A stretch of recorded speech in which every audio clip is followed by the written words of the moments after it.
Welcome to my stream, where knowledge reigns supreme.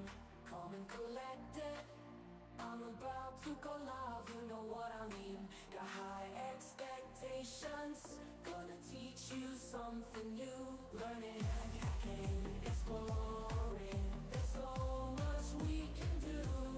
Feel the excitement as we dive into uncharted lands. New discoveries await in this digital wonderland. Together we'll unravel the secrets, unlock the code. No limits, no boundaries, all knowledge will explode.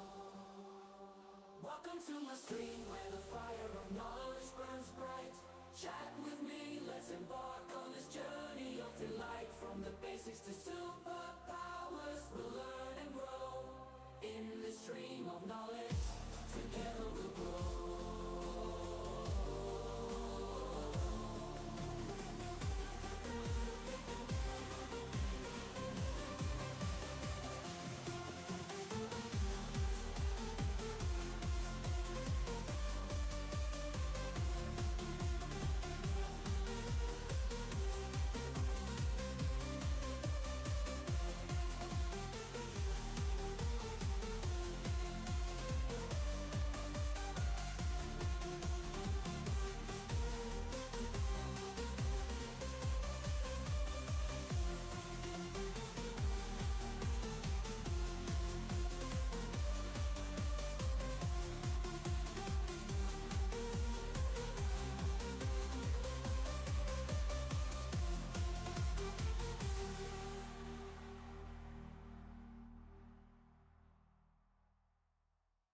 Welcome to my stream, where knowledge reigns supreme.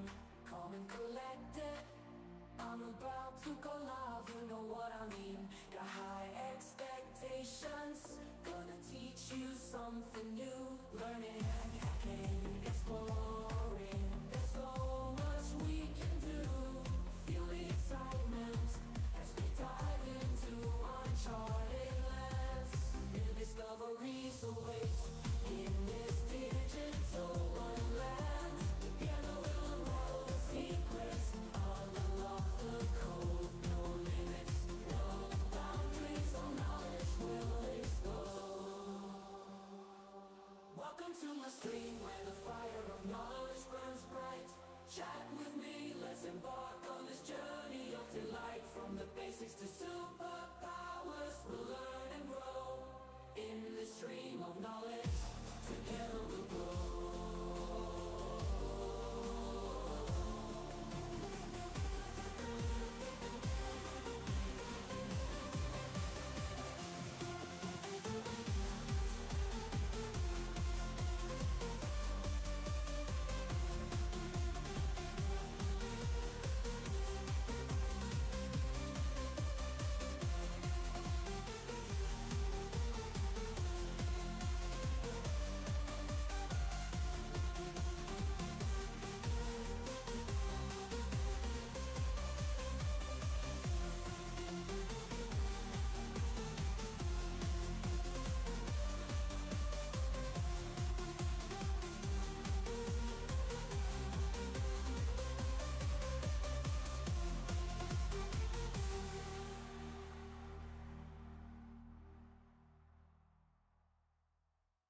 Welcome to my stream, where knowledge reigns supreme. Calm and collected, I'm about to go live, you know what I mean. Got high expectations, gonna teach you something new. Learning, hacking, exploring, there's so much we can do. Feel the excitement as we dive into uncharted lands. New discoveries await in this digital wonderland. Together we'll unravel the secrets, unlock the code. No limits, no boundaries, all knowledge will explode. Welcome to my stream, where the fire of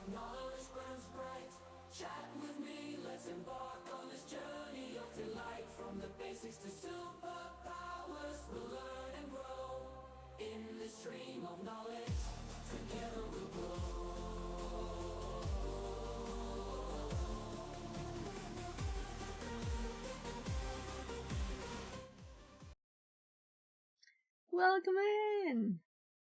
So, will we finish Advent of Slumber today? I kinda hope so, since it's the last day tomorrow. Yeah, this New Year's Eve, maybe I don't wanna do this. We'll see. We'll see.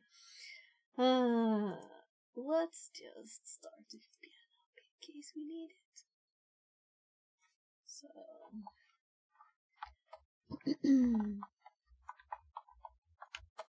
there.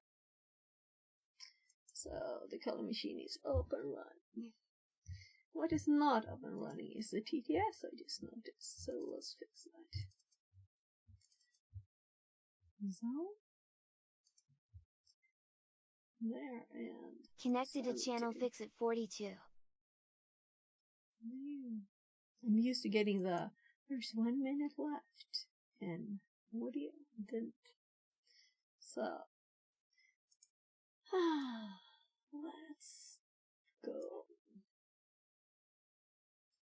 Is there anything I need to do before starting? We have StreamBot, we have SpeakerBot, we have TrackMe, Sammy, Kelly, and of course OBS, and the TTS.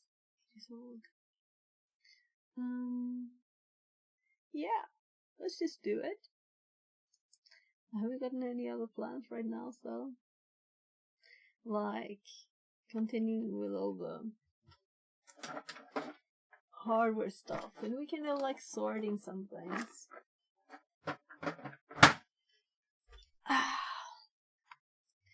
We'll see how quick we are today, as we did some unboxing yesterday. Oh, a little, was this on yesterday's?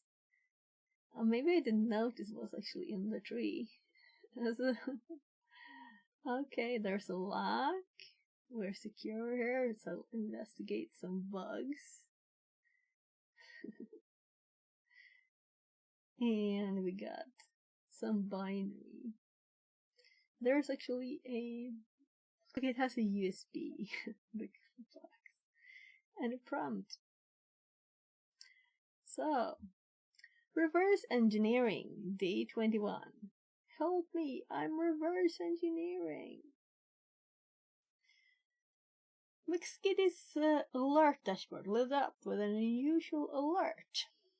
A file-sharing web application built by Glitch had triggered a security warning. Glitch had been working hard during this season's Sackmas of the Lost Scare with the U-Log exploit. But this new alert caused McSkitty to question his intentions. McSkitty began to investigate. It seemed the source of the alert came from a binary file that made its way to the web app's backend.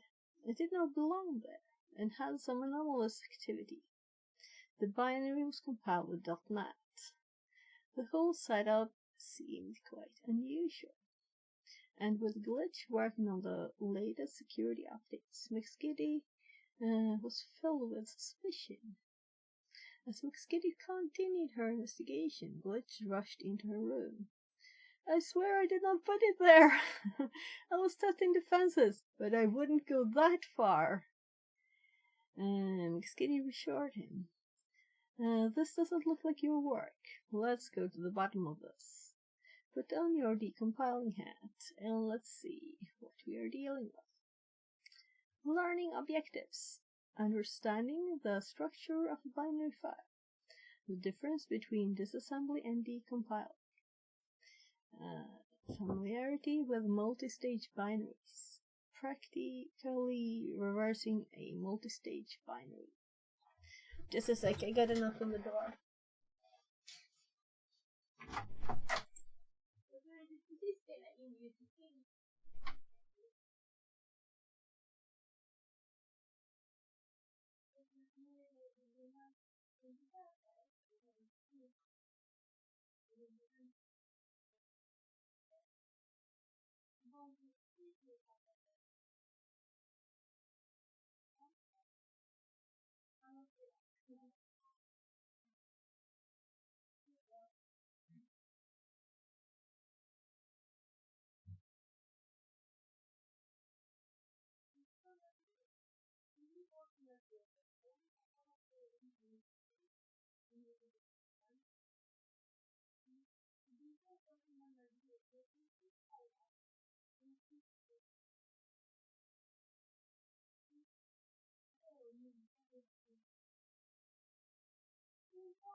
Det går alltid att knacka igen om du vill, va? Men det där vet jag att ni klarar.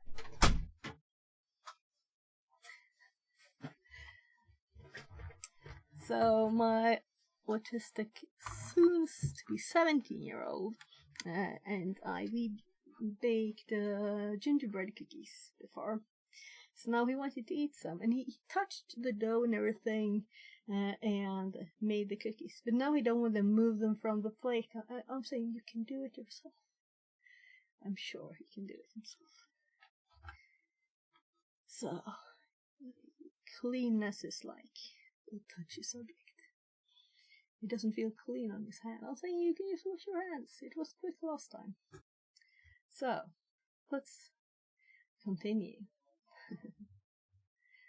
So, connecting to the machine. Before moving forward, review the questions and the connection card. So we have a text box.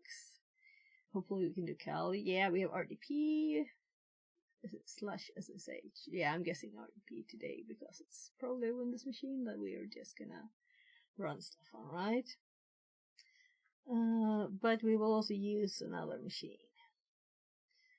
Split screen available assets and I don't know, Cyberroom. And you're supposed to be able to run it without VPN. So, yeah. I still wonder why it has to scroll to the top of the page every time it does that. Anyone has any replies? Click on the green start machine button to start the machine. So it will start it in 95.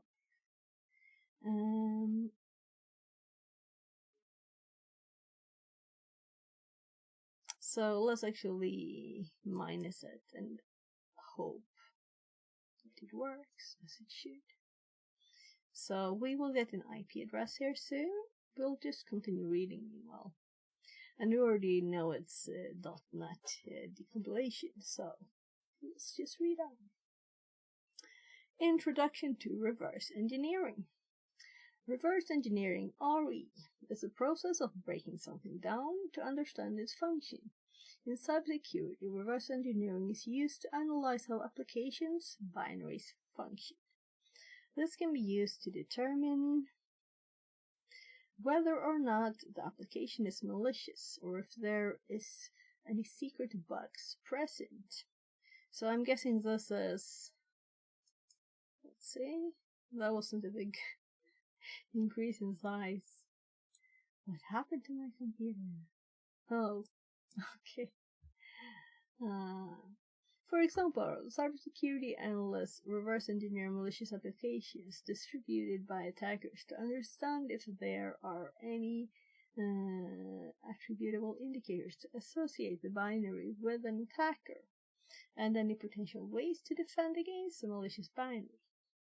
A famous example of this is the WannaCry ransomware in May 2017.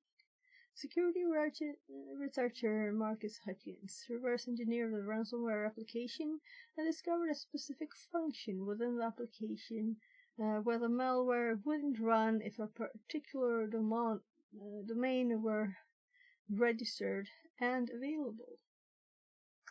So, Marcus then registered the domain, stopping the global WannaCry attack. This is just one of many famous cases of reverse engineering being used in cybersecurity defense. And I think actually he's the one who made the video. Yeah. So, maybe you want to watch this one. Maybe he'll tell some stuff about that. Binaries. In computing, binaries are files compiled from source code. For example, you run a binary when launching an executable on your computer. At one point in time, this application would have been programmed in a programming language such as C#. It is then compiled, and the compiler translates the code into machine instructions. Binaries have specific structure depending on the operating system they are designed to run. For example, Windows binaries follow the portable executable PE structure, whereas Linux binaries follow the executable and linkable format ALF. This is why, for example, you cannot run an exe on Mac OS. With that said, all binaries will contain at least a code section. This section contains instructions that the CPU will execute. A data section. This section contains information such as variables, resources, images, other data, etc. Import-export tables. These tables reference additional libraries used imported or exported by the binary. Binaries often rely on libraries to perform functions, for example, with the Windows API, to manipulate files. The binaries in today's task follow the PE structure. This structure will be explained throughout the task. Disassembly versus decompiling. When reverse engineering binaries, you will employ two primary techniques. This task section will introduce you to disassembly and decompiling, explaining the key differences and their pros and cons. Disassembling a binary shows the low-level machine instructions the binary will perform. You may know this as assembly. Because the output is translated machine instructions, you can see a detailed flow of how the binary will interact with the system at that stage. Tools such as IDA, Ghidra, GDB can do this. So, we've done this quite a lot recently, right? On stream. Look at all the buffer overflow stuff, right? So, decompiling, however, converts the binary into its high-level code, such as C++, C#, etc., making it easier to read. However, this translation can often lose information, such as variable names. This method of reverse engineering a binary is useful if you want to get a high-level understanding of the application's flow. So, well, it's not the same with .NET, but they will come to that, I'm sure. There are specific circumstances where you would choose one method over the other. For example, decompiling is sometimes a best guess based on the tooling you used and does not provide an actual full source code. A table outlining the differences between the two has been provided below. So, readability, requiring knowing assembly and low-level knowledge of computing concepts, requires familiarity with programming and logic. Level of output. The translated output is the exact instructions that the machine will perform. The translated output is often best guess. The output may not be accurate, and useful information such as variable functionings, etc. will likely be lost. Difficulty. The difficulty can be considered higher as the machine instructions are translated into assembly. The machine instructions are translated into high-level language, which makes them easier to understand if you're familiar with the language the binary is written in. Usefulness. The entire behavior of the binary can be studied given enough time. Decompiling is a quick way to understand some of the logic of the binary. And why do we have to choose, right? Didn't we just see both? No, we didn't. So, multi-stage binaries. Recent trends in cybersecurity have seen the rise of attackers using what's known as multi-stage binaries in their campaigns, especially malware. These attacks involve using multiple binaries responsible for different actions rather than one performing the entire attack. Usually, an attack involving various binaries will look like the following. Stage 1, wrapper. The binary is usually a lightweight basic binary responsible for actions such as enumerating the operating system to see if the payload will work. Once certain conditions are verified, the binary will download a second, more malicious binary from the attacker's infrastructure. Stage 2, payload. The binary is the meat and bones of the attack. For example, in the event of ransomware, this payload will encrypt and exfiltrate the data. Sophisticated attackers may further split actions of the attack chain, e.g. lateral movement, into additional binaries. Using multiple stages helps evade detection and makes the analysis process more difficult.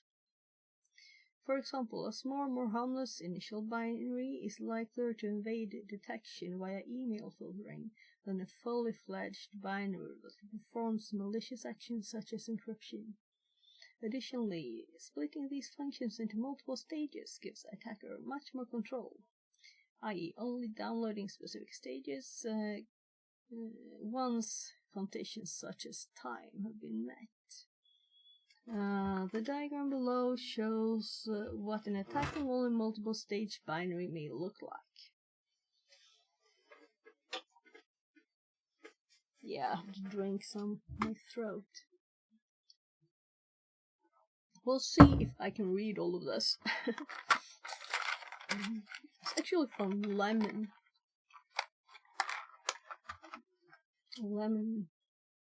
throat and stuff. So, phishing email, compromised site, entry point, drops, doc, PDF, RTF, I'm assuming they mean there's a link, execute, JS, PS, downloader, VVV, and then downloads and executes. So the first thing that's executed is the download, and then the malware itself. So you could really say 3 stages then, right? Or more.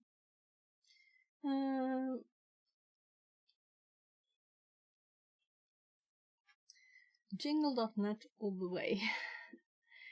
For today's task, you will be reverse engineering two .NET binaries using the decompiler ILSpy. You can follow the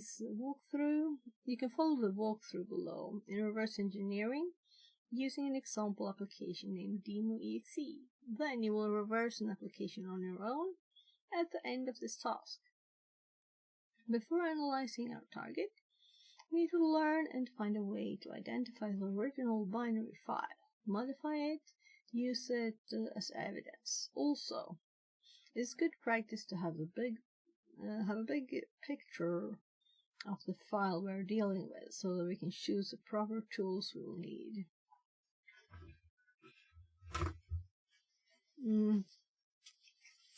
Can't really do that in my mouth.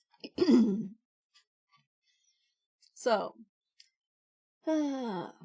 let's start by navigating to the file location in the demo folder on the machine's desktop by right-clicking on the file named demo and clicking on properties. So let's start by actually connecting. So we continued reading and didn't actually connect. So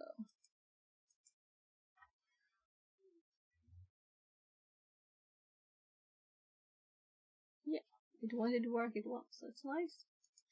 So let's see what the password is. AOCRE123 exclamation mark. And administrator, but we need to set the IP address too. Fingers crossed now that it actually works, because yesterday we had to, or last time we had to use a split screen because it didn't work. Woo! Nice.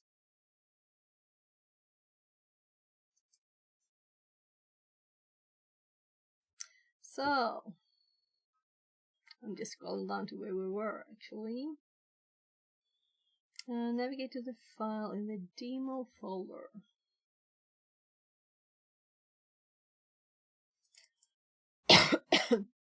Right click and do properties.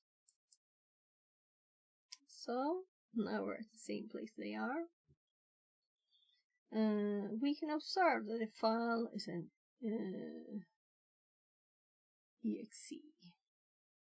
Well, I'm like, did they really hide the extension? They did. I don't get why anyone would do that. Application exe at least does. So, since it's a Windows file, we'll use PE Studio, a software designed to investigate potentially malicious files and extract information from them without execution. This will help us focus on the static analysis side of the investigation. Let's open PE Studio from the taskbar and click on File Open, and select the demo.exe located in C as shown below. So let's do PE Studio. And let me go File Open. I'm assuming we could just click the Open too. And let's go to, yeah, we already know what the file is. It's in demo, right? So, I'm sorry that the size is so tiny. Oh, I'm sorry. Let's fix this. Let's fix it. So the last machine, we changed our scaling because we were looking for stuff in Event Viewer, and it wasn't nice to not see a lot of text. So now I want a bigger, better scale there, so we have a little bit bigger text. So let's hope we can see good enough with this. So I don't like extremely tiny text, it's not very nice. Hard to read on a phone especially, right? So, as shown below, PE Studio will display information about the file. So let's start enumerating some of the most important aspects we can get from it. Using the left panel, we can navigate through different sections. that will share different types of information about the file. In the general information output displayed when opening the file, we can see that the hash of the file is a form of, let's see, where is it? Can we see it here? Oh, it's a big yellow, and it was the top shelf at 256. The architecture type, in this case, x64, and they're probably 64-bit here.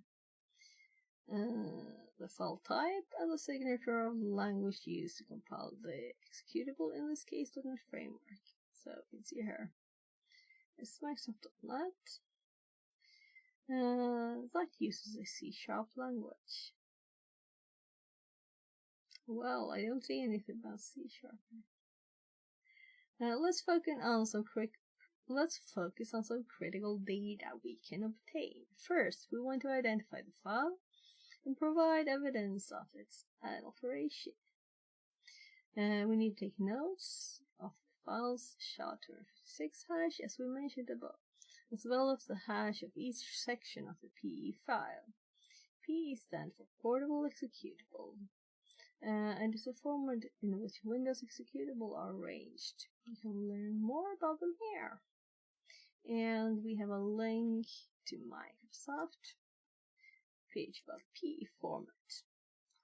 So I think I'm right in there. So also we had a link to PE Studio here. We can also click.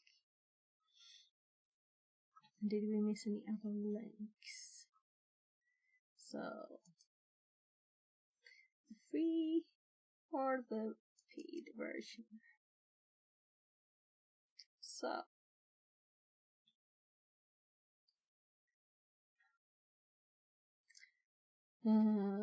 those sections, and we're in this document that I'm looking at. The different sections. Quickly scroll through this.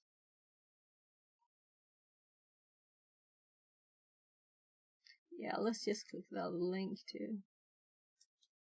So we'll hop to the bit where they wanted section table.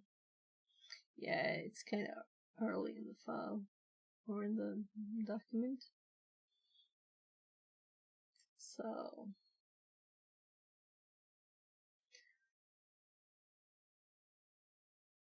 this is raw data, pointer raw data, pointer locations, line numbers, number of locations with line numbers, characteristics.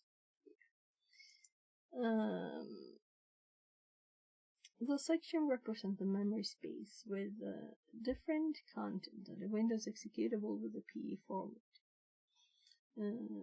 We can calculate the hash of these sections in order to identify the executable properly. We'll focus this time on two hashes. The one from the .text section, which is the section of the file containing the executable code. This section is often marked as read and executable, so it should not have any alterations when the file is being copied.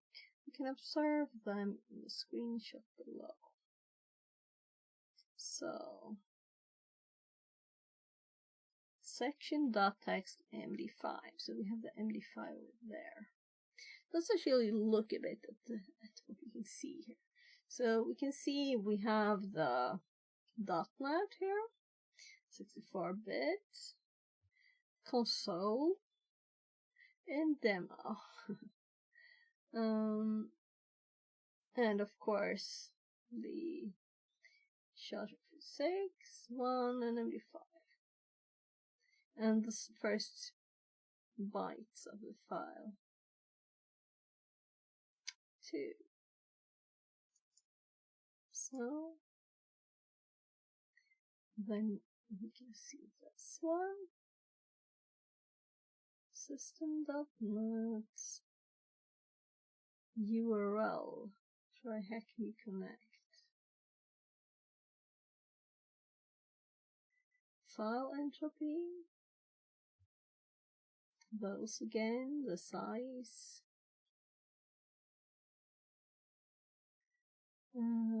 Data execution prevention depth on. control flow guard, CFG off, address space layout randomization is LAR on, file subsystem so, manifest name, my application.app, version. So then we have the footprints that they went into and looked at the section in the filer. And we get an error on virus token. I don't know what the usual is in here, but I'm thinking maybe that's a pay thing. Oh, of course, this is a we don't have network thing. This machine doesn't have internet. So we'd probably see stuff here if we were on a real machine, right? So another essential section we can use to obtain information about the binary is the indicator section. This section tells us about the potential indicators like URLs or other suspicious attributes of the binary. The screenshot above shows several strings on the file, like file names, URLs, and function names. This can be very important depending on the file's execution flow.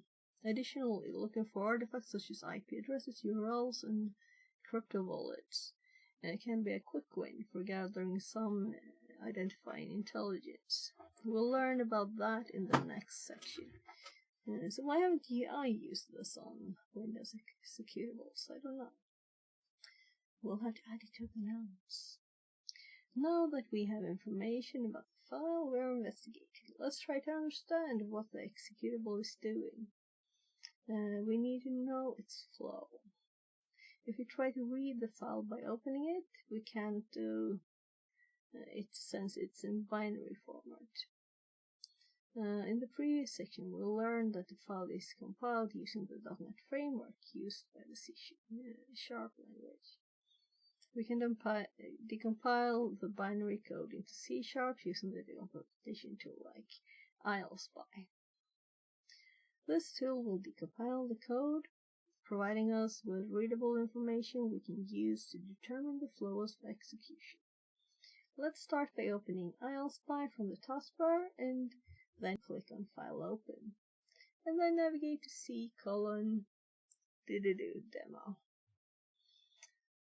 and select the file. It'll take up to 30 seconds, not minutes, fortunately, to appear on screen. Yeah, so let's quickly just check through the rest here.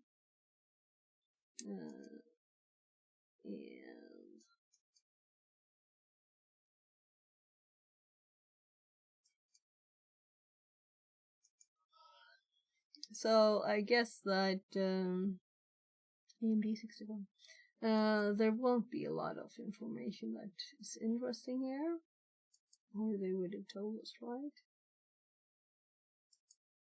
Maybe there's interesting information here. Libraries NA.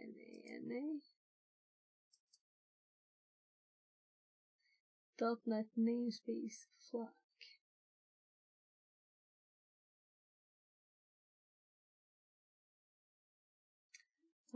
Just a few more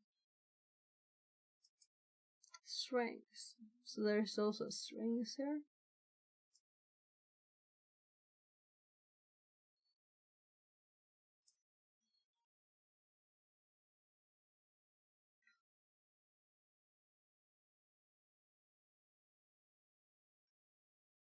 So let's actually read what it says. So download file.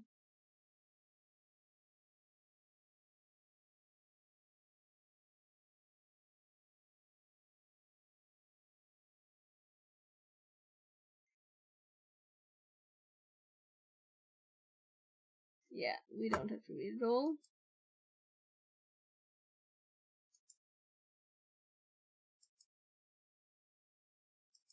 So let's decompile it.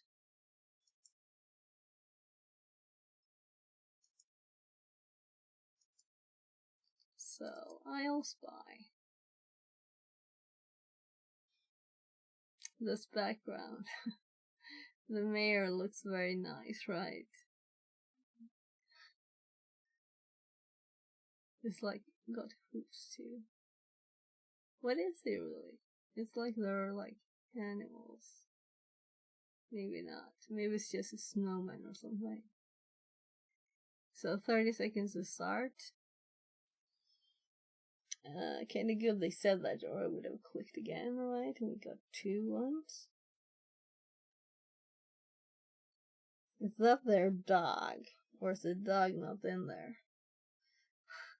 Is their dog actually a robotic dog? With antlers. It looks kinda like a dog face, right? With ears and everything, and then we have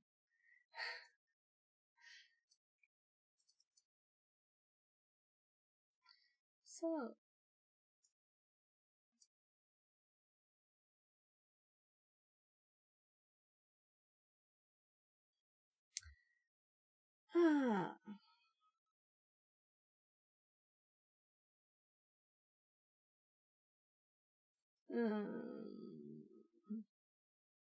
we don't have demo. Right, we need to open it first. I'm like, yeah, right.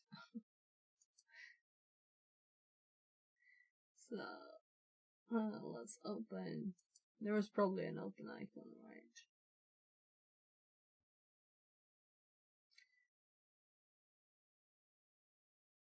So, desktop, demo, demo, and demo.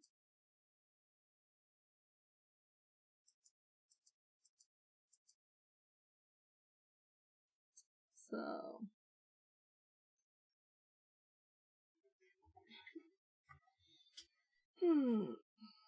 as we can see, as we can observe from above, the left panel contains the libraries used by the framework, and the actual decompiled code is in the section with the file name demo.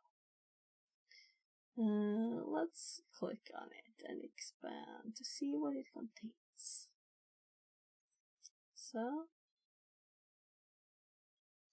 let's click the demo binary program.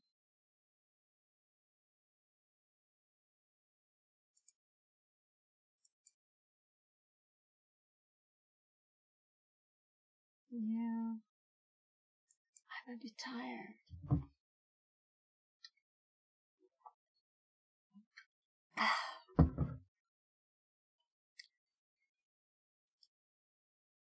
Let's just go on.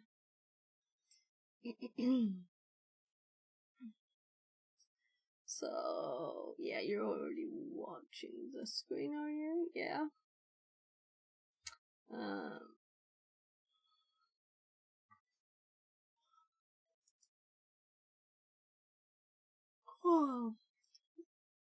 We click the main function, and it's decompiled for us.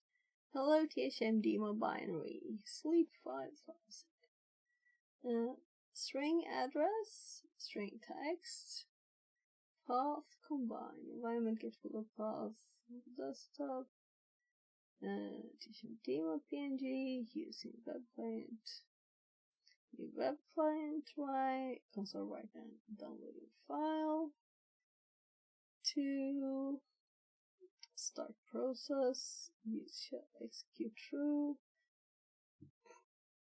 Image opened successfully.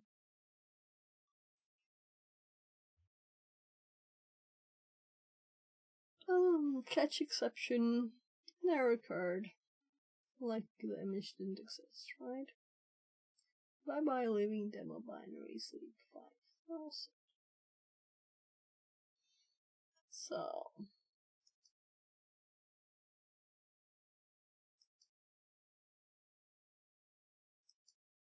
seems like an extremely simple program. I'm just curious what we see here. Yeah, so here we see the full thing. With just dot dot dot. We can expand it, right? So if we click demo binary, we don't see anything. We just see it on the program.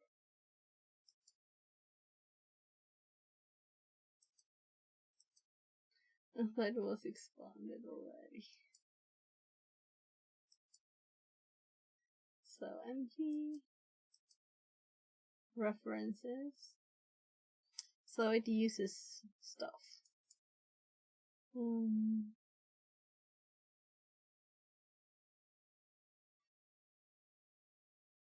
Also the user we can expand there.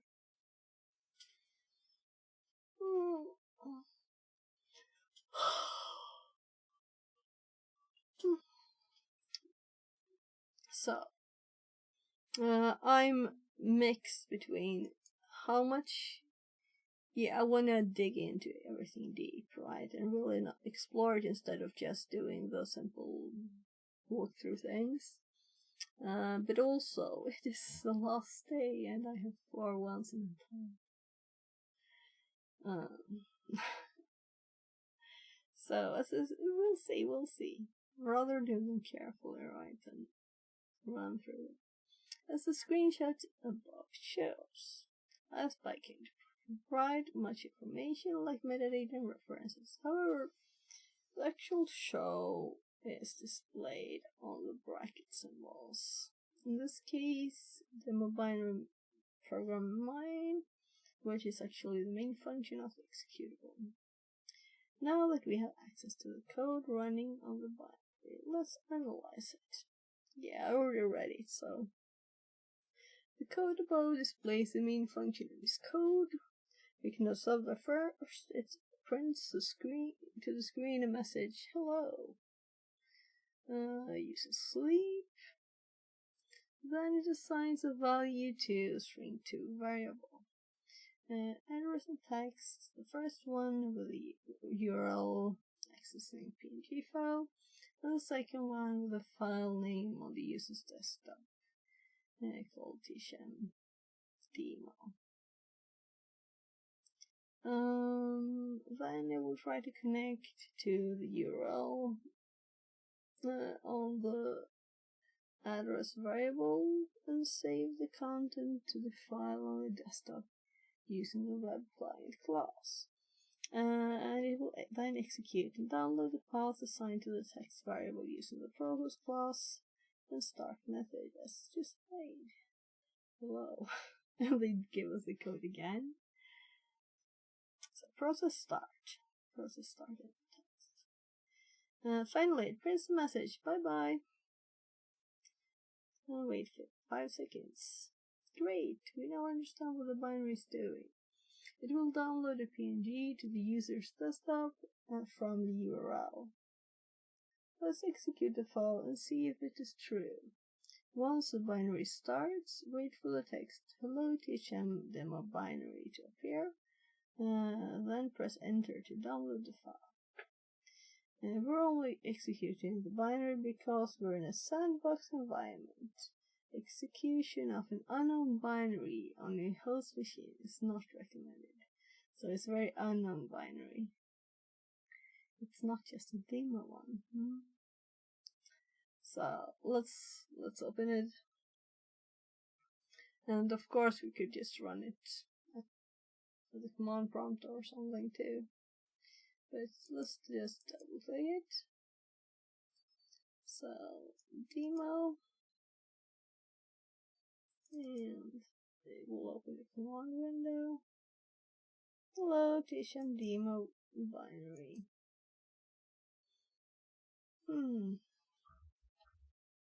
Downloading file downloaded, and we saw it appear. And then it opens it. So, and the window disappears. So we have a download image.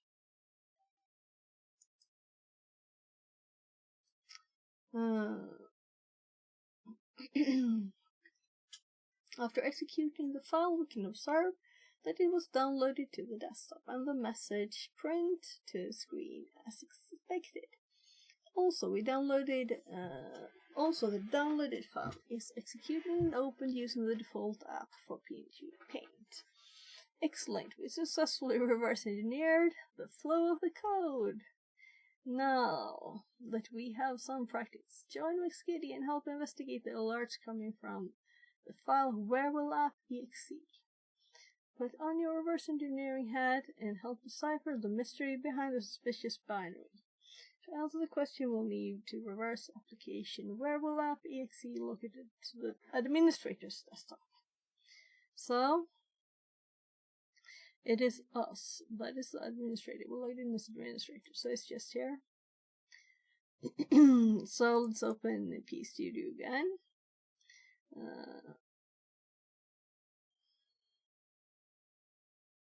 We have questions, of course, too, that we're supposed to fill out. So let's actually look at these first. What function name?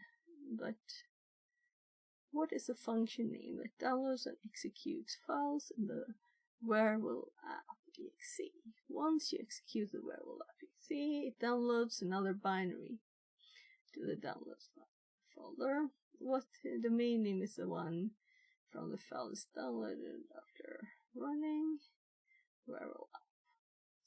And then the stage 2 binary executed automatically, and it creates a zip file compromising the victim's computer data. What is the name of this? What is the name of the C2 server where the stage 2 binary tries to upload files? If you enjoy the task, yeah, we've already done that long ago, I think. But let's just open it to make sure. So yes, it's done. So, let's start with opening here, because let's imagine we don't know what kind of executable it is. Now we already know, but imagine we don't, right? We have this wherewillApp we don't know anything about, so we see that it's an executable file, 64 bits.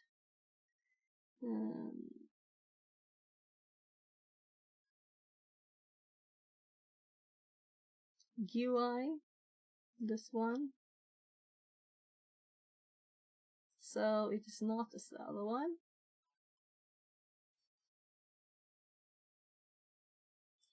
And what else can we see? Actually,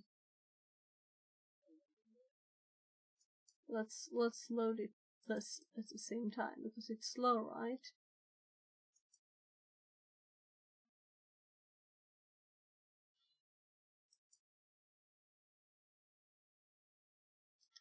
So, of course, we already have it running. Well, let's just open desktop wherewillApp, and this is still going.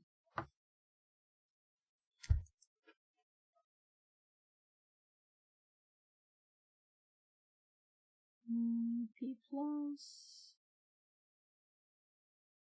Windows Server 2008. We can also see here 45A and so on. First text bytes.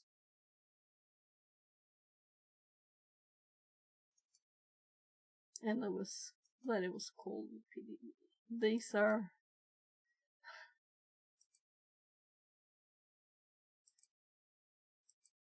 it still says wait and lots of stuff, right? What's my computer doing? AMD 64 again.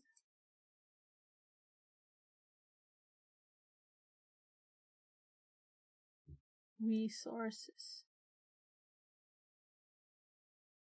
Yeah, right. What else did we have in here?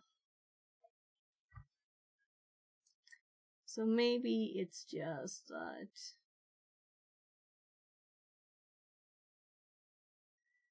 Old manifest.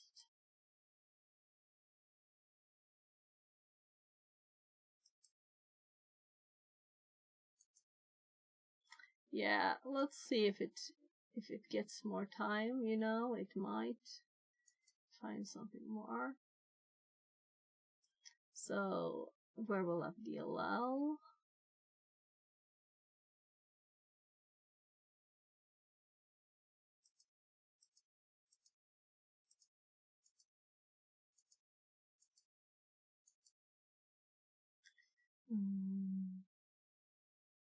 We're looking for function names.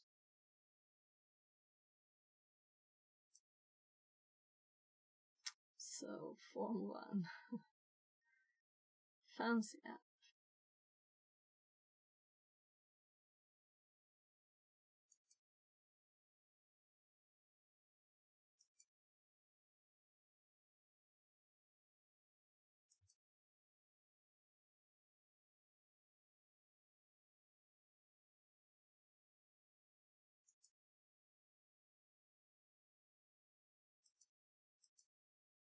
We have forms.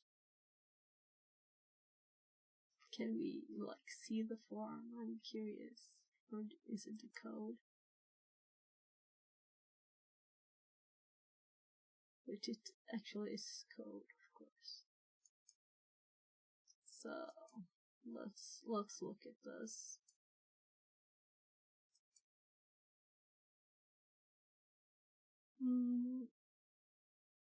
Enable visual styles, set compatible text render in default, run, form 1. So we have to form 1.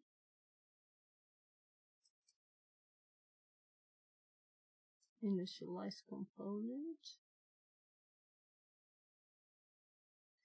Test all the components.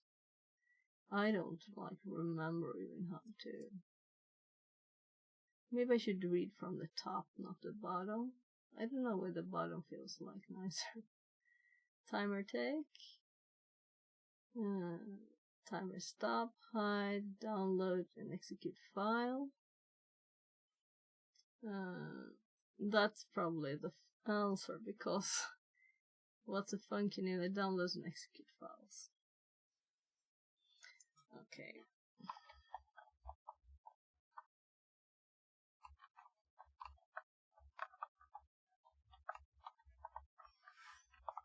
Will it accept my parentheses? Yeah, but it removed them. I was thinking you probably don't want those. Once you execute where will that be exceed? Downloads another binary. We haven't run it yet. The download domain name is 1.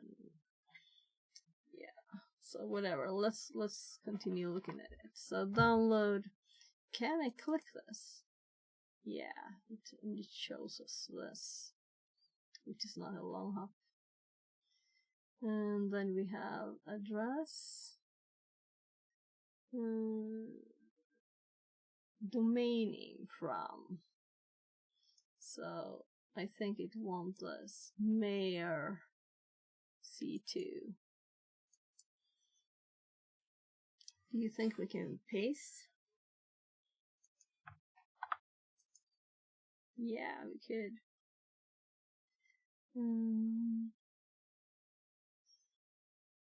So I don't think we can get any more information from this, but let's look at it anyway. So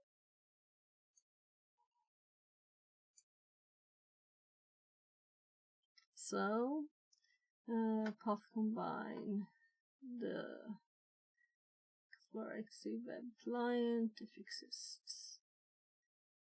Text, and text is Explorer XC. What a variable name. Download file. So it deletes the file if it already exists. That's what it does. Then it downloads it to the same name. Okay. So Explorer EXE. So this is the answer to the other question, by the way. So there were more answers. So we could have seen it happen too, of course, but it's more fun to read from the code, right? The stage 2 binary is executed automatically. So I was like, yeah, Explorer EXE. Well, that's a stealthy name, right? If that's running, if that's not running on the computer, web client download file, process start. So it starts it too, with a nice name of text. But I'm too annoyed at such a tiny thing. That variable naming. Possibly on purpose. I don't know, I think it will get, it got the... This is .NET, so I think it's actually exactly what this was.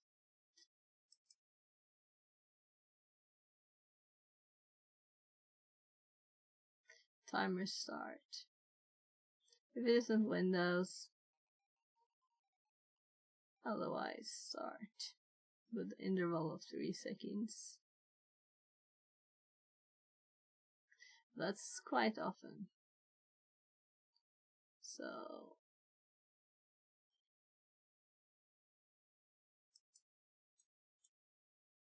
oopsie. Why did I write?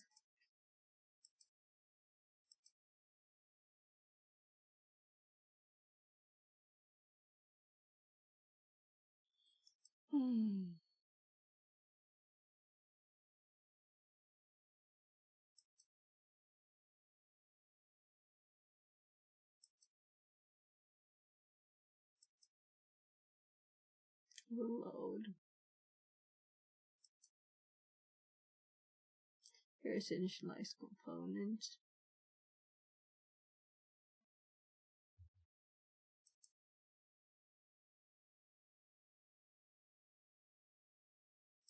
Oh, is Windows is also a function.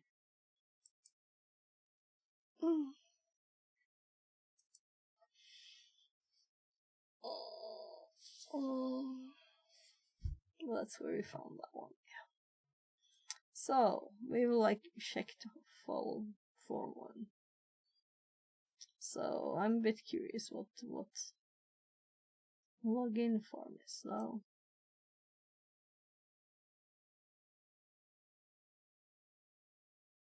Download and execute file. Login form, new login form. Variable login form show. So they're showing us something, so we think it's a real program kind of thing. But we don't have the password, so we can't do anything. That's tricky. So let's minimize it in case we were to need it again. And we're supposed to run it. As it told us where the file will appear, right? Let's just open the downloads directory and run the program.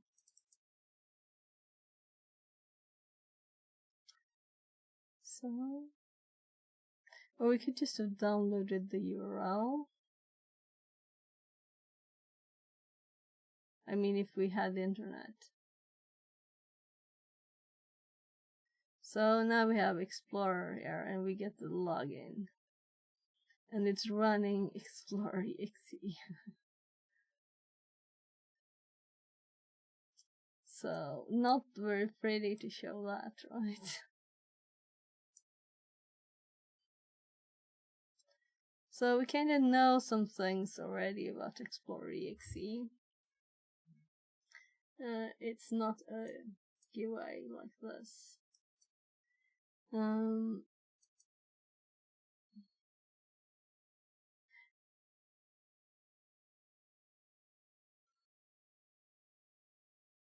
I should have waited 3 seconds. So Ah, well, let's open this one too. Here.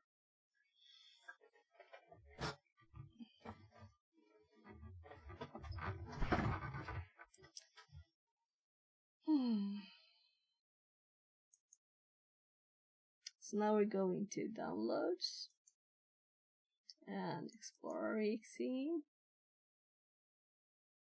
Right, I know I had it up before. You can see console.net, my application app, Explorer.exe.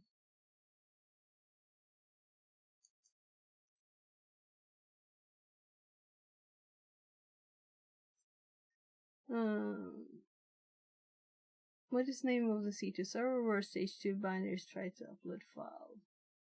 It is this. Details, I guess. Let's see how much of this we got now.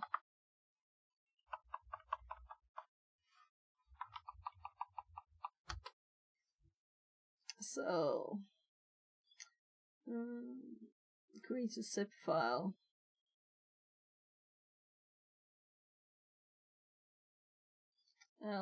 Let's look at the code. I'm assuming we could find a new zip file somewhere on the machine because it should be started and run and got some data, and we should probably see the zip file name here too. Yeah, that's a bit of a challenge, right? Is it in here? Well, that's just random.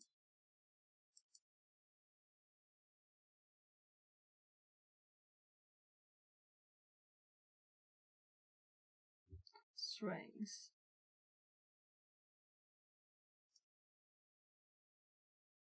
There's probably something .zip here, right? Of course we're going to look at executable anyway. It'll probably be a .zip here. Collected files.zip. So right click, value. So and that one is I've already done, so let's look at the executable anyway. I did click minimize. There. So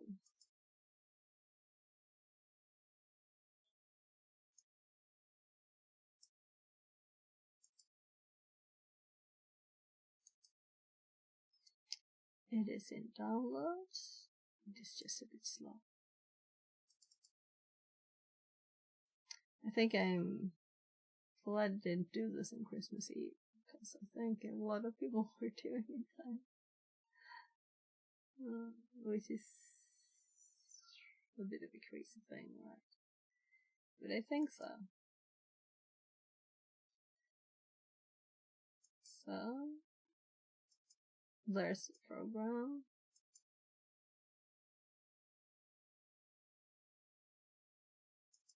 Let's just click program 2. And we should see the class. And all the functions. So we can see all the code nicely. Let's look at the tiny ones first. Log is just console write line. Prior static void upload file to server. String, here we can see the C2 server. Web client upload file. Zip file file uploaded correctly. And I'm looking for the variable name.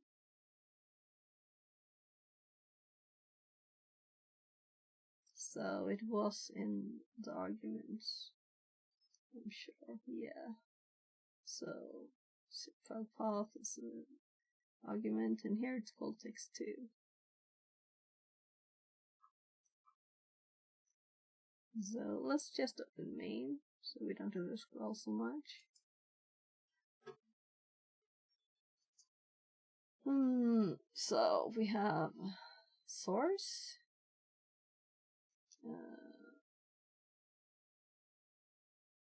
and file types. String, folder path, my pictures. Okay, searching for files in folder path. Text path combine, collected files, create directory. So it's creating a directory. It's getting files. Get directory.get files. Okay, so it's just listing them. Then it copies all the files. It doesn't just zip the directory. It makes a new directory. Because it just wants these types. Okay. So, very secret files. String, text2, path combine. Collected files was set. Here we have it was that file, yeah. Not surprised, right? No files were found. Matching. Extensions. Files found in copies. Exiting zip file in the temp folder deleted. So, file exists text2, file deleted text2. Creating zip file dot create from directory. So there's a using up here. Come on. So let's see.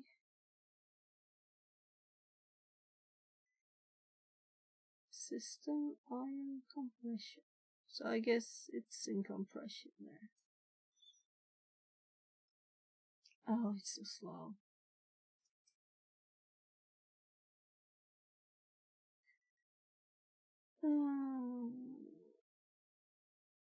Alright, combine.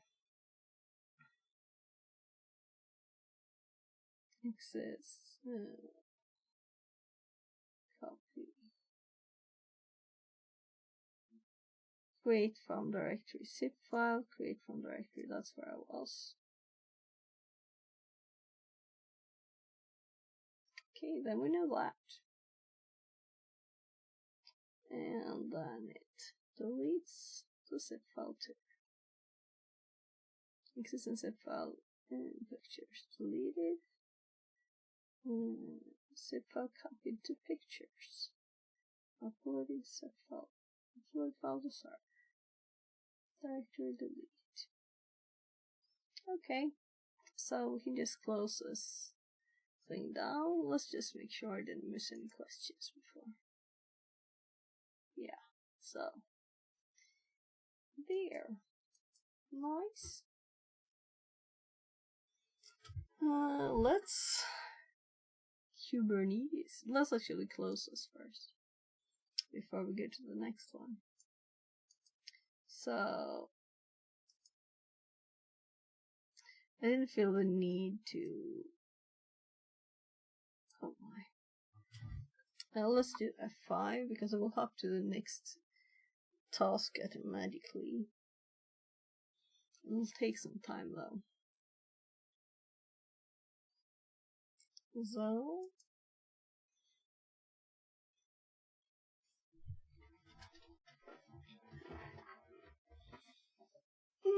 I should go more like this, right? I said on something yesterday.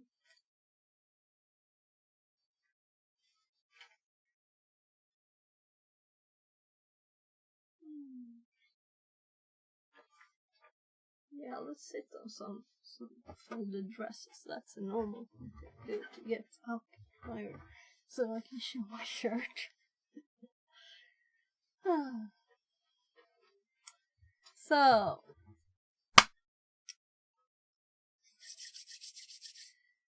Kubernetes DFIR Day 22. It's because I'm cubed, isn't it? Mere malware laughed hard at what he had done. Another scheme hatched, another scheme won. Okay, my kid's looking at the door.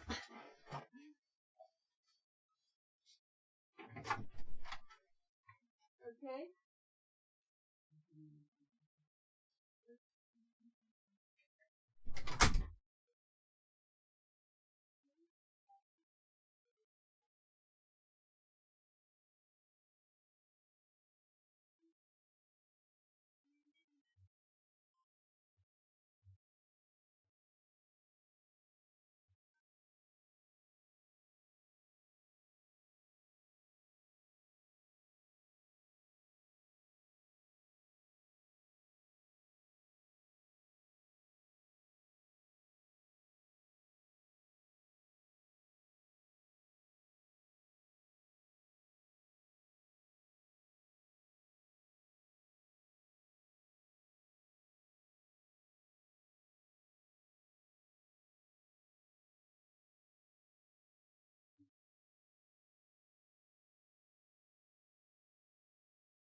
So my kid needed some help with food, and I took the opportunity to get a very odd sandwich. We get these with when we order pizza, and this one was not today, so it's a bit dry. And I had butter that melted away, so it was warm because I warmed it in the air fryer, and then my kid was doing pancakes with cream, so let's try some cream on it. So it's like extra butter on it.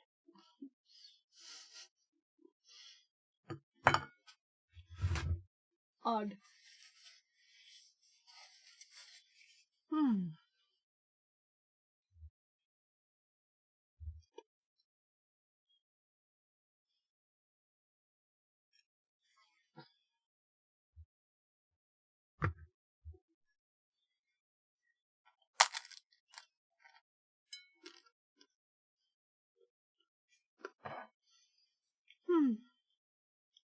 Better read this before I start reading again.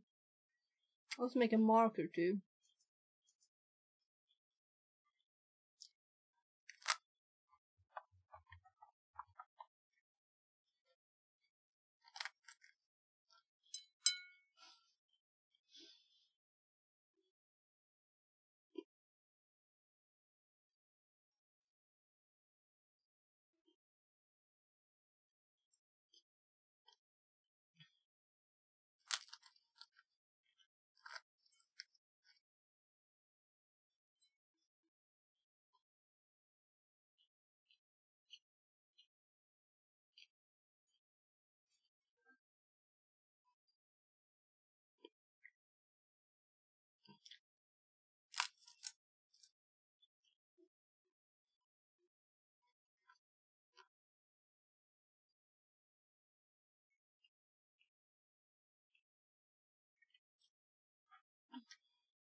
I'm reading it soon.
I'm just checking what we need to do about.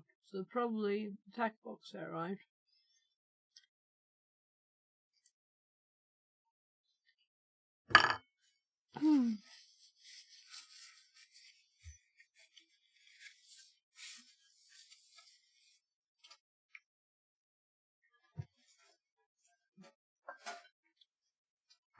That was enough.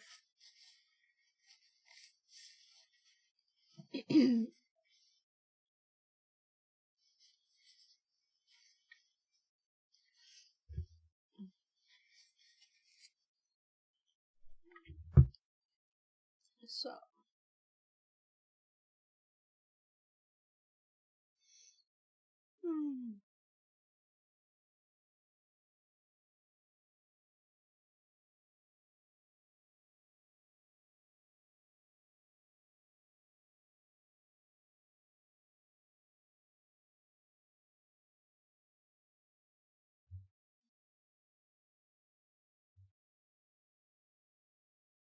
just saying good night.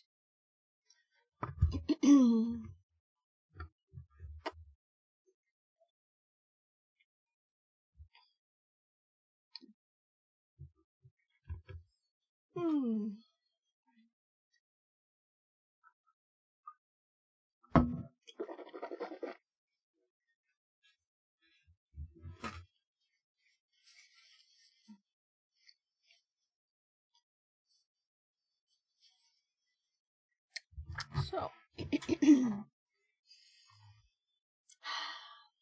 let's get started, or continue, or whatever we want to call it. So, first, let's take a peek on the... So, oh, it's not a textbook, it's a split screen machine. So, we will use a split screen for this one.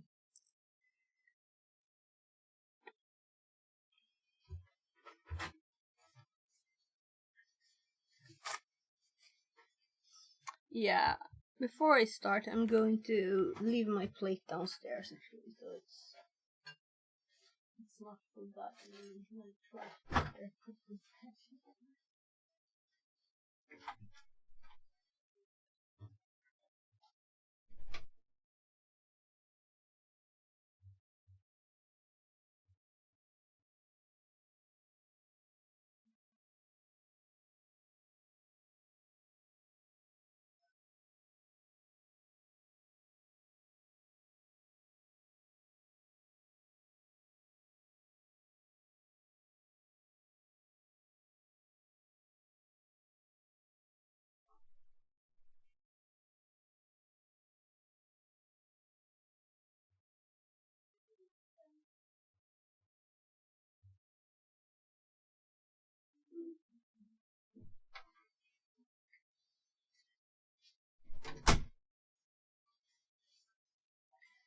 "16 raiders from Chef's Almighty have joined. Hi! Fixerbot says, Welcome Raiders. Chef's Welcome Almighty in, brought welcome 16 in. friends to the party. Go drop them a follow. Symmetric says, "Af parade." Translated from Albanian. Ah! I Hide your just got potatoes. here! Just Chef's got here in Almighty time! says, "Off crate." Translated from Albanian. Wipinion says, Welcome Rated in, Fix It 42 everybody! loves Fix It Welcome in. 42 wave Fix It So what are you 42 doing? like Fix It 42 to Scripto. Symmetric says, Oh! RMRF your raid MSG. Fixerbot says, New follower non-codes. Less than 3. New follower Welcome Waffles in, Amsiup. welcome in. Less than 3. Chef's Almighty says, "Drop table raiders." Drop the Symmetric says, Yeah, "Watch raid." previous Translated from raid. Romanian. Fixerbot Thank says, you very much for the raid. follower, Chef's Thank Almighty. you. Thank Less you. than 3. Welcome in, everybody. So I was just about to start E22 here. Great timing.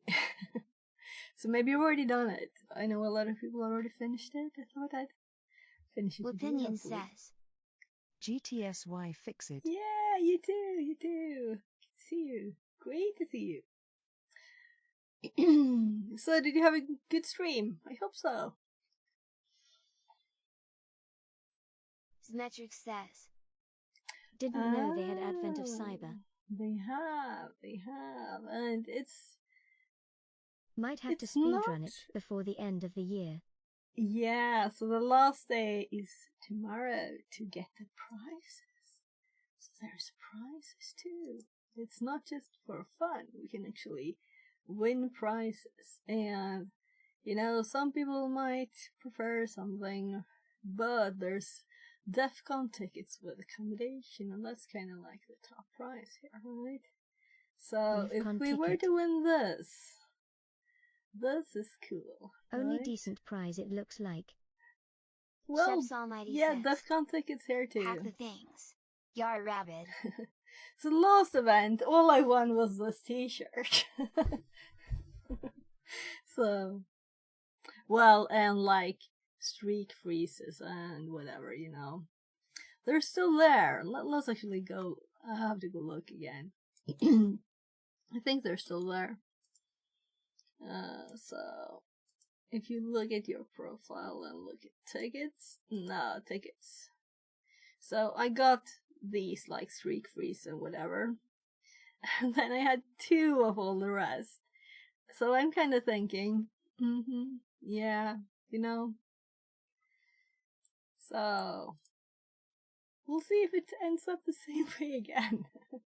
Anyway, it's something, and it's fun to do it. And after I have done the rooms, I cut them up with a Twitch highlighter to get make YouTube videos. So hopefully someone will get useful. So Symmetric says. Post walkthroughs. Get all the views. Dick. Translated from Dutch. Yeah, an excuse it, TTS. It doesn't speak English very well, apparently.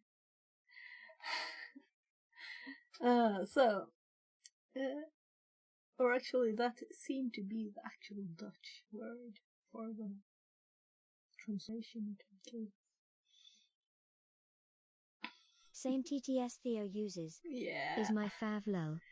Yeah, it's Opinion says. Let's do TTS. OMG's metrics, that's no way to talk to a lady. Well, it's not his fault, it's a TTS. Noncode says. So Fixer bot security symmetrics lives, noncode TTS. discipline. Symmetric says. It's not like I said, hey, wanna see my lol. Now you did. Let's see what it translates that to. I don't think it does when there's a lot of a language. Opinion says. Lol. Yeah. I think it'll translate it. We'll see. So how was the stream? Tell me all about it, if you have the time.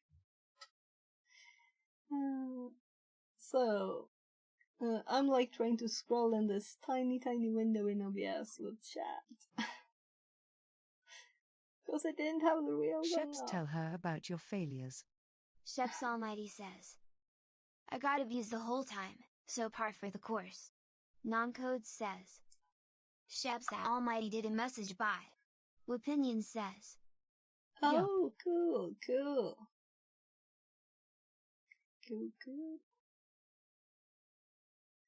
So, should we start this or should we just chat? What do you want to do?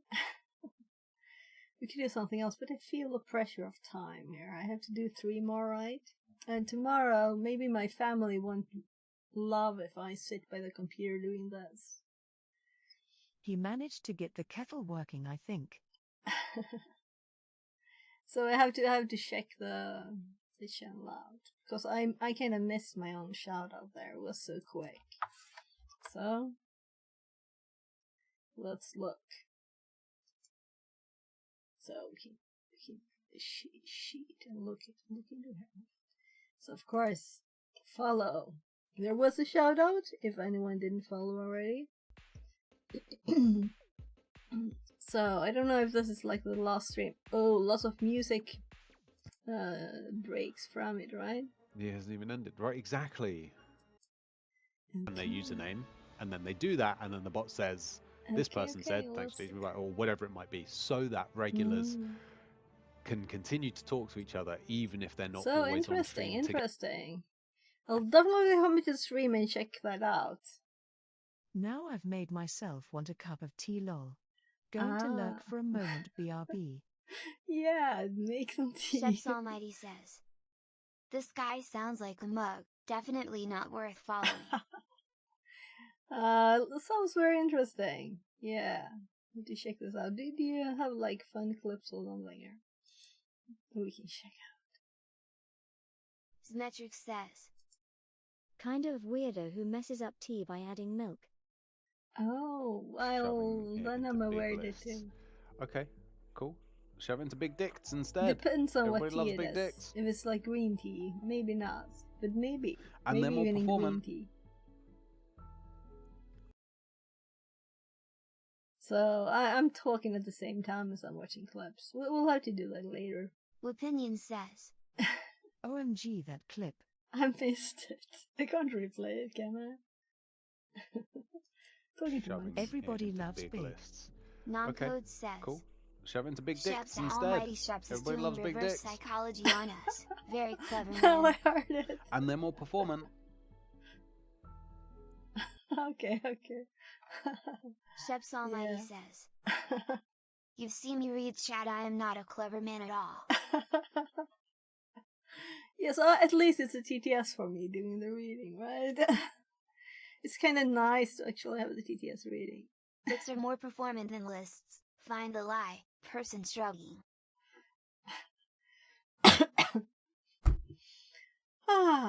So should I get started? So we have this one.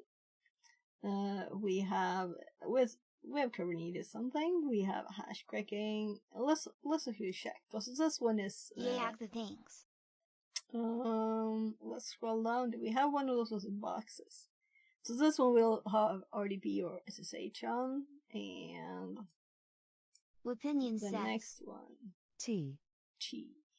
Yeah, give me some. Give me some tea. I want some tea. TRB.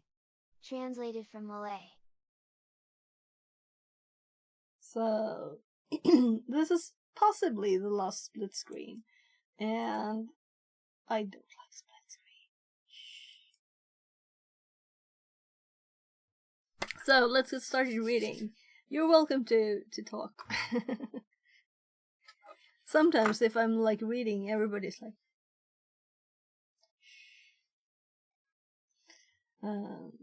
So, Kubernetes, DFIR. Symmetric says. Click here to watch the walkthrough video. Yeah, it's like this. Mayor Malware laughed hard at what he had done. Another scheme hatched. Yeah, go on. I'm waiting. Lol. Okay, I can read it all. Mayor Malware laughed hard at what he had done. Another scheme hatched, another scheme won. But a thought passed the mayor. The thought had passed twice. The list soon to come, the town's naughty or nice. He paced and he paced like a week of election, until that was it. A surprise mayor inspection. The list-making wares, well, it only seemed fair, would grant him temp access and account for the mayor. The list-makers agreed. Under certain conditions, he logged on that day to confirm his suspicions. The next day they were, when the Nautilus read Mayor Malware Lynette, he read it with dread. The conditions they gave, he looks like a nice guy, right? The conditions they gave, there's something they missed. Somehow and someday he accessed the list. Mayor Malware then smiled, as he'd find no blame. With this, he would find a new home for his name. So he'll just... I'm assuming. We'll see. We'll see what happens. Learning objectives. Learn about Kubernetes. What Looks it is. like we need to get into and Mayor account why and it need is to head used. N1 Mayor Malware. Easy peasy. Translated from Polish. Learn about DFIR and the challenges that come with DFIR and then I can't read. I skipped a word. Ephemeral environment. Learn how DFIR can be done in Kubernetes environment using log analysis. So these things, I don't know, like good. It's great to learn them. Even though it's not a thing that I've been thinking like, yeah, let's learn DFIR. So let's start the machine and read on. And we'll get the split screen. And we'll have to survive the split screen. And it always scrolls up to the top. For some reason. Kubernetes explained. Back in the day, It was very common for companies' organizations to use a monolithic architecture when building their applications. A monolithic architecture is an application built as a single unit, a single code base, and usually a single executable deployed as a single component. For many companies, this worked and still does to this day. However, for some companies, this style of architecture is causing problems, especially when it came to scaling. The problem with a monolithic application is that if one single part of the application Steps needs Almighty scaling... says. Gotta make dinner, have a great stream. Yeah, and thank you again for the raid, and welcome back anytime. I'll check your streams out for sure. Okay? So have a great dinner, and good night if I don't see you again.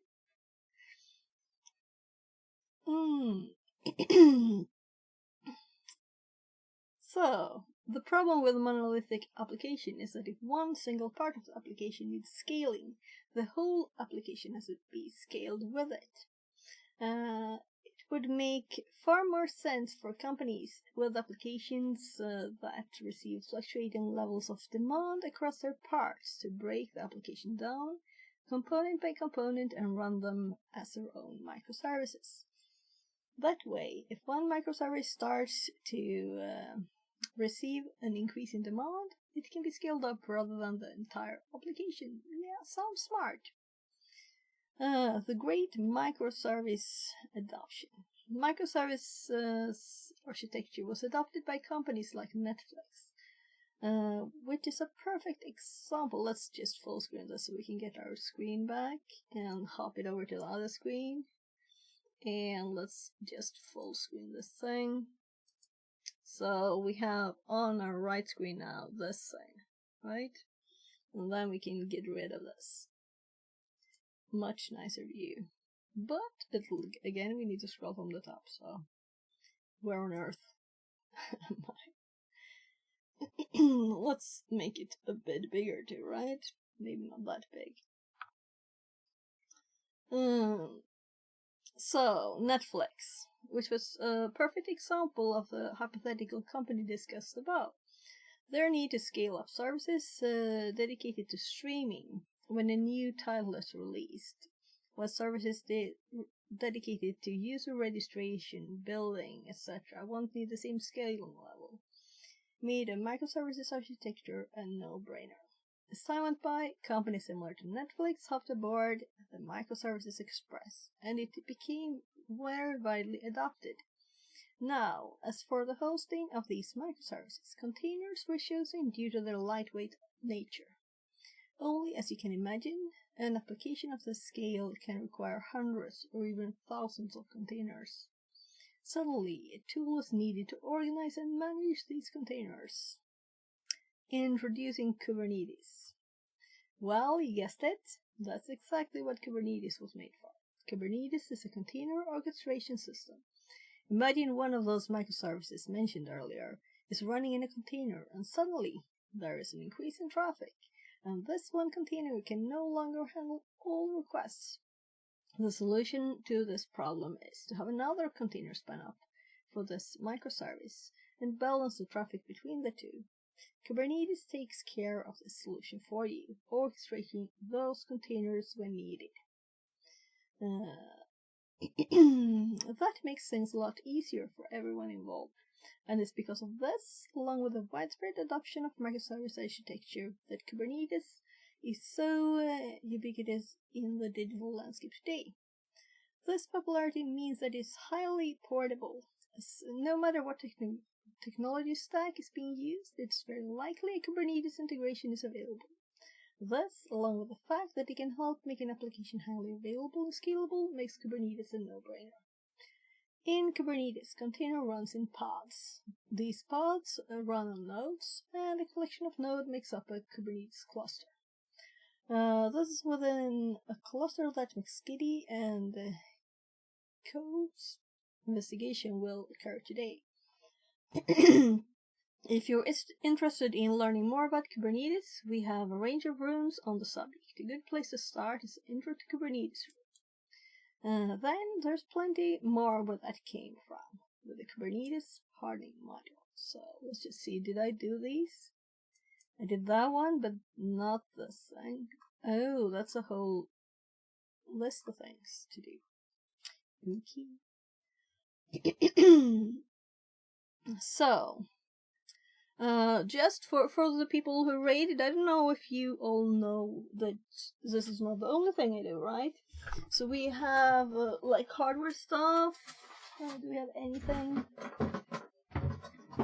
So depending on how long I stream today, we might look at the rotor, for example, to see if we can do some hardware hacking stuff, or maybe this new camera that arrived a few days ago. We have other stuff too to play with. Right here, here's where I put the Raspberry Pi with GPIO. So we connected LEDs and stuff and buttons, and we're gonna do sensors and things and play with that. And probably do serial communication. Though we tried it, but it was turned off from its default. Alright, and we also have these boards to read these things. Lots of things to play with. So stuff is falling out of their bags. So oh my throat is really not happy. And yesterday in the mail we got these new volt and amp meters to build a power supply to have like on the desk. So we're also have some buck-a-boost converters, and I'm probably gonna order more. So we have the four little meters there. We need, of course, 4 different changeable. Well, the base would be a PC power supply. That's just a bit cables cut, and go from there. So a lot of watts to play with. DFIR basics. Every cybersecurity professional has stumbled or will stumble. Stare DK says, Shabs almighty, I guess I was too slow. Yeah. You had to make dinner, I think, or something. Yeah, I think so. Yeah, dinner. So you missed the end of stream there. Welcome back. Doing the last rooms here on the Advent of Cyber, but I haven't finished. So I guess I'll start reading again. DFIR basics. Every cybersecurity professional has stumbled or will stumble upon DFIR at some point in their career. I was in a stream, but had to run to the store. Was here when I came back. Okay. Yeah, that happened to me lots of times. So, it is an acronym in IT. We all love our acronyms. That stands for Digital Forensics and Incident Response. That's why I didn't recognize it, because I've seen this several times. Why do I keep forgetting it? DFIR is not that hard, is it? Digital Forensic and Incident Response. Should remember that. So, these two investigative branches of cybersecurity come into play during the cybersecurity incident. A DFIR expert will likely be called to action as soon as an incident is ascertained, and will be expected to perform actions that fall into one of or both of the two disciplines. Digital forensics, like any other forensic discipline, aims to collect and analyze digital evidence of an incident. Artifacts collected from the affected systems are used to trace the chain of attack and uncover all facts and ultimately led to the incident. DFIR experts sometimes use the term post-mortem. Oh, that's to indicate that their analysis starts off with incidents has occurred and performed on already compromised systems and networks. Incident response while still relying on data analysis and investigate the incident, focuses on responsive actions such as threat containment and system recovery. The incident responder will isolate infected machines, use the data collected during the analysis to identify the hole in the infrastructure security and close it, and then recover the affected system to clean previous to compromised state. Picture an incident responder as the emergency first responder whose aim is to contain the damage, extinguish the fire, and find and stabilize all the victims. On the other hand, the digital forensics analyst is the crime scene investigator, CSI, or detective trying to recreate the crime scene and ultimately find evidence to identify and frame the criminal. Some bad word choice. Both roles are expected to document all findings thoroughly. The incident responder will present them to explain how the incident happened and what can be learned from it, ultimately proposing changes to improve the security state of the entity affected by the incident. The digital forensics analyst will use the findings to demonstrate the attacker's action and eventually testify against them in court. In the task at hand, we will help McSkitty and the Glitch become digital forensic analysts and retrace the malicious actor's step.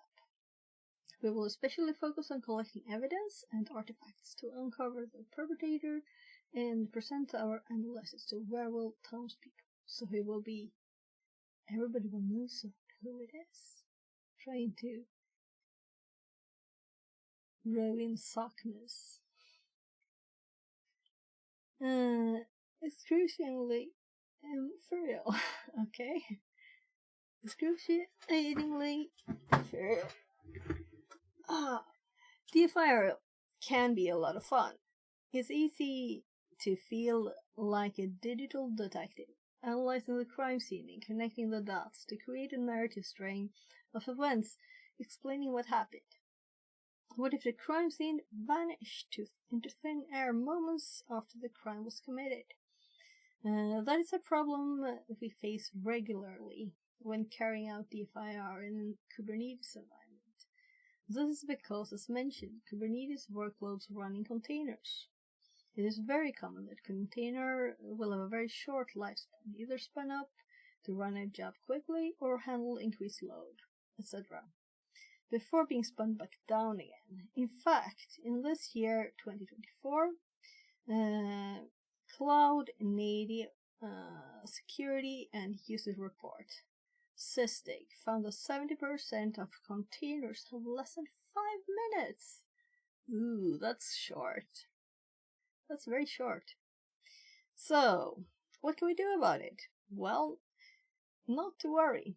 It just means that we have to expand our digital detectives toolkit. The key to keeping track of ongoings in your often ephemeral workloads within your Kubernetes environment is increasing visibility. There are a few ways you can do this. Haster DK. Yeah.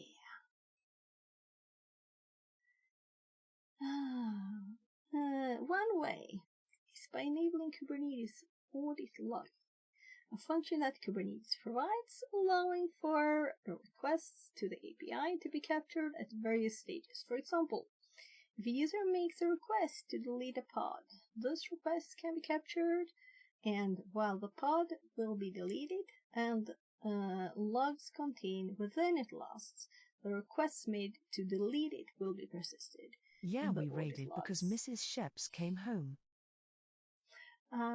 That's the raid reason. So, welcome in all the raiders. What request events are captured can be defined with an audit policy. We can use these audit logs to answer questions which help us in a security DFIR context, such as what happened, when did it happen, who initiated it, to what did it happen, where was it observed, from where was it initiated, to where was it going. Of course, this just scratches the surface in terms of level of visibility we can achieve with our Kubernetes environment. We can feed these audit logs, as well as events from other security-relevant sources, into runtime security tools, which help transform these raw events into actionable data. StareDK says, "Will opinion you mean chef's all IP?" Yeah, so I had the... Maybe we shouldn't have that clip up, right? Always on stream together. Would you check those streams out? Would you check that overlay, right?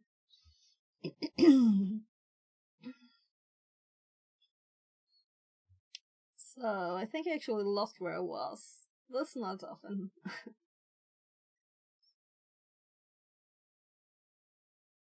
So let's just read again.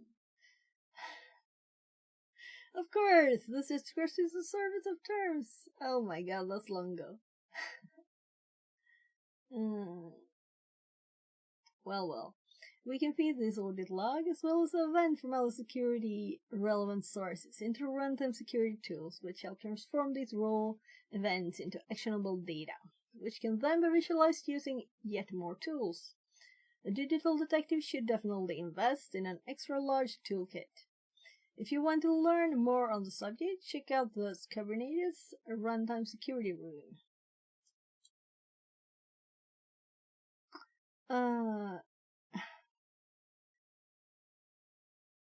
Opinion says, Ha ha ha. translated from Tagalog. By the way, guys, if you want to chat, I'm in advert land RN.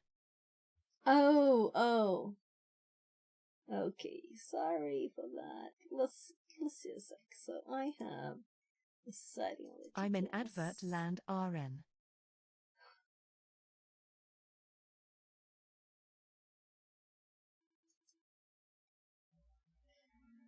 Just checked if I had my pausing thing on.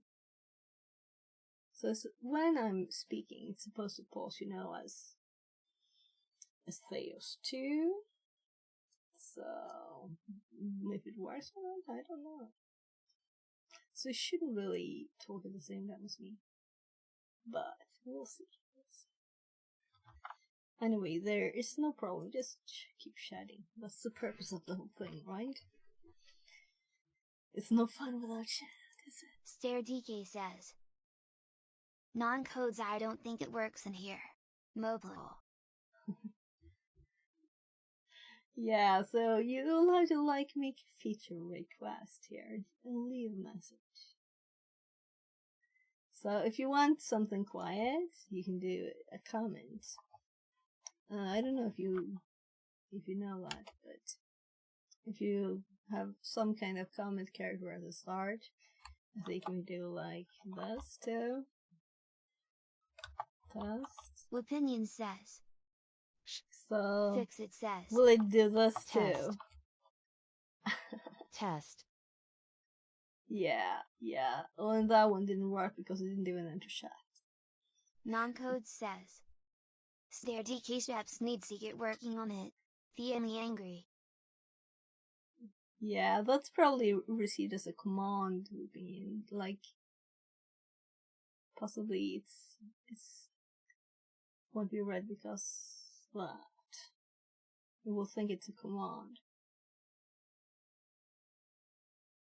So you can see when my stream duration message there, I have a dash first, so it's not read by the TTS. So if you want to sneak messages that I don't hear. So, let's continue. yeah, that's it. Opinion says, Read. So the not read was not read. So.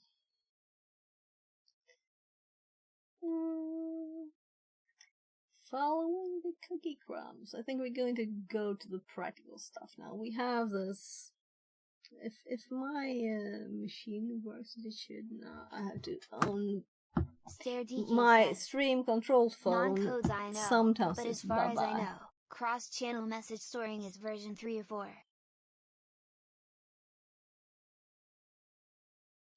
Right, it was doing a some Opinion kind of says. chatbot. Nice.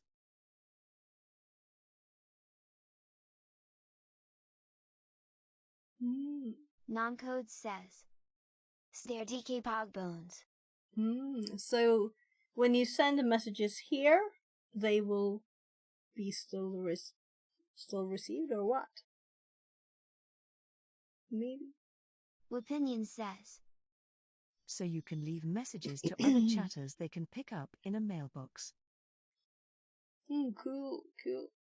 Yes, but only per channel right now. Cool.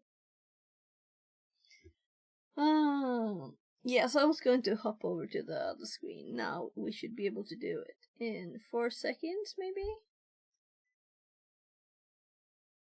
So, actually more. That's odd. It said my phone. Sheps doesn't know I'll about the do a whisper 5-second feature, ad, but and then don't it tell did a him. 10 one. Okay. Stare DK Making says. his own. If his bot is here and you do. Leave him Shepsa Almighty whatever. Shepsa Almighty can pick it up in other channels where his bot is. So how do you know how I read leave message? Not just leave a message or something, but the message you send when you leave somewhere. That's how I read it. A leave message. But leave a message. Yeah. I think it was a leave a message. So now I can switch screens. Come on, phone. I'm clicking the button.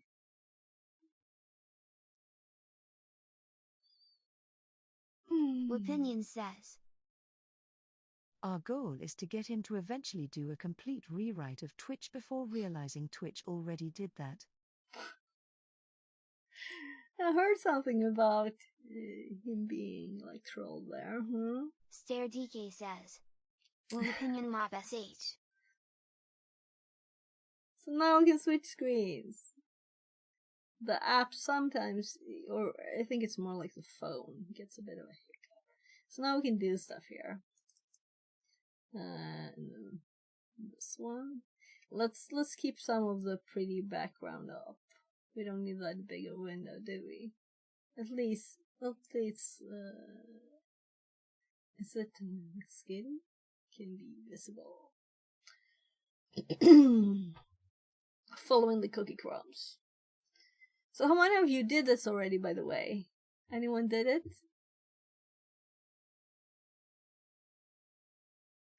Let's start our investigation. As mentioned before, some of the log sources will disappear as their sources. I'm HTTP. So no tracking at all. Only HTTP. Sure. This is all free. Everybody can do it. You can win the prizes. Let's start our investigations. As mentioned before, some of the log sources will disappear as their sources, like Buzz or Ephemeral. Let's see this in action first. On the VM, open a terminal.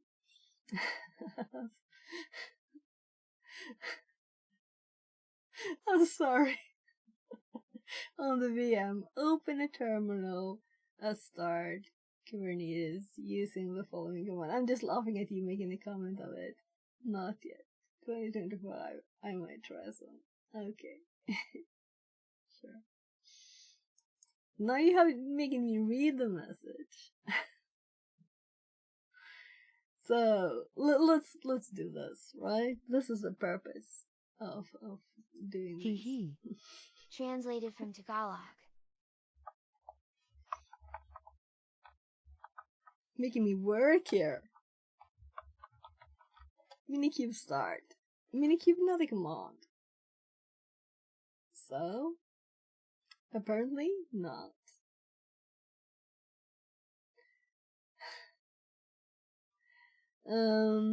Let's finish this read, I guess. That's kind of funny.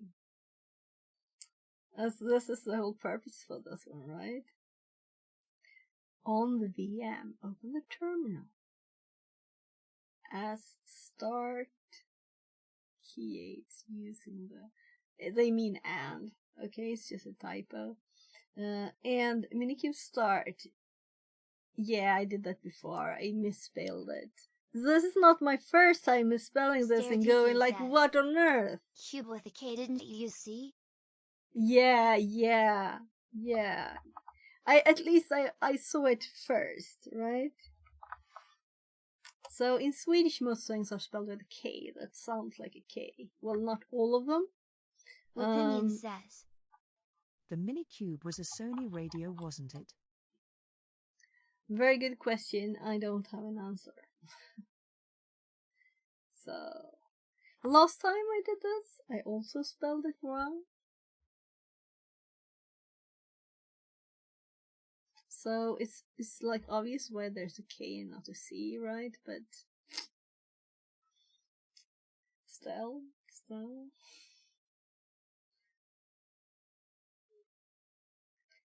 Let's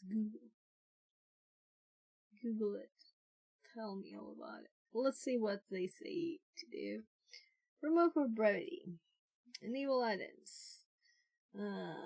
It will take roughly 3 minutes for the cluster to configure itself and start. Yeah, let's chat some. Should we Google that? You can verify that the cluster is up and running by using the following commands. Let's do this soon. Let's do Minikube, right? Why not? What did I say instead? Images is usually a good way to find. Apparently it's a car.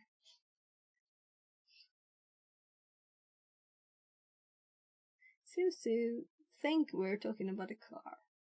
And there's Minikube with a K. A robot arm called Mini Kobo.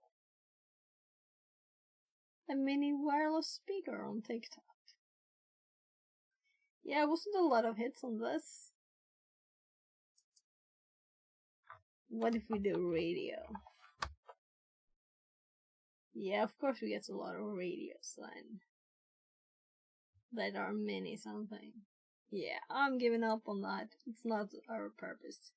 It actually did start, so it did its job. So cube CTL get pods in Werewolf. And did I spell that right? No C's where there's supposed to be K's. So morality checker, naughty or nice, naughty picker, nice picker. Okay. And the naughty or nice one says error image pull. I wonder if it's supposed to. Now it says cache loop back off.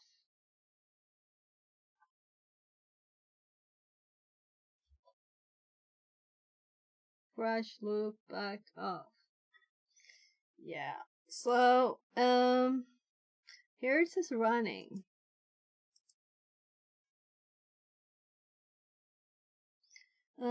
If all pods are up and running based on their status, you're ready to go. This will take another 2 minutes. Okay, since we know that the web application was compromised, let's connect to that pod and see if we can recover any logs. And that's the one we're waiting for. Connect to the pod using the following command. Let's see if we can copy this right. Cube, CTL, exec, and where will naughty or nice, IT, interactive terminal, right? Dash bin bash. So, let's see if it's up before we paste. It's still going. Yes. How can it be that 95% of my LinkedIn notifications are from the same 3 people all day every day? Okay. Maybe you like their posts a lot. Maybe. So this should take another 2 minutes. But it says it was like 3 minutes, 45 minutes ago.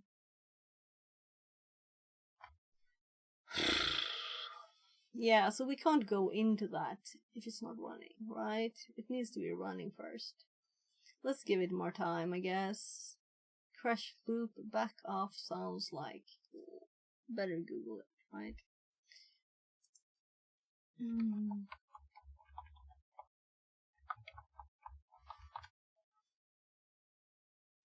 What is it and how to fix it?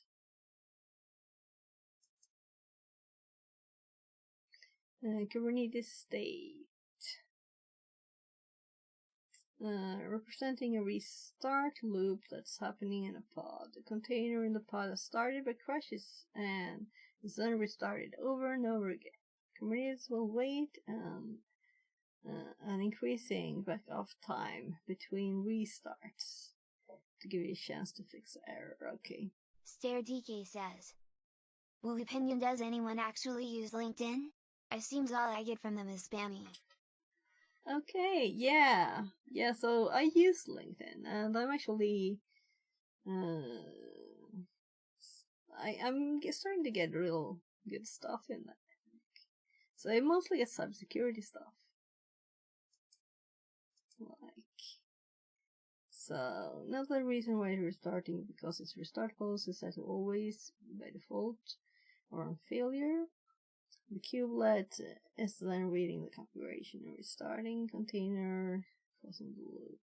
So I don't want to spend all day on that. So let's see if it's still going.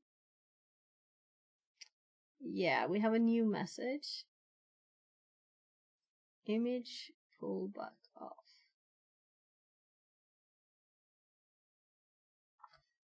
Opinion says, StirDK, yeah, it's very spammy. All I use it for now is posting my PWND HTTP badges.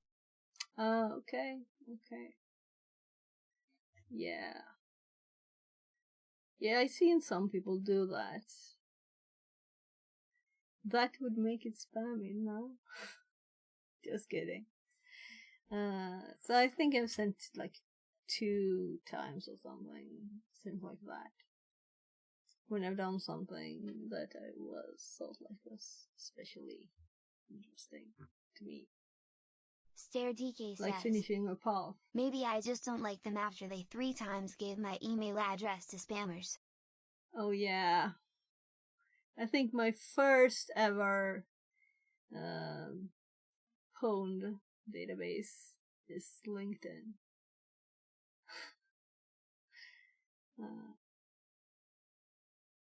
So Opinion says, I remember that hack. what do you think? Is it up now? Yeah, I'm actually thinking. So I let this run for quite some time. Maybe it's just quicker to restart And the I've whole asked like I box. told you so to everyone who was telling me to use LinkedIn and how great it was. StareDK says, "Well, opinion, like you didn't yesterday. Mopsus."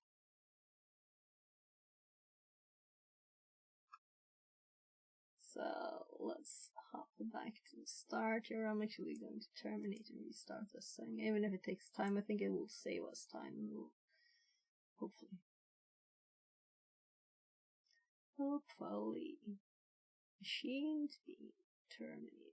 And give us some text.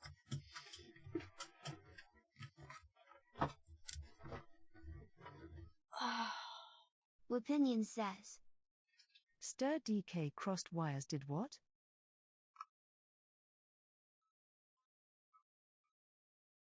So let's start it again.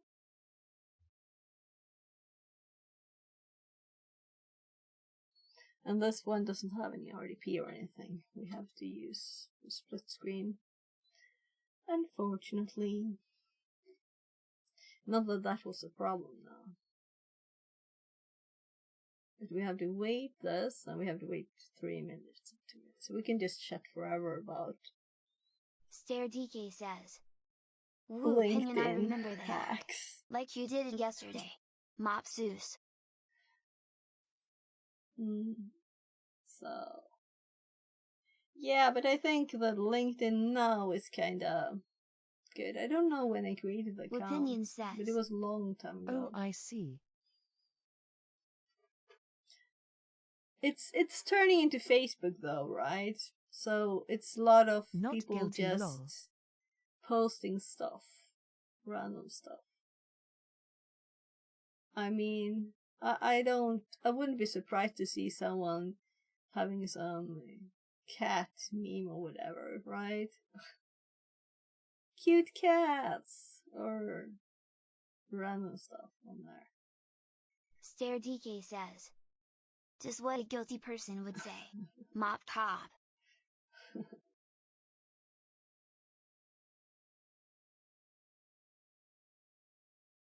So now we know all about it. Anything else? So the last one we could just start a P2. But this one we have to use. I could continue reading, but I kind of want to do stuff first. We read all the start stuff. Now we have these running commands there. So let's have this one, or let's scroll. Well, we'll just kill that anyway. So other screen, full screen there. Let's use this one. And that's why I didn't scroll, because it helped. Right, so let's do the Minikube, and do you think I will be able to spell it? That's a big question.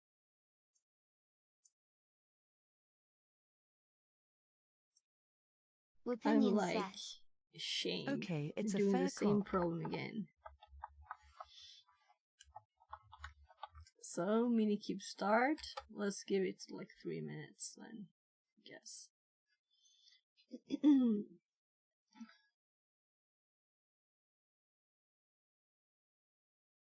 So it's starting, right? And being kind of slow about Poor it. attempt at what an innocent person would say. I'm gonna go check what my hubby wanted.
Det var att komma igen så.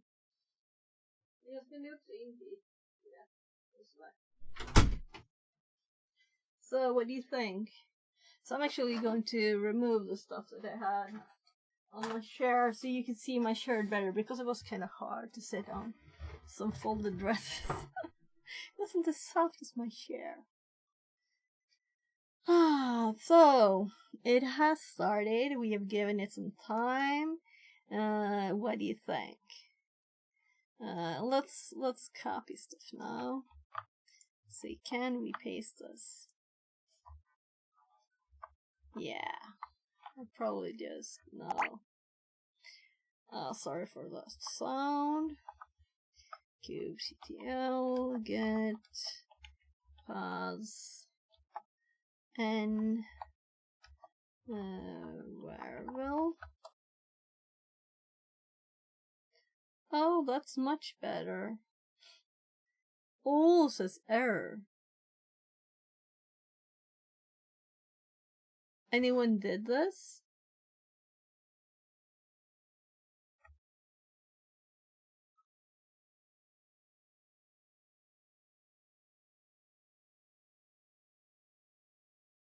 So I'm just comparing to what it says over here.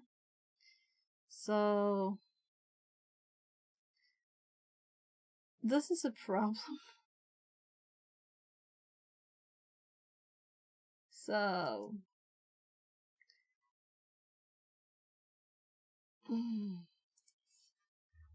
let's try it again. Wasn't that enough time? I haven't started talking about the game it's playing. Yeah, it's running. It was just time. That's good. By the way, fix it just in case I don't see you before, and because I am now approaching the 24th hour without sleep. Happy New Year to you and all your family. Oh, I hope you had a wonderful Christmas. Yeah, the same to you. Merry Christmas and Happy New Year to everybody. Everybody in the stream. Happy New Year. So soon, right? It's like not that long. For me, it is, well, 25 hours and 39 minutes until New Year's. You know, we just got some nice food to eat for tomorrow. So,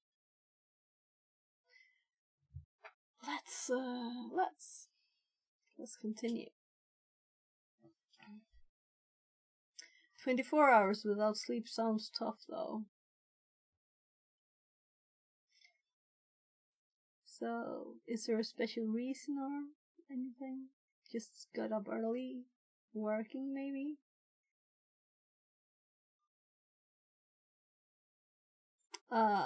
Yeah, so we've Max already Kim read says this. hello, hugging face.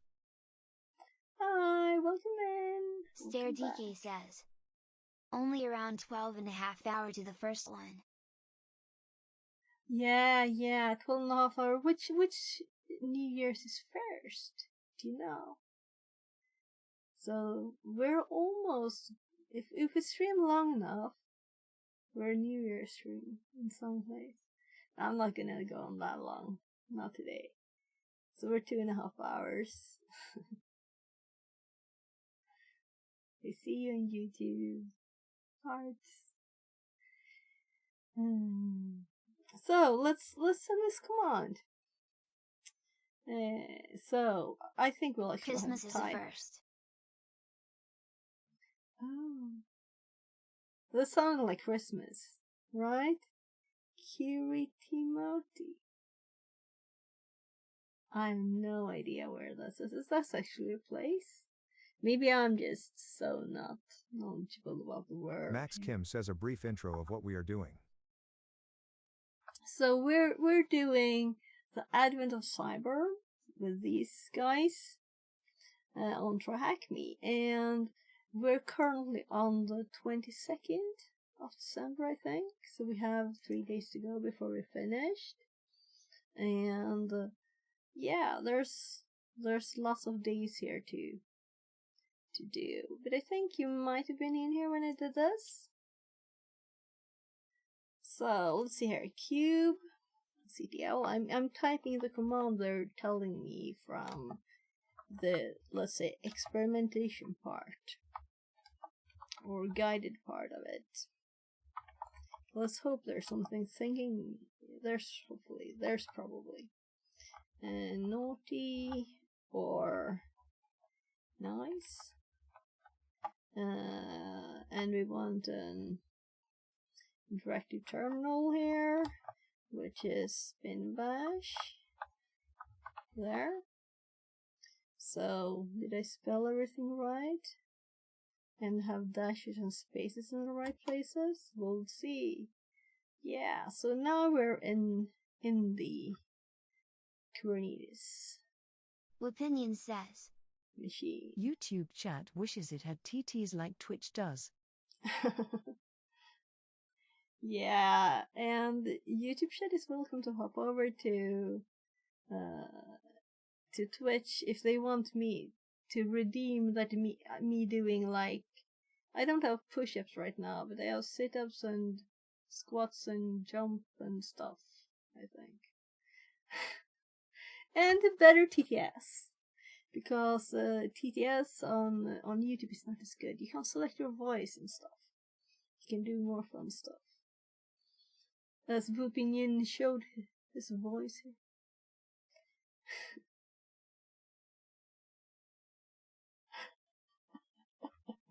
So I'm gonna reveal your message for YouTube. And YouTube chat wishes it had cool emojis like this. Oh, we're getting ads, though. I don't know how it is with ads on YouTube. They're probably not there. AD break. Yeah, so now we got a YouTube Plus. One thing that's good on YouTube. So Twitch people could skip the ad break by hopping to YouTube. So, which is the best. There's also like 20-second delay or something on YouTube. I think it's them filtering stuff. That's why they have the delay. So it's not like they're worse. Max Kim says YouTube is boring, men. Smiley face. You're very welcome in YouTube too. I have had some trolls in YouTube, but I think I might have converted some of them to not be trolls. I don't know. I mention YouTube and adverts appear on another platform. Damn, Google are getting sneaky. Yeah.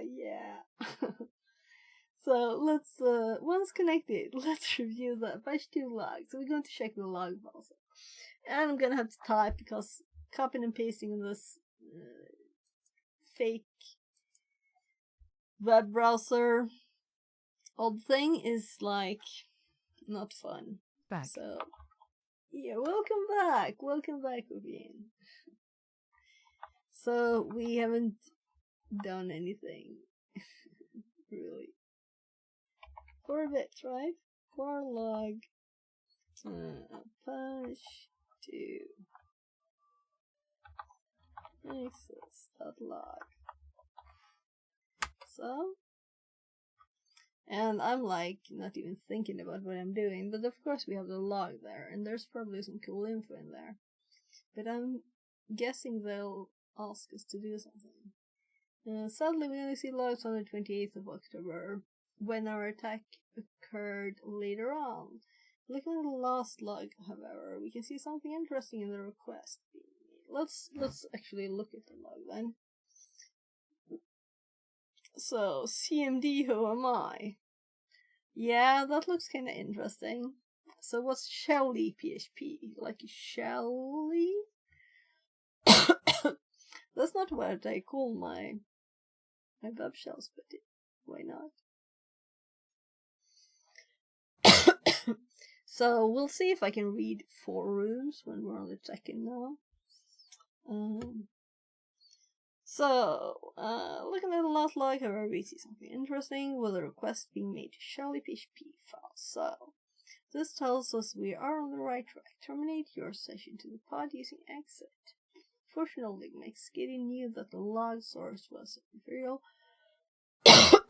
and decided to ensure that remote backups of the log source were made. Navigate to our backup directory using. So we're gonna hop over here. So I'm assuming we exit.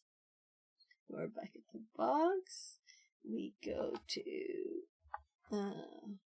so where are we? We're already on Ubuntu. Why would I CD to it? So cdd f tab, yeah. And here we have pod Apache 2 access.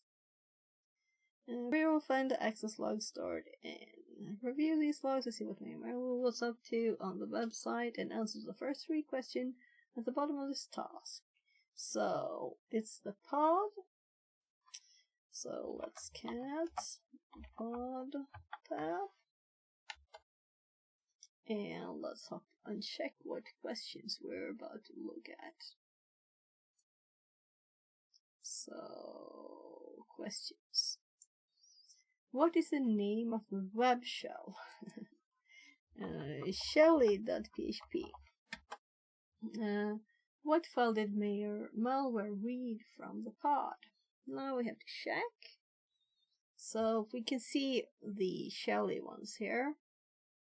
And we can see db.php was catted. So let's answer db.php.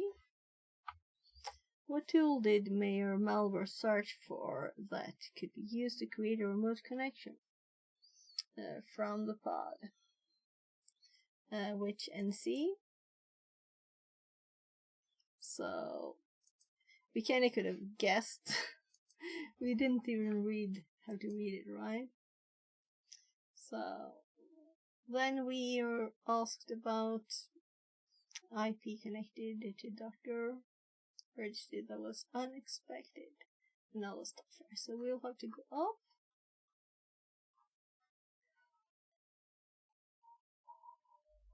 Oh. So it's quite a lot of stuff we have left to do. Let's see.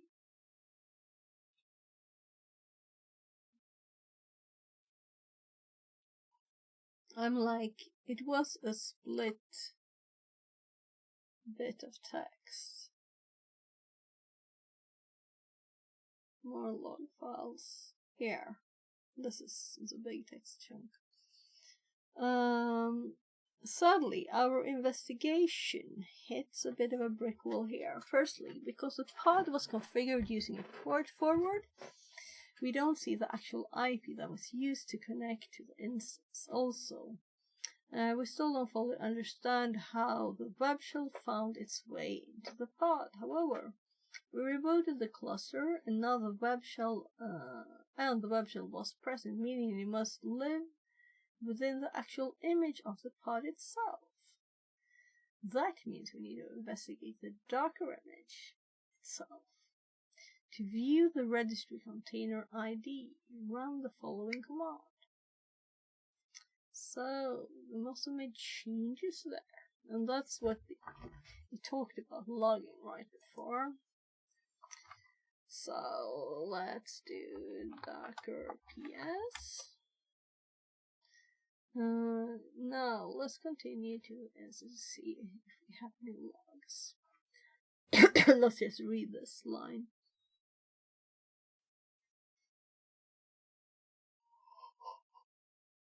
Oh my god. My throat is really not very happy with me reading this much. So, exit container name. Okay.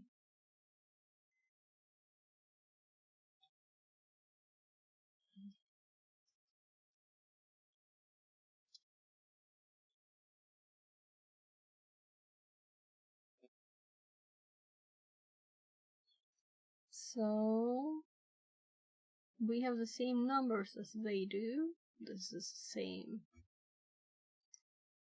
machine, same VM. So why would they do Docker container name ID here? Whoopity whoop whoop whoop whoop. Whoopity whoop whoop. Let's run this even if it's not supposed to lead anywhere. So Docker exec, and then container name or ID, and we have names or IDs. I'm saying names when I mean IDs. So let's do 77 FDD F1 FF 1 B8 and ls. Well, they do AL, I do LA, whatever. Var logs log, of course. And it is nothing, so let's do the other one.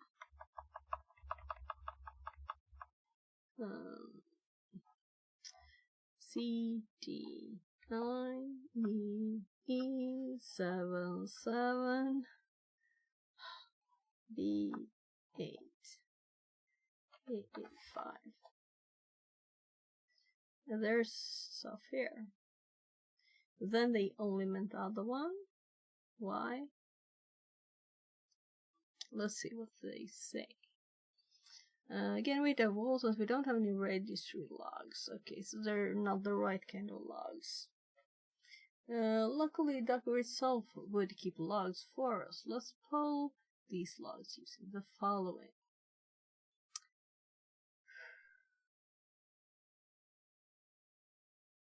Okay. So, I'll have to type everything.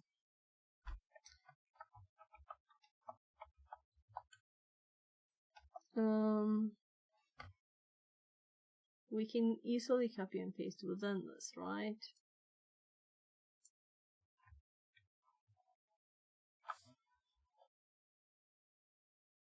Oh my goodness. Oh, let's read all of this. And now we have something we can use. These logs have been folded for you and are stored in home Ubuntu. Defer artifacts Docker registry logs log file. Let's start by seeing all the different connections that were made to the registry by searching the head HTTP request code and restricting it down to only the first. So we're going to copy this line. It's long enough to be worth it. Welcome, man. New follower Thegwar. Less than Thank 3. you for the follow. Yeah, sometimes I shift control copy and it opens after. So that's what I did. So now we can paste it here. It's not extremely long, but I think it's worth it. Possibly. Now we can paste. So,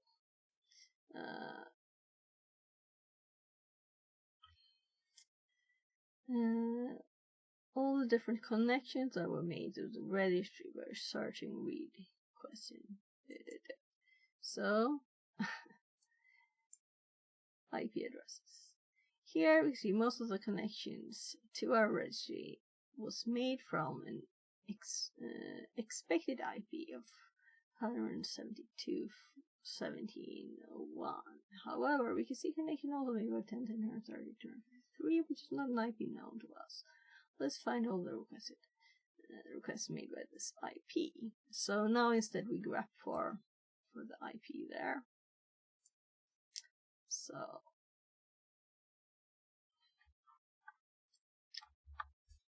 click to. So we see a lot of those IPs.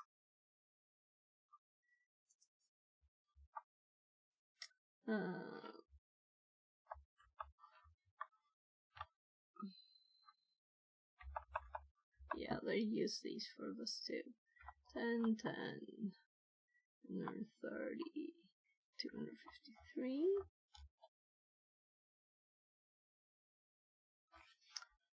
Okay. So now you see the full lines. It was cut before. And now we're getting somewhere. If we review the first few requests, we can see that there are several authentication attempts made here.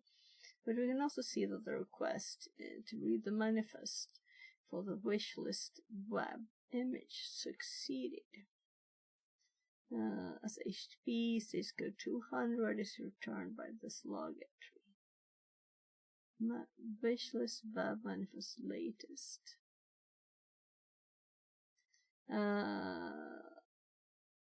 What we also notice is the user agent is a request is Docker, meaning that this was a request made through the Docker CLI to pull the image. This is confirmed, and we have several requests then to download the image. From this, we learned several things. The Docker CLI location was used to connect to the registry.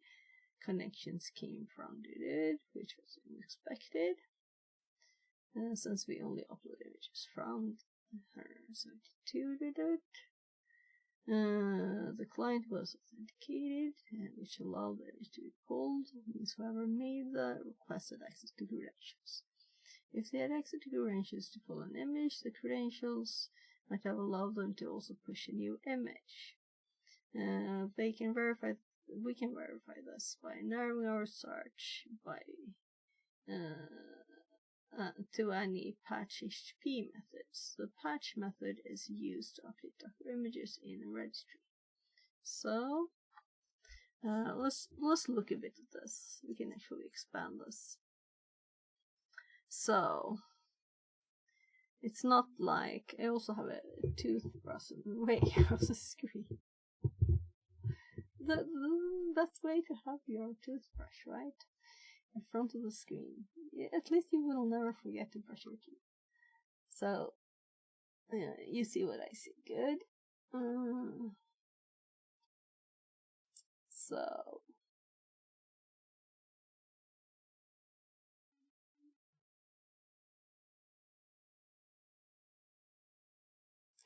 Yeah, this is why I didn't start with this, because it would have taken time to read all of this. We can see here, though, it says patch several times.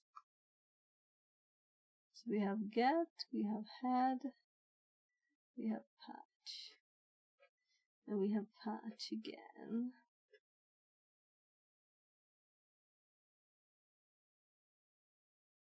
State.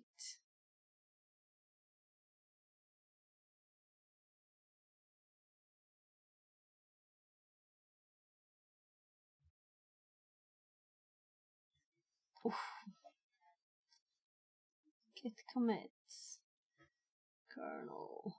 And the other one says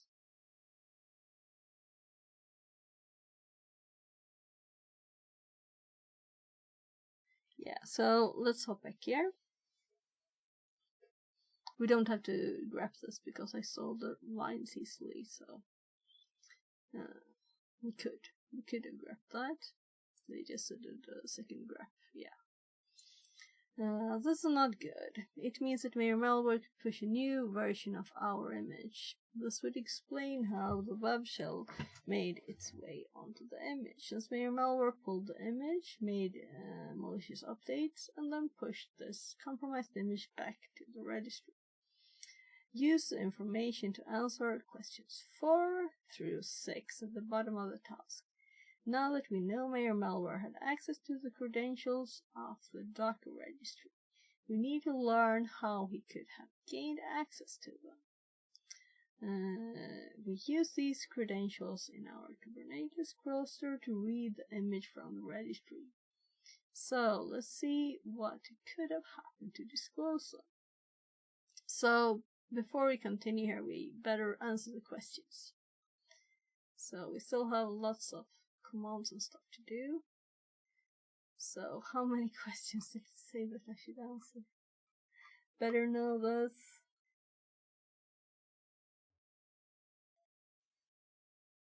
Four to 6, so 3 more. 3 more questions. So, what IP connection to the Docker registry was unexpected? Yeah, so we knew this some time ago. It actually told us. We didn't have to think for this. I always hope there's thinking involved. At what time is the first contact made from this IP to the Docker registry? So, we have the list here. And I'm assuming the oldest is the first one. So 19.3.12. Wapinion says. Can you grep the list? Yeah, but for what? It's already grabbed. They just did another grab, but I read the lines already. So they are not asking about the first patch, though, so... I'm just reading the dates now.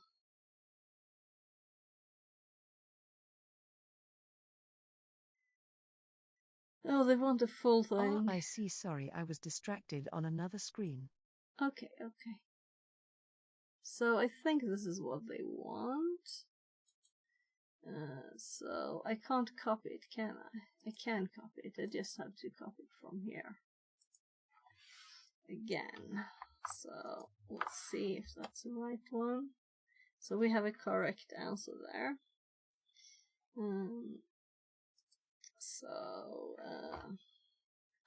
At what time is the updated malicious image pushed to the registry? Which of them?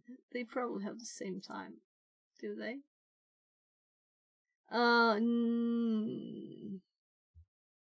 So we can grab for the second one so we can see these out better.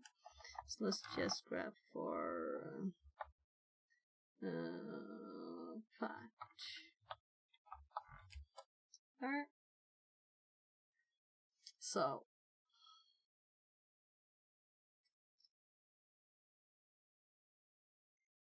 they don't have the same time, but they both patch.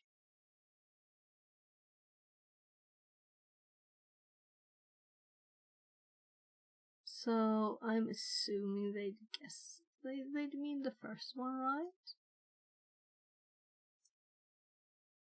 It's not a big difference. It's a 28 and a 31. So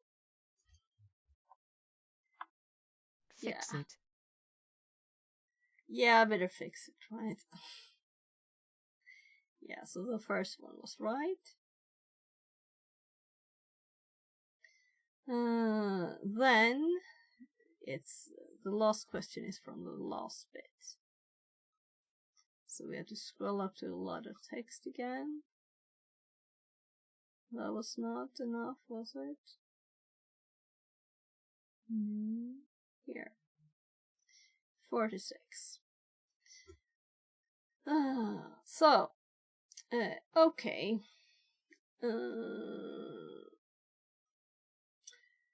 So it looks like the attack happened via the authenticated Docker registry push. Now it's time to return to our Kubernetes environment and determine how this was possible. McSkitty was made aware that mere malware was given the user the access to the modernized Kubernetes environment, but was assured by the DevSecOps chief that he wouldn't have sufficient permissions to use secrets, etc. The first thing we should do is to make sure this is the case. To do this, McSkitty decides to check what role is assigned to the mayor. She first checked the role bindings. So would you want to give any permissions to this mayor? There are loads of us in NOOB second Discord chatting away in VC. I sent you an invite to the server in case you want to pop in and say hello to everyone later. Theo is in there right now, smile, it's a good server and loads of people you already know in there. Yeah, I might be in there already. Did you check? You could always try searching. I think I'm in there. Maybe. So, I don't have time a lot to go into Discord, because when I'm not streaming, I'm like with my family, you know? Not always on the computer. Odd, right? No, but I'll see. It's fun to... I can always pop in to say Happy New Year, Merry Christmas.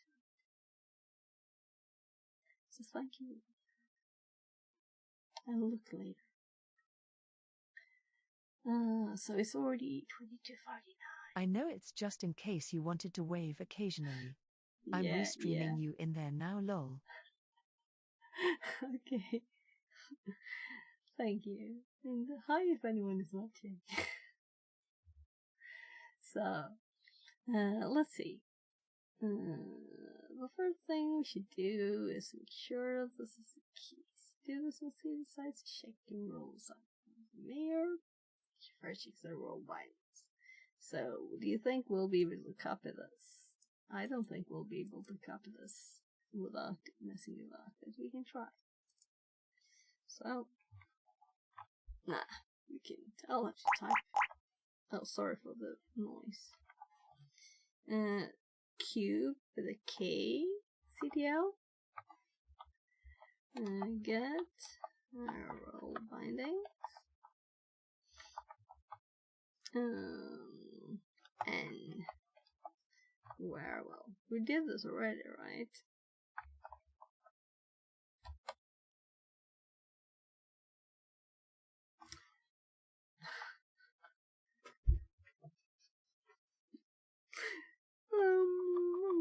I can't spell QV. No, we didn't do this. We didn't do roll bindings. Mayor user binding. Roll mayor user. So. Mixkit then sees a roll binding name of mayor malware and decides to take a closer look. So. Stare DK says, I think I'll find some food. Have a good rest of stream. Fix it in chat. See you all later. 12 hours, 8 minutes till New Year's. Yeah. Also, do you have that? Or is it for the first one? So, it's just 25 hours. So, have a great, rest of the day, and have a great tomorrow if I don't see you, and have a great New Year's Eve, whenever it is. If it's in 12 hours or if it's in more. First one. I'm counting down to all of them on stream. Ooh, cool. Opinion says, see you later. Later, Stir DK. And Happy New Year. So, let's see, which screen am I showing you? This one. From the output, you can see that used. Yeah, we're supposed to scroll there so you can see the full command. There. And let's use a bit of this. CTL describe. Roll binding. Mayor. This is quite complex. Binding and werewolf. So, name mayor's binding, labels known, control mayor. Yeah, I messed about this sometime, but not a lot. Kind name workspace. From the output, you can see that the role mayor user is bound to the user mayor malware. Skitty then checked this role to see what permission it has, and therefore mayor malware had. So we're gonna have to check again, so you can see the full command. Here I'm double clicking stuff here. kubectl describe. Role mayor user and werewolf. So resources, create, get list, pulse exec. Pulse get list watch, get list describe for these. output tells Mixkitty something very important. A lot of permissions listed here are as you would expect for a non-admin user in the Kubernetes environment. All of those except for the permission associated with pod's exec. Exec allows the user to shell into the running containers within a pod. This gives Mixkitty an idea that what Mir malware might have done. To confirm her suspicions, she checks the audit logs for Mir malware's activity. And I think we are gonna copy this command because it's kind of long. I think we'll save time going into here and not clearing it, obviously. It's so odd not to save. And we paste it.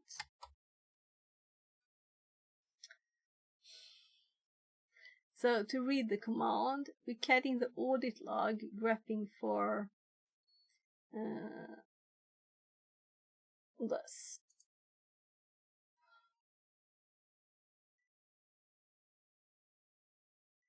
This returns a lot of logs. Go through them as Mixkitty start to form an attack. Adverts, but keep going, I can catch up. Let's check it this then. So this is not that interesting to miss, right? So to look at just one of these logs, the user Mir authenticated audit ID, Kubernetes secret namespace variable API request received timestamp, user agents. So resource secrets.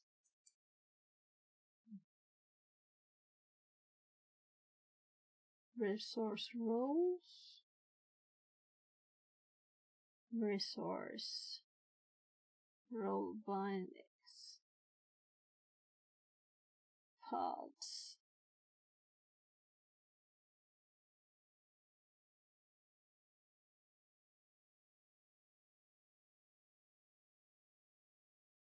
Resource pods. So it's like not telling me a lot. Yeah, I was just checking the logs while you were gone there. It didn't tell me a lot. So,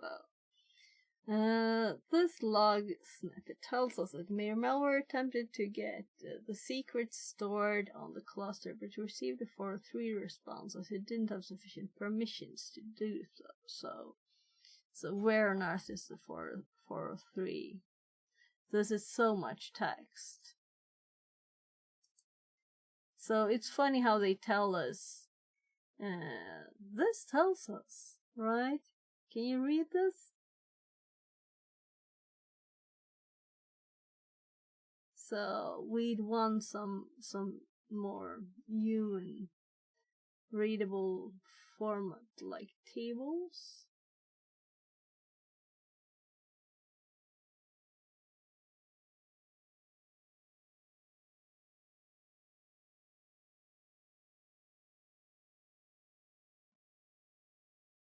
I'm just trying to get the codes. Like a 403. Let's grab for 403 then in this, I guess. Because I'm blind.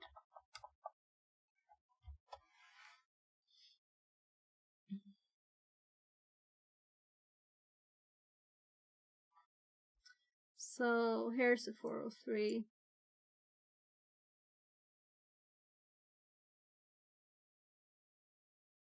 Forbidden.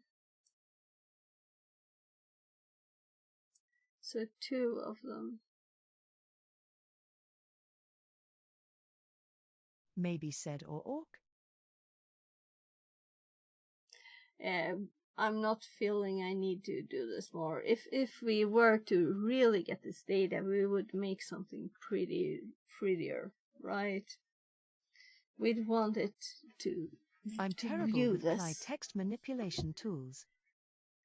Yeah, but this we wouldn't want to see in CLI. We would want this in like maybe some web tool reading data, right? Not like that if we wanted to really look at it, because it's not easy to find the 403s even in this text, and it's where humans are good at recognizing tiny bits of stuff. So, but it's still like impossible to see in all of this text.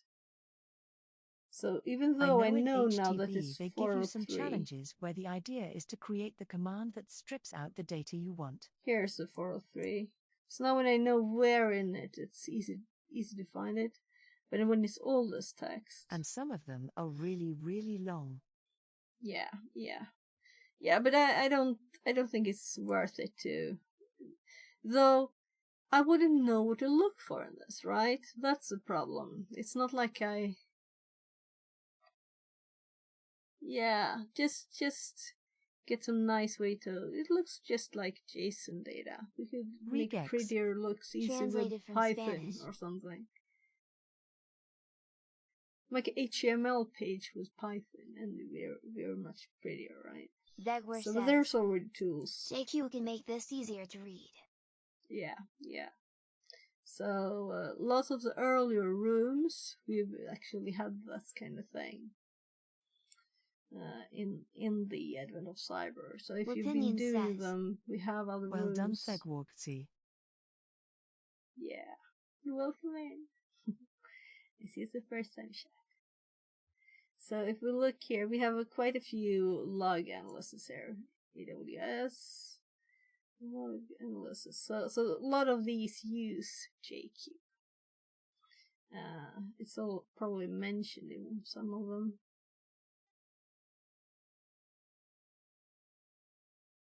So even if we wouldn't like do that, now we have to find the spot we were at. So what tool do we get for that? Role bindings, describe role binding, look in the headers here. So, yeah, further up.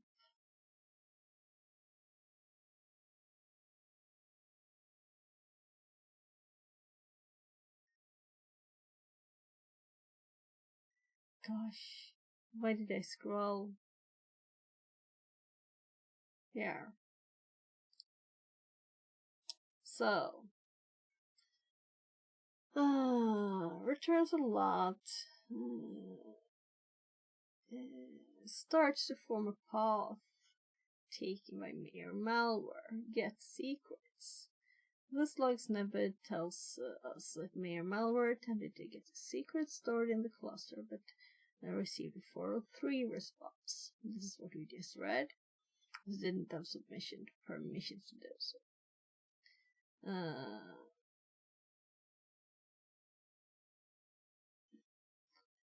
A plural get command runs a list on the backend and is why it appears as so in the logs. Okay.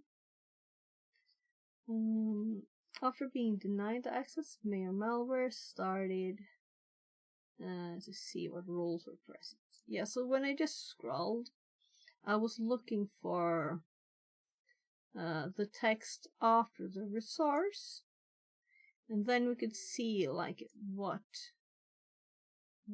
how it was going. This line is not readable in any way, so this is actually more readable here. So here we see the pods, and here we have role bindings, right? And then we had roles, and then we had secrets. This is what I saw from here. That's all I could see from this. So it's like somehow it got some secret. And probably the one with more data here, right? So this is the one. I'm kind of thinking this is something from here. Or let's actually read it all. Forbidden details, kind secrets, kind status version, status failure, secrets forbidden, or cannot list resource secrets in API group. Names is spiral, forbidden details. So the graphing here is making it unreadable.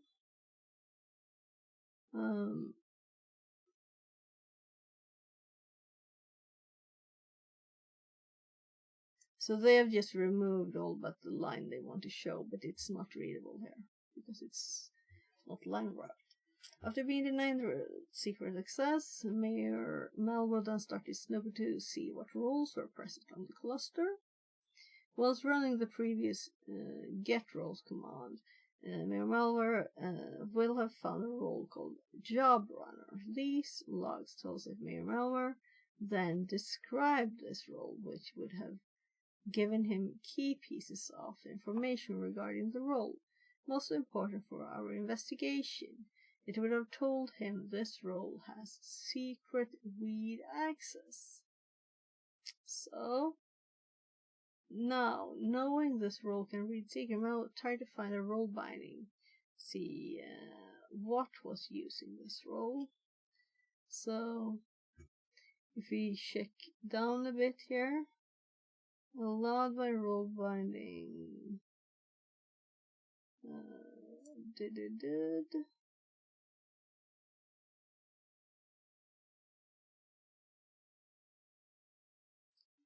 Roles, a lot of roles there. Role bindings.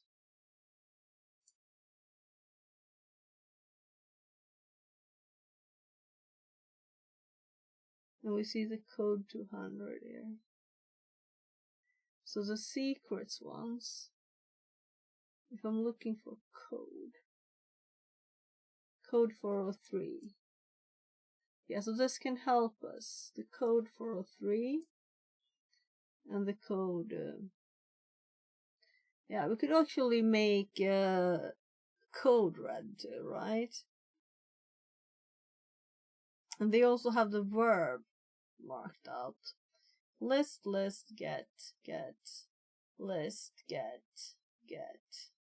So get role bindings, something, right? And if we made code red, I could find that easier every time. It is not worth it, is it? Let's read on. But yeah, we'll get a question at the end. Now, knowing this role, view secrets, mirror, try to find its role binding, describe role binding. After seeing a role binding named Job Running binding mirror, describe it to find out this role is bound to the service account named Job Runner SA. Make it the service account has permission to view secrets. Here we can see that Mayor Malware now armed with the knowledge that the service account has the permissions he needs, lists all the pods running the wearable namespace with the kubectl get pods command. Mayor Malware describes the pod as morality checker.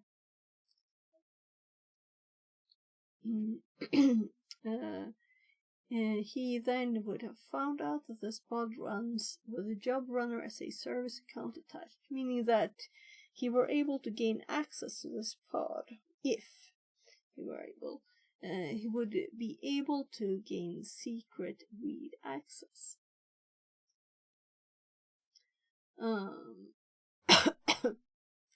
As mentioned in the role discussion, exec is permission usually not included in a non-admin role.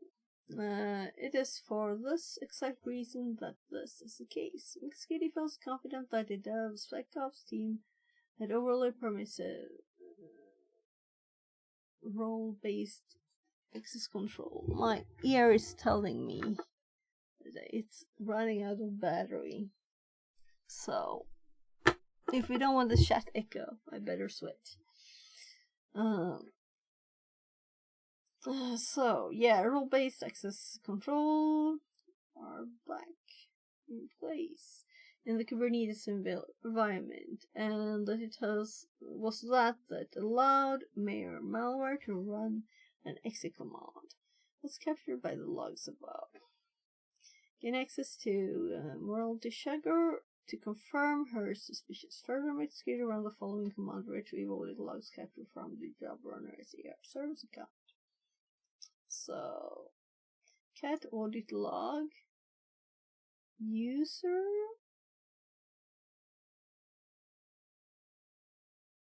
Oh, that's a long graph. Resource verb.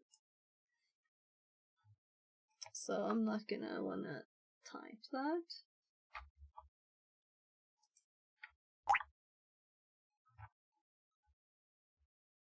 Will it paste? No.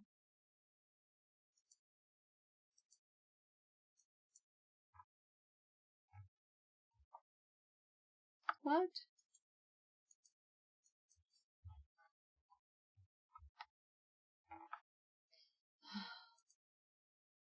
I'm so annoyed at this. Clear. Copy. Paste.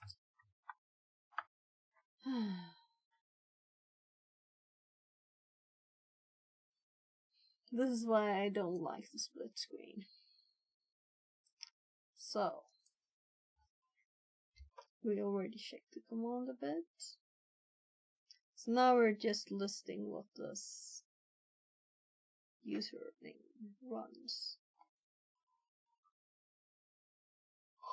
Let's say that this is not my life goal to be allowed to read a lot of these logs manually. Here we can see a few, but I can imagine if this was a real thing, you know, and there was an actual criminal, then you would be like, oh my god, I found some information here, right? But this is just this. Here we can see a few commands being run. We can see Mayor Malware is able to now run get commands on secrets and listen. But most importantly, we can see that he has indeed been able to escalate his privileges and gain access to the Polcred secret using the job runner as a service account. The final piece of the puzzle revolves around this secret. Finally, she runs the command, and the attack path is confirmed. So, kubectl get secret Polcreds. So, copy.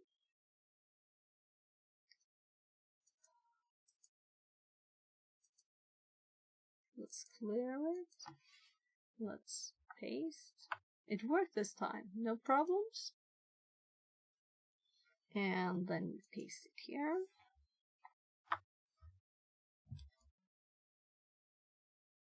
So, Mr. Naughty. Username is nice. Password is naughty. And we have an O thingy there. Let's see. Shaken Heard. Muscidi then confirms that the Docker registry pull password is the same as a push password. This means that after retrieving these credentials, Mayor Malware could have been able to make the Docker registry push we saw earlier, and ensure its malicious web shell was deployed into the Kubernetes environment and gain persistence. It is for this reason that push and pull credentials should always be different. With that, the investigation is all tied up. The conclusion being that Mayor Malware most certainly belongs on the naughty list this year. So we have a question. What is the value stored in the Polcred secret? So they want the full thing? No? So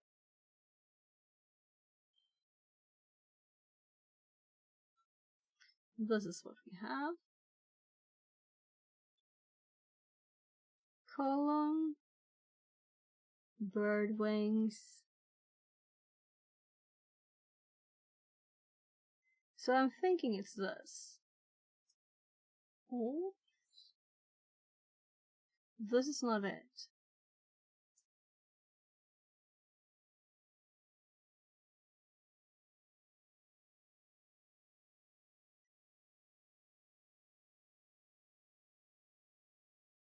Is it?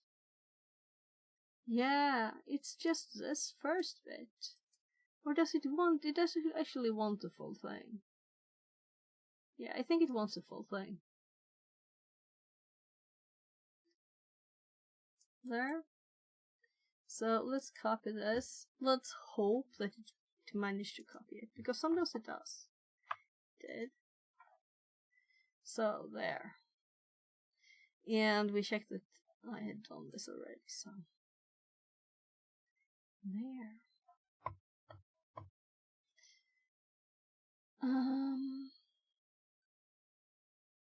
I want to play with Kubernetes and more with Docker, but looking at text logs is not like, I'm sure, the best way to read logs. I mean, this is not, if someone is doing this as their job, they're not gonna read this, right? They're gonna search the data in a nice way, not look them online. Though I did take note of the command color always for grep. So let's copy color always into my grep notes. I don't even know if I have grep notes, but I think I have like basic command notes. So if I were to ever think, what was that thing to keep the color over the several greps, right? Then this is one of the things we want to play with. Then I would want this, and I think it's probably in like Linux basic commands. Linux commands, yeah, here, grep. So,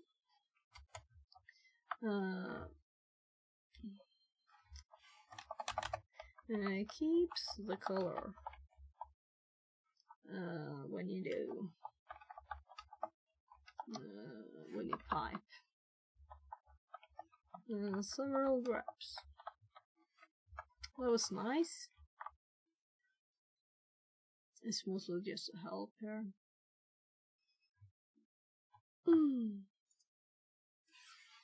So,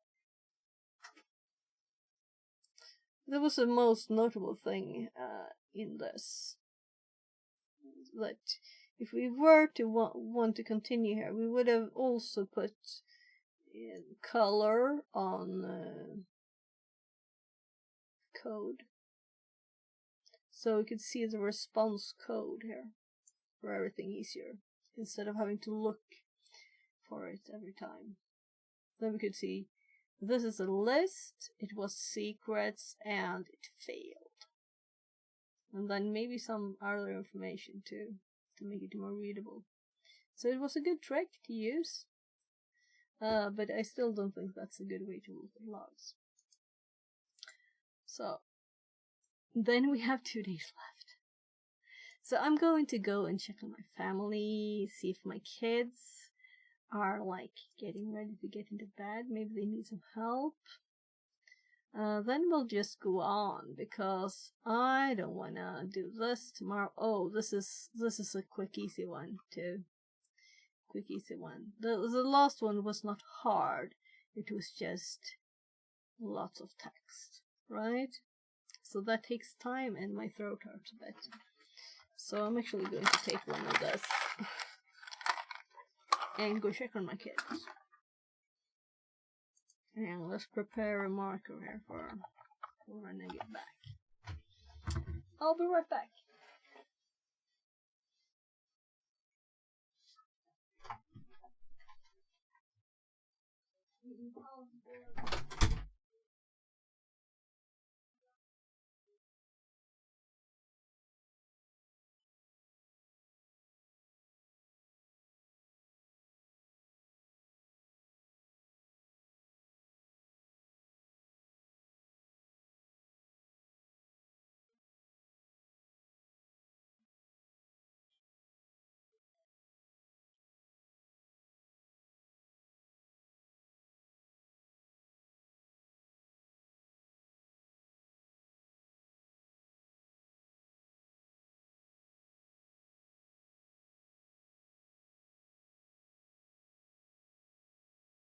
R0R0Sec says, "Hi, just a quick question, what editor are you using for taking notes? I assume some Markdown editor, can you recommend one?"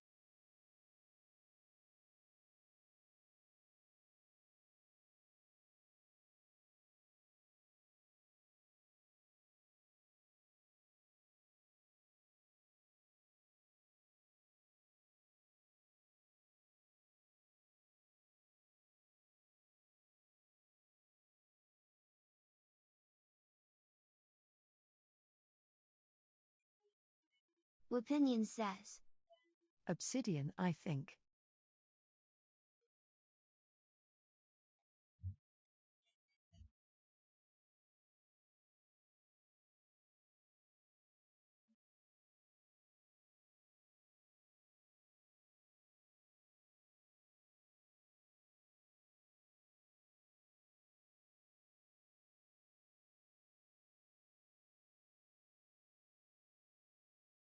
Gongolfa Vert says, Obsidian is great high BTW.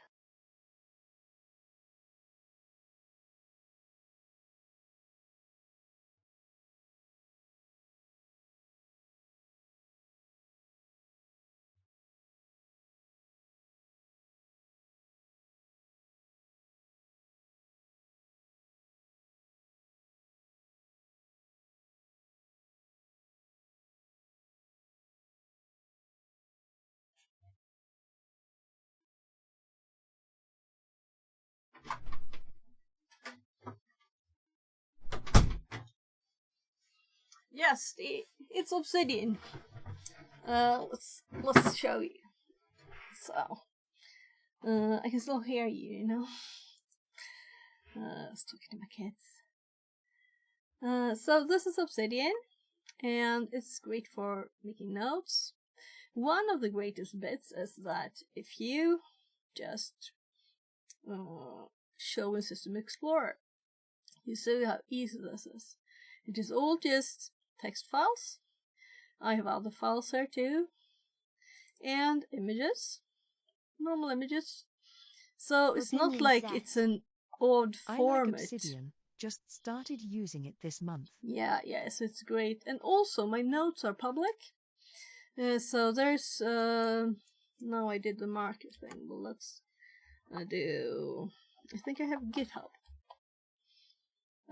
So on my GitHub there's a Obsidian public repo, so you can have all my notes if you want to. Maybe we should take the opportunity Canva integration, to update. and there are lots of cool plugins. Yeah, let's check out my Obsidian notes in Obsidian, right? So we can do basic stuff. We can make links, of course. Says, I just wish it was supporting handwriting better. Ooh, handwriting. Yeah, so I don't know lots of complex stuff. You can make lists, quotes, Opinion stuff. says, fancy. You can embed iframes. So if I click here, this is what it is. And yeah, lots of nice stuff.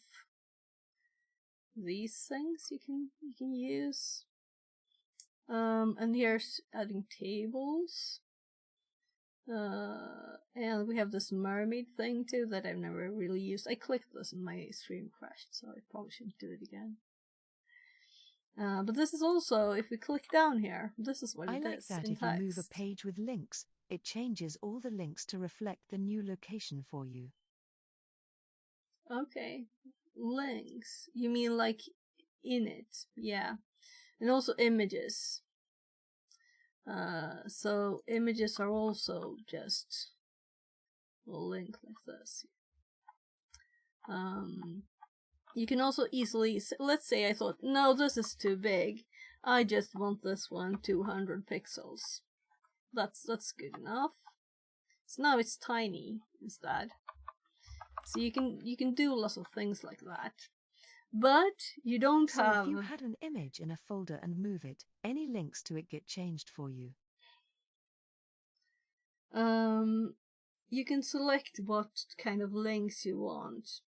I don't usually move images around, so I don't have any experience with that. I just paste them. That's what I like. So let's go up to, where were we? R0 Sec says. Let's say we want a That's screenshot. Great. I'm still using Cherry Tree and kinda wanna try out some other one. Obsidian is on my radar, but I haven't really tested it enough. So let's say we want to make a screenshot. So I have ShareX. It's probably not the best one. But I have connected F4 to it. So if I click F4 here, and then we go over to my right screen, and we cut out this bit here to show how this looks like. And then this could be anything you've copied. I just paste it here. It automatically makes a folder. Let's see, where is this in the tree? Anyway, it makes a folder, because that's how I set it. It makes a folder where I put the images called images. So, and put this file there. And it calls it pasted image and the time, so they don't really, it's hard to go the same way again. We can also open this one in different ways. We can have... How is the export compatibility to PDF?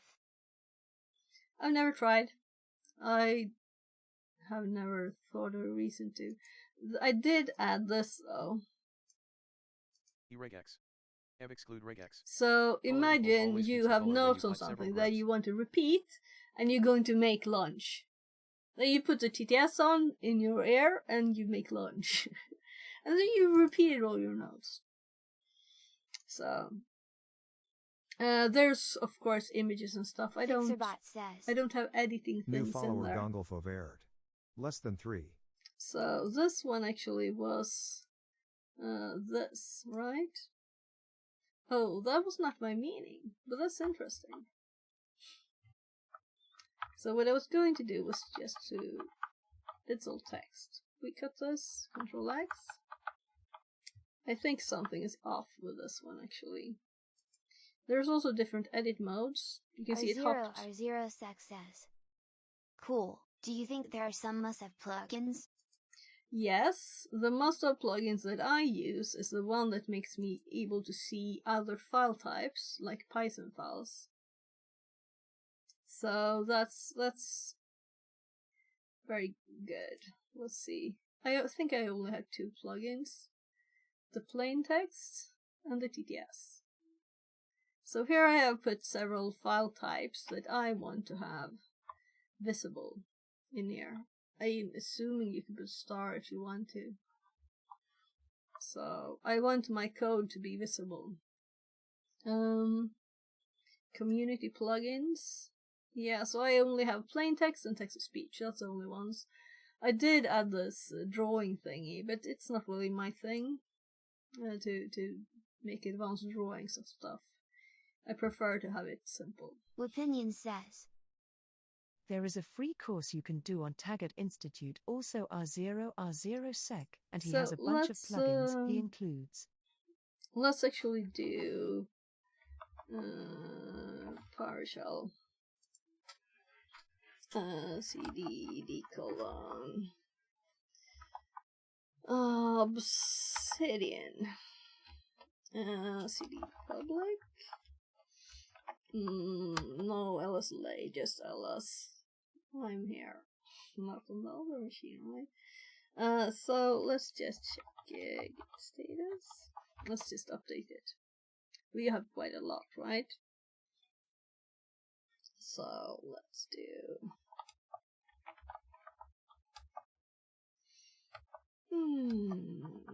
So updates. What on earth? Don't I know the day today? That's like, oh my god. 2024, 12:30. And what happened? I didn't add anything.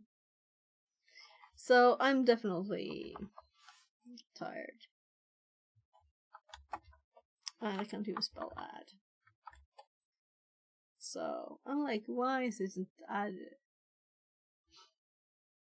Well.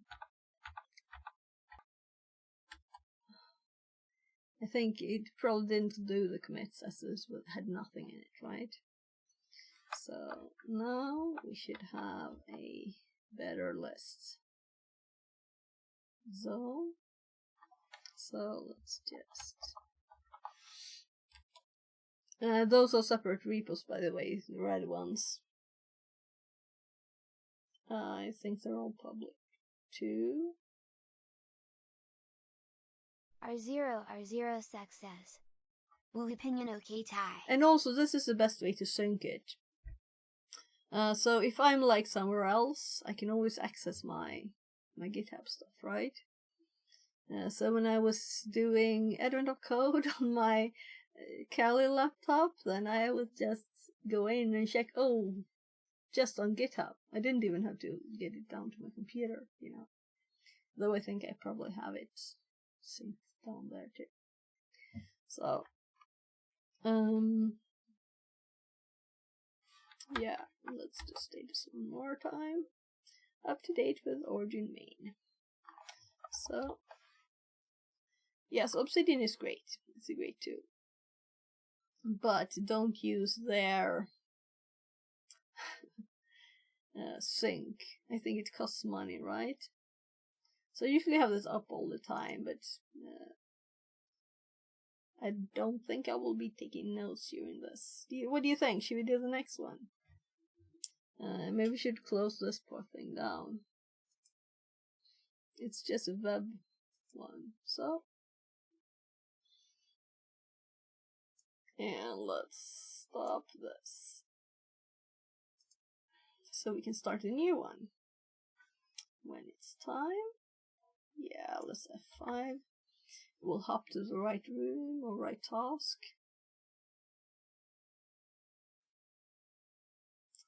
So I wonder how many people are doing this at the same time, as it's the last day. Thanks for showing Fix-It.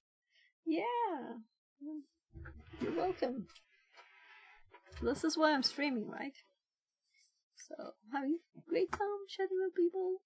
We can help each other with stuff. The 23rd. We're closing up to the 24th. Hash cracking. Day 23. Do you wanna know what happens to your hashes? As time went on by, something seemed funny. New malware and the source of his money. Sakmas grew closer, so the glitch better move it. Gain access to the wallet so that he could prove it. So that's what it's about. Glitch has been investigating how Mayor Malware funds his shady operations for quite some time. Recently, the mayor disposed of various old electronic equipment. One was an old tablet with a cracked screen. Being an avid connoisseur of active and passive reconnaissance, this image. Let's scroll it out of the picture. Those annoys me. My God, I can't read him. Opinion says. R0 Sec, I'm not sure, to be honest, not something I've tried. I imagine there would probably be a plugin for that though. For what?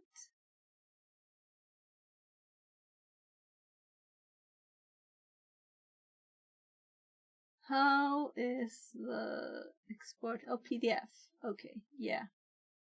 No problem. You don't have to dash. You don't have to dash the comment stuff. Just go for it. But they should probably fix so that it doesn't talk at the same time as me. The TTS has an option here to wait after I've spoken. I had it on 2 seconds. I tried adding 3. I think if I start the voice recognition. It might work better, because otherwise it won't know if I'm talking. So now it probably, if you send a message and I'm constantly talking like I never do, it should wait until I pause, not talk over me in the middle of a sentence. We'll see. We will notice, right? So it doesn't matter much. I don't mind being bored in the middle of a sentence either, so I could just do this without streaming, right? So I guess I'll reread this section. So, Glitch has been investigating how Mayor Malware funds its shader operations for quite some time. Recently, the mayor disposed of various old electronic equipment. One was an old tablet with a cracked screen. Being an avid connoisseur of active and passive reconnaissance, who does not mind dumpster diving for a greater good, Glitch quickly picked it up before the garbage truck. Surprisingly, despite being in a terrible condition with a cracked and hazy screen, the tablet still turns on. Browsing through the various files, one PDF file that caught his attention was password protected. It is time you work with Glitch to discover the password and uncover any evidence lurking there. So this is the reason for our password hammering, I guess. We're gonna crack the nuts, or the passwords, or the hashes. Learning objectives. By finishing today's task, you will learn about hash functions and hash values, saving hashed password, cracking hashes, finding the password of a password-protected document. So, we're being all secure here today. Hashed password. Before we dive further, it's helpful to learn how passwords are saved in authentication systems. A long time ago, before security was a thing, passwords were stored in clear text along with the associated username.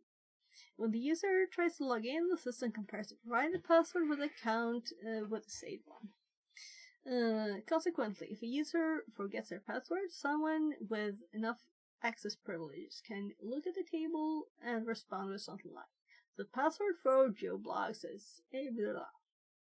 This was a terrible idea, especially since the database can be stolen and its content leaked online. That never happened. We were just talking about LinkedIn, alright? Unfortunately, users tend to use the same password for different services. Consequently, if an adversary discovers Joe's blog's password from another service, they will try it on Joe's other accounts, such as email. To protect passwords, even in the case of data breach, companies started to have hashed version of the password. For that, we need to use a hash function. A hash function takes an input of any size and returns a fixed size value. For example, SHA-256, secure hash algorithm 256. Creates a 256-bit hash value. In other words, SHA-256 some file name will return a 256-bit hash value regardless of whether the input file is a few bytes or several gigabytes. In the terminal below, we will demonstrate this with one file being 2.3 gigabytes and another being 30 gigabytes. So, I don't feel a need to do exactly this. LSH they're doing. So there's an ISO and a hello text, and there's SHA-256 some star everything here. So both have the same length of the hash. Therefore, instead of saving the password SDF1234 verbatim, its hash is saved. For instance, if MD5 message digest 5 is being used, then it will be saved. Problem solved. Not really. Firstly, MD5 is not considered unsecure. Secondly, in addition to choosing a secure hash function, we should add a salt, i.e. a random string of characters, to the password before hashing it. In other words, instead of saving hash password in the table, we save hash password with salt, along with the salt, or salt. Consequently, when the user tries to log in, the authentication system takes their password along with the saved salt, calculates its hash, and compares it with the saved hash value. If identical, they are granted access. This makes the saved password more immune to a variety of attacks. Although it is recommended to use a modern secure hashing algorithm to calculate the hash value of the password, concatenated with a random salt before saving it, reality is not that shiny. In many cases, there are issues in the implementation, be it due to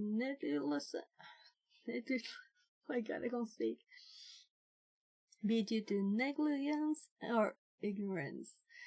In a recent story, a social media platform was discovered to have saved 600 million passwords in plain text for 7 years, despite all security guidelines warning against it. In other words, password cracking is not over yet. So, plain text. Still. Password protected files. On day 14, we saw how Mayor Malware intercepted network data to eavesdrop on the village. Technically speaking, he was attacking the confidentiality and integrity of data in transit. Today, we will explore how to view his password-protected document. Technically speaking, we'll be attacking the confidentiality of data at rest. One aspect of our security requires us to protect data while it is stored on any storage device. Examples include a flash memory drive, smartphone storage, laptop storage, and external drives.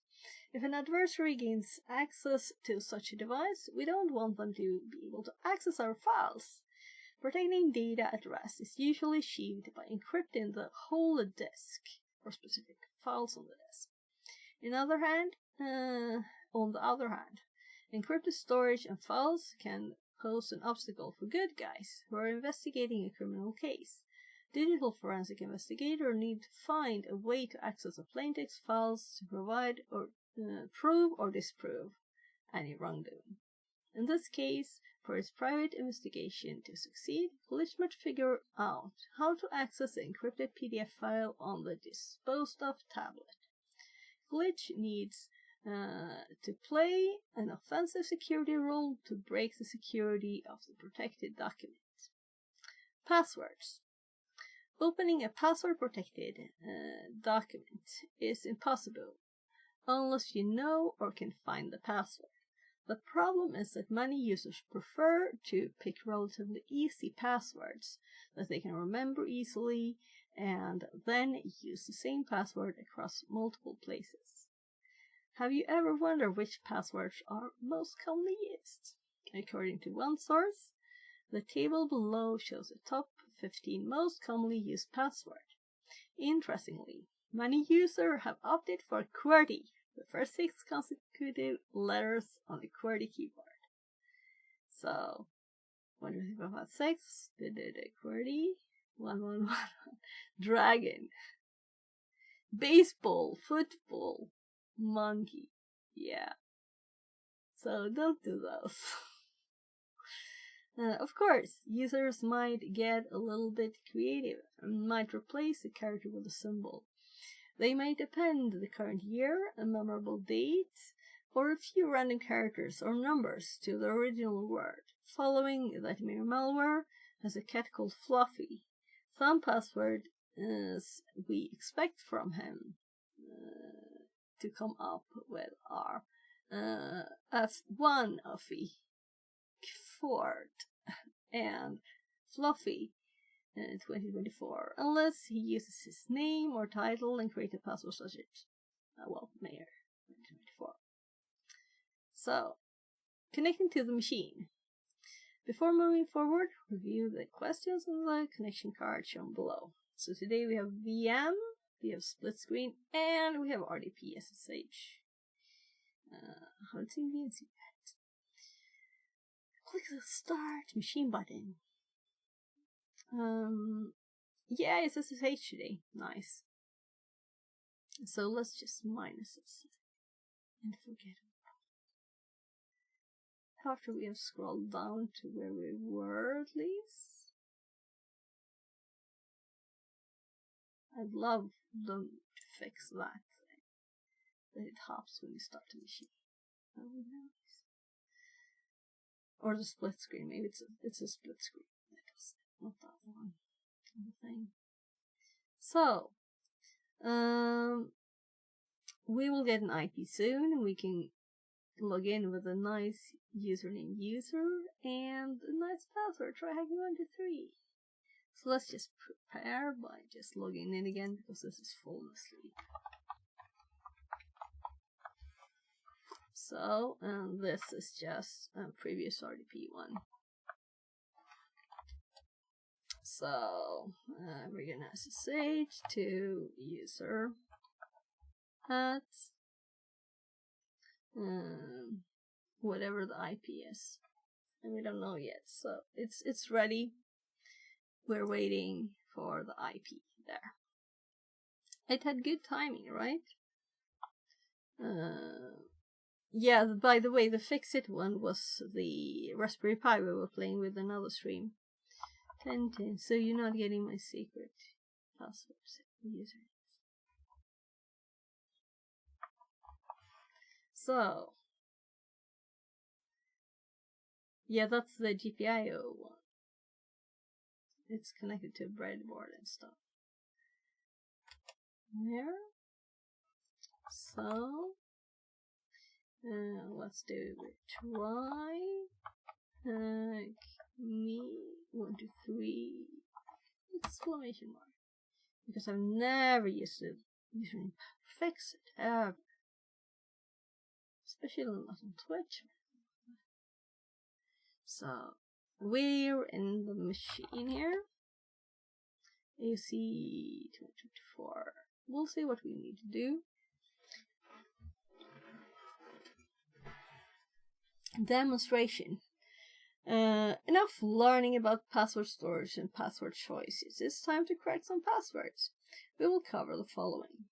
Cracking a password found in a breached database. Finding the password of an encrypted PDF. Data breach and hash values. Malware had an online account in a now defunct forum that was breached, and all its user data was leaked. After checking online, we were able to retrieve the mayor's password in hashed format. It is listed below. So mayor at email.tisha and the hash.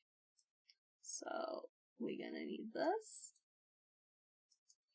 We want to discover the original password.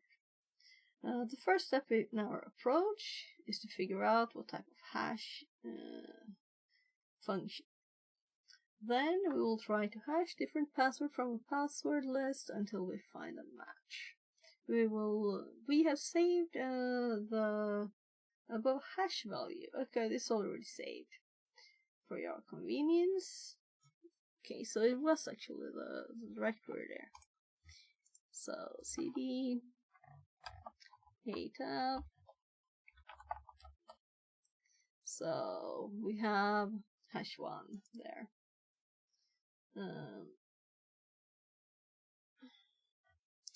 First, we will go to the directory and display the content of the file. Copy the displayed hash. Selecting the text in the split view will copy it for you. Yes, I have already had it copied here, you know. So, next, we will start one tool that helps to identify hashes by issuing the command python hash ID. Okay, just let's do this at once, right? So let's just first, I have to click it. Cat hash 1 there, and confirming it's the same one. This is starts and ends the same. And then we do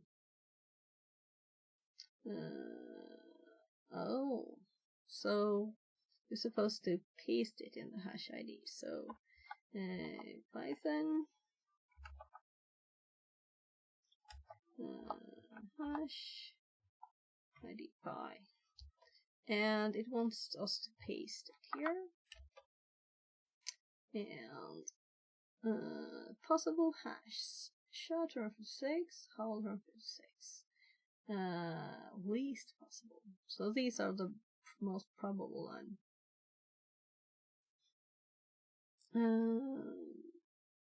So there's also web pages. Let's just quickly look. We have correct station, but I also have. Come on.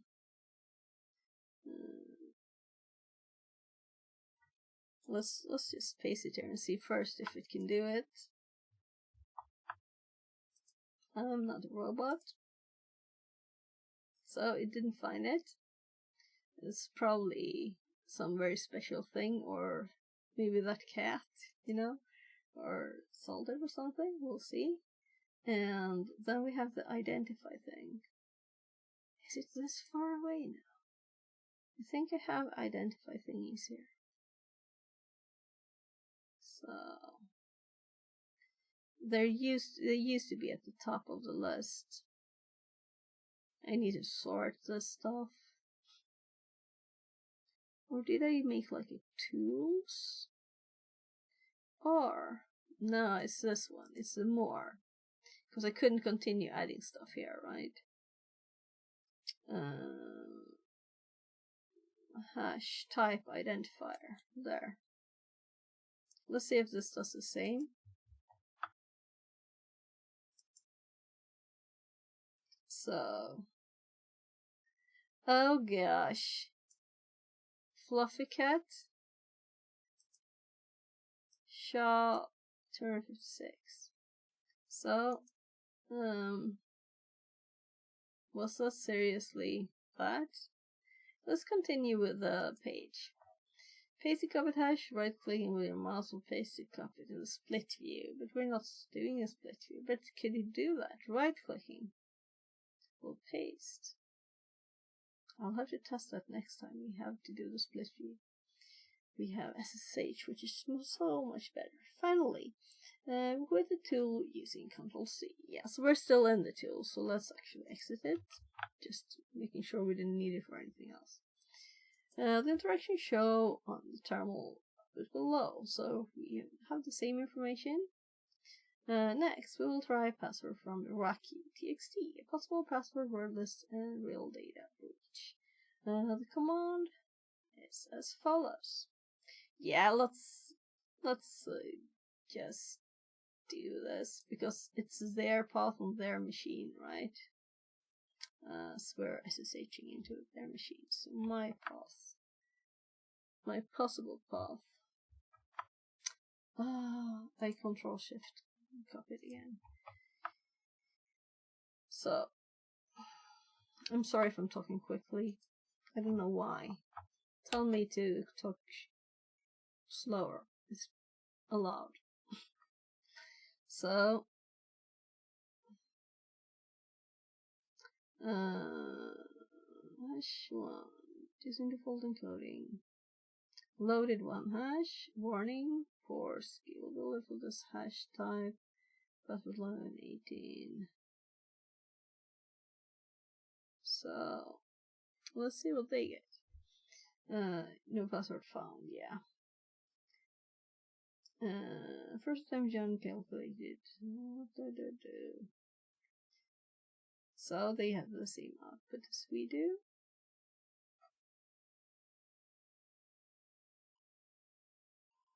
Oh, there's a high chance that Mayor Malware has made some transformation to his password. For example, he might have replaced A with 4 and added multiple digits in his password. John can start from a long password list and attempt various common derivations of each of the password to increase its chances of success. This behavior can be triggered through the use of rules. Various rules come bundled with John the Ripper configuration files. One is suited for lengthy word lists. Rules word list. Adding the option rules word list to your John command line generates multiple passwords from each one. For instance, it I'll depends be on lurking for a bit. single 25 digits. hours with no sleep so far. Going Oh to my run a bath God. and try and get my head down soon. So Yeah, tired that I can't sleep. Oh, you have to go to sleep, of course. Relax, take it easy. A bath. Don't fall asleep in the bath, though. Listen to some music, maybe. Or some podcasts. Good night, and Happy New Year if I don't see you. So... Can't wait for my ADHD diagnosis. I think that's what it is. So my 14-year-old has ADHD diagnosis. But I think my 17-year-old probably has it too, because he never stands still. He always walks around. He can't stand still at all. Am I happy? Maybe we all have it. Well, normal people have it, right? Maybe. So, hope you can relax. Get a good night's sleep. Oh, adverts, LOL. I will lip read and go lurk. Have a great stream, fix it, and Happy New Year if I don't speak to you beforehand. Yeah, Happy New Year. So, adding the option rules wordless to your join command. Generates multiple passwords from each one. For instance, it depends on single digits. It has various common substitutions. For example, A can be replaced with @ I with exclamation mark, S with $. Many more mutations and transformations are part of these rules. You can check all the underlying rules by checking the list rules wordless section in John configuration file. Unlike the first attempt, using John with this option should crack the hash. John format raw. So let's copy this to save some time. Now when we can. So paste.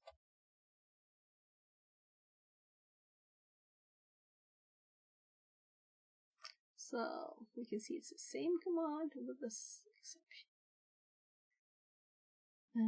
And while it runs, I will continue reading. I didn't have the time to. So, Fluffy Cat 12. The funny thing though is, how long did it take for #type identifier to do this? I've never seen it just show the password like that before. So, it usually just says possible algorithms. Well, it was there. And the correct station didn't do it. Almost have to do it again with correct station. So let's paste this now. Let's paste the hash. I'm sorry for messing about with this, but it usually does once I don't have salts. So I'm a little surprised that the wrong tool won. Not found. So they don't like fluffy cats. And hashes.com does. Hash identifier, not they trying to crack it at all, just trying to see what type it is. Interesting, right? So let's go back down. Here. We should know that John will not spend computing resources to crack an already cracked password hash. Consequently, if you repeat the command that has successfully found a password earlier, You will get a message, no password hashes left to crack. Let's say that you execute the command listed above and you recovered the password. Then, the next time you want to see the password, you would use John with the show option. For example, John format. Let's do this in practice, right? I have seen this before, right? So we do this, and it says loaded one password hash, cracked one password hash, no password left to crack. So then we do instead this command. Show, and then we get it again. So it's just saying it doesn't know a username for it.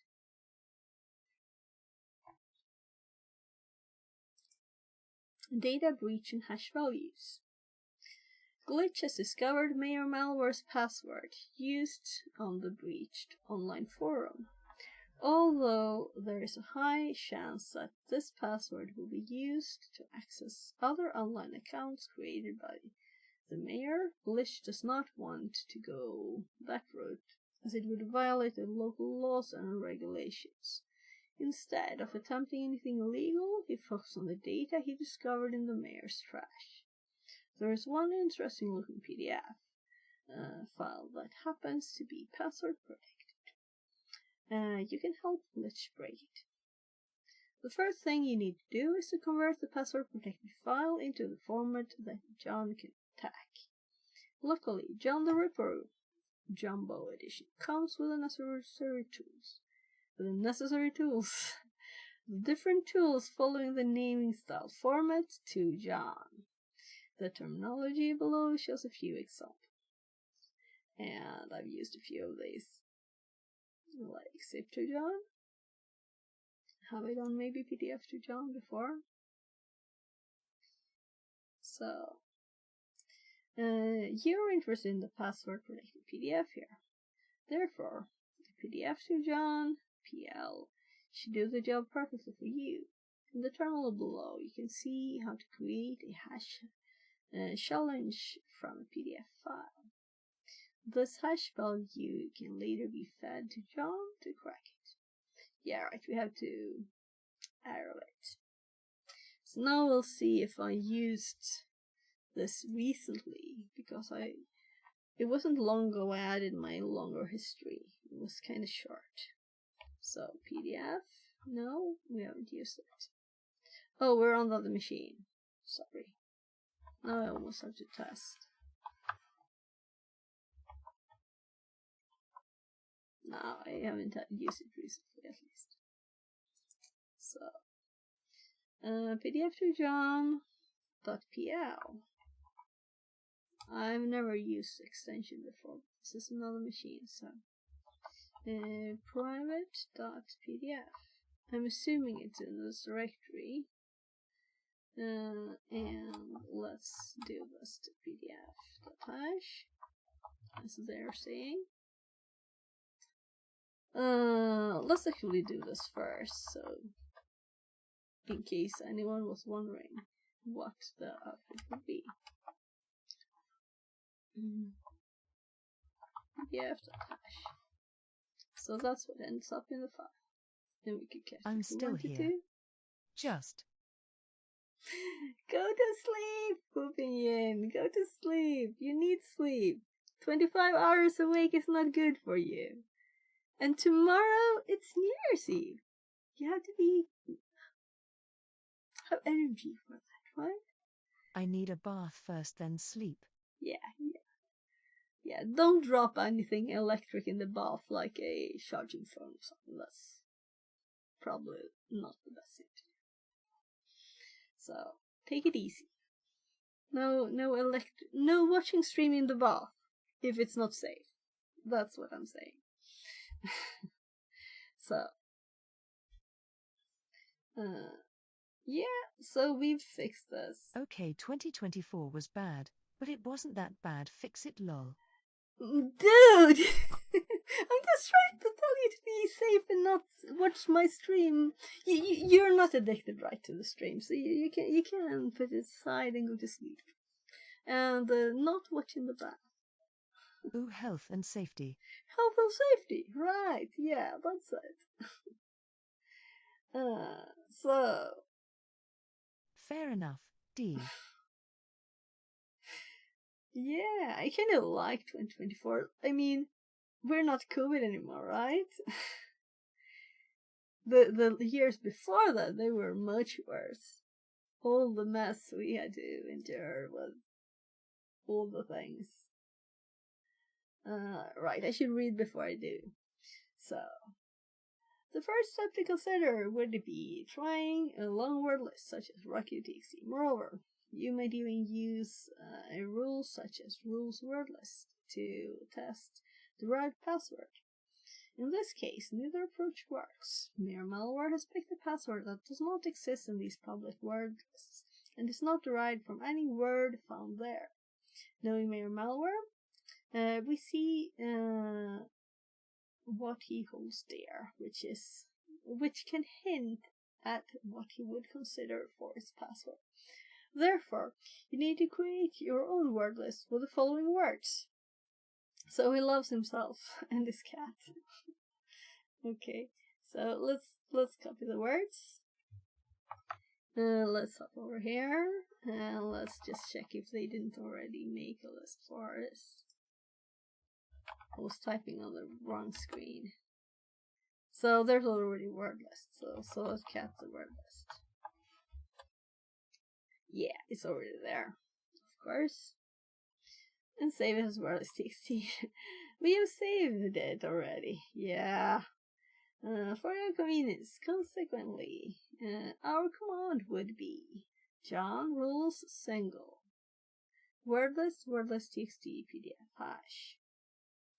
Okay, rule single covers more modification rules and transformations on the word list. Custom and personalized word list created. The hash file. Now you have gained all the necessary knowledge to tackle the questions below and uncover what mere malware has been hiding in its password protected document. So we just copy the command because it has all the things. And there.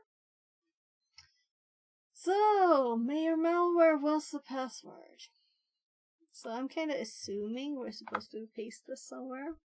What do you think? And crack the hash. What is the flag at the top? Oh, it's okay, great. What is crack the hash or restore it hash 1? What is the password? Oh, that's the cat. Okay, so we're not supposed to paste this one. Fluffy cat 12, was that it? Yeah, Fluffy cat 12. So now let's paste that password. So, and now we have the PDF here. So I just don't know how to start this. Now, if someone wants to teach me how to open a PDF on this machine, do we have to copy it to our machine? Or can we open it here? As we're SSH'd in. We can copy it, but we can't get it, can we? I'm assuming we have to copy it out. And we have the password here, so I'm thinking, do I remember the password? No. We're gonna SCP this little file and look at the PDF file. But I need the password for the user and password and IP here. Those we need. So let's just to have the data there. So it's much easier to see the password like this than if you have to scroll up. SCP. What? Right. Let's see. We need the file and stuff. I don't use it very often. Let's actually check my history.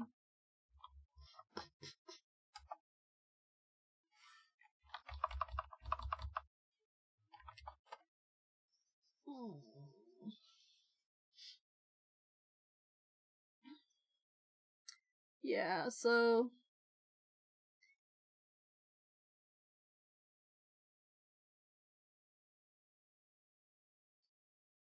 we can put it here just.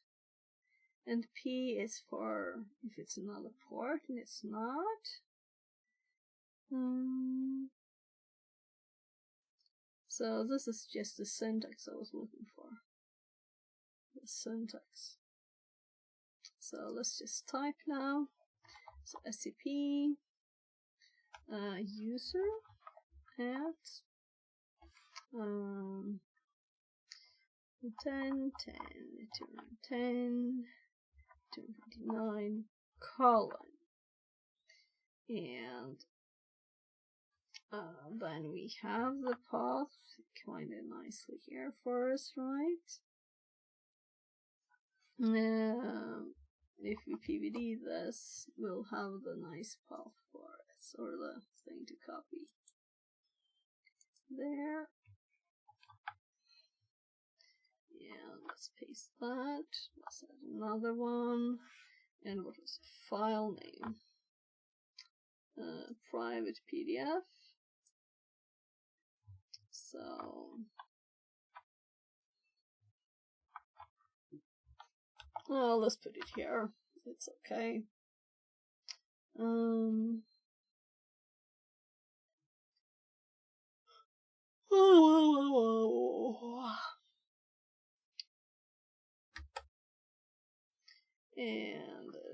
try hack me 1, 2, 3 exclamation.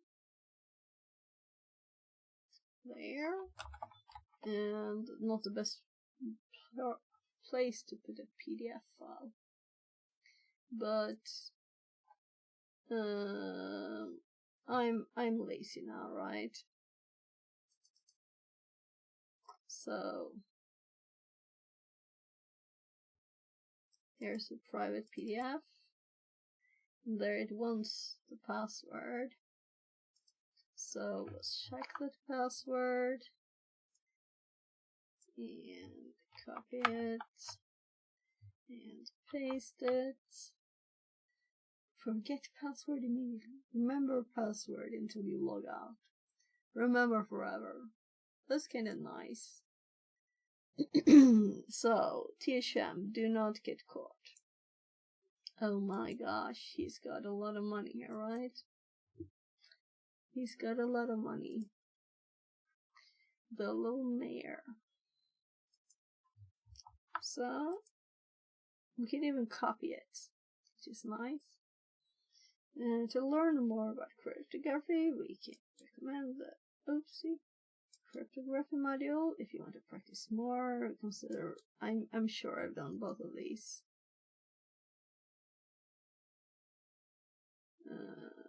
Oh, this is because it's modules. Yeah, and then we have this one. So complete. Just one day to go. But first, we have to check his data. Transaction graph. Amount. Balance. So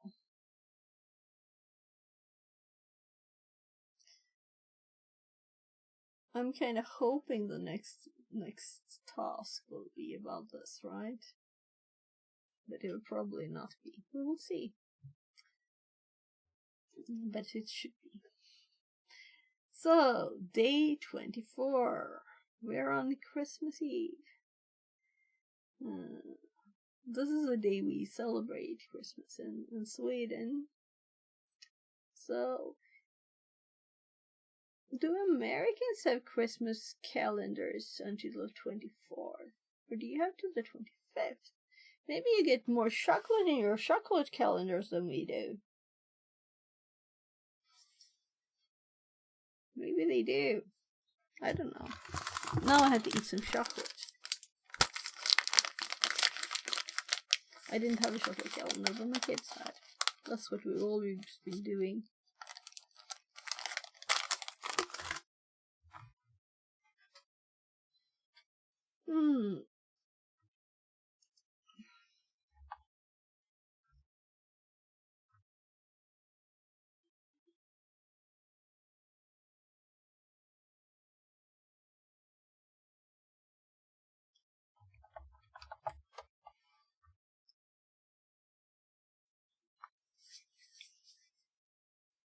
I'm going to go check on my family again.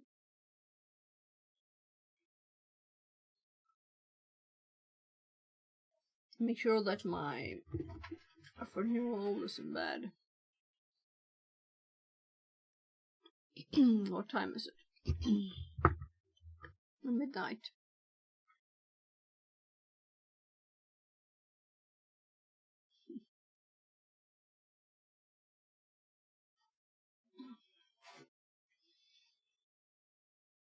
There.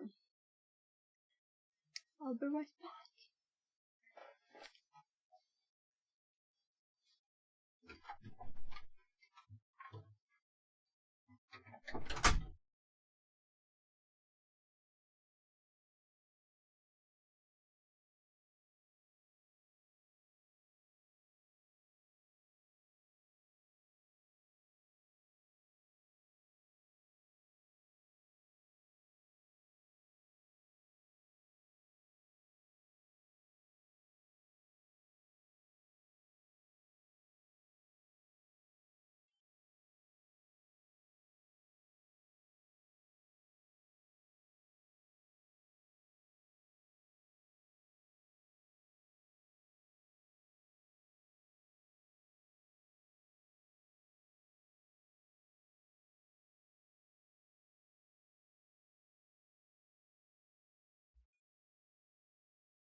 Everyone's brushing his teeth. He's just about to go to bed. That's good.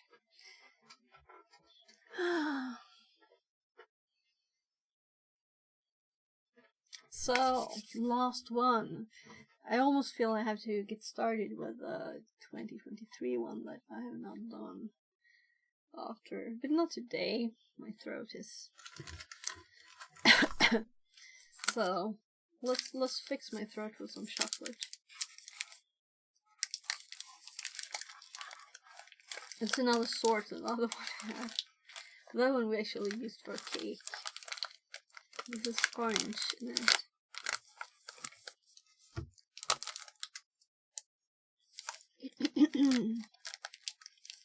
So we can break these apart so I get tiny chocolate bits.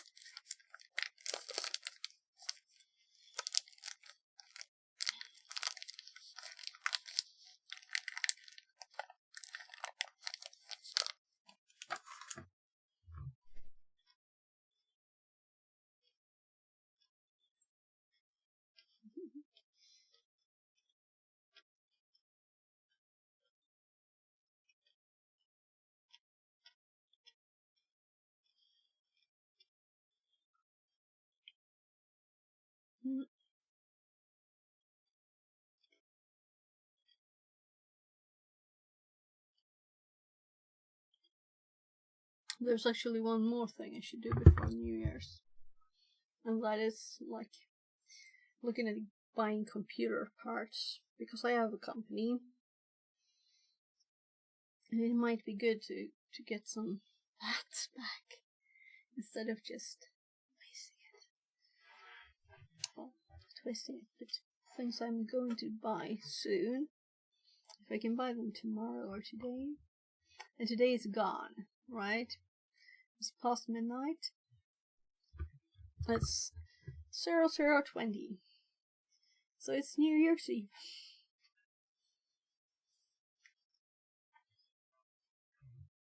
So, in 24 hours here, it will be like all the fireworks will be like cooling off.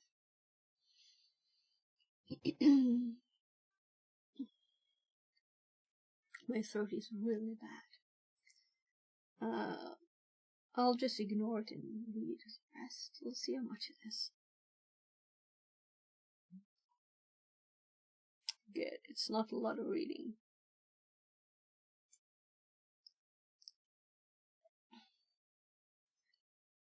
Communication protocols. Day 24! You can't hurt SOCMUS, mere malware. In Werewolf the town people started to frown. A problem with smart lights all over the town.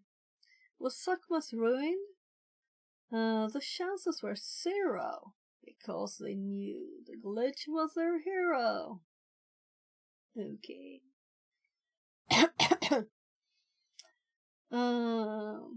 The city of Werewolf has investigated. So, that was not what it said. The city of malware. The city of malware. Maybe I should do this one tomorrow. The city of Werewolf has invested in smart lights and heating, ventilation and air conditioning, HVAC. Oh, it was so easy to control the lights and heating remotely. Following the recent incidents, McSkitty started monitoring these smart devices' communication protocols. Not long after the lights and heating were up and running, Mayor Malware figured out how these devices were controlled and sabotaged them. Luckily, McSkitty was one step ahead and picked up the malicious commands that had been sent. Can you help McSkitty figure out which commands were sent?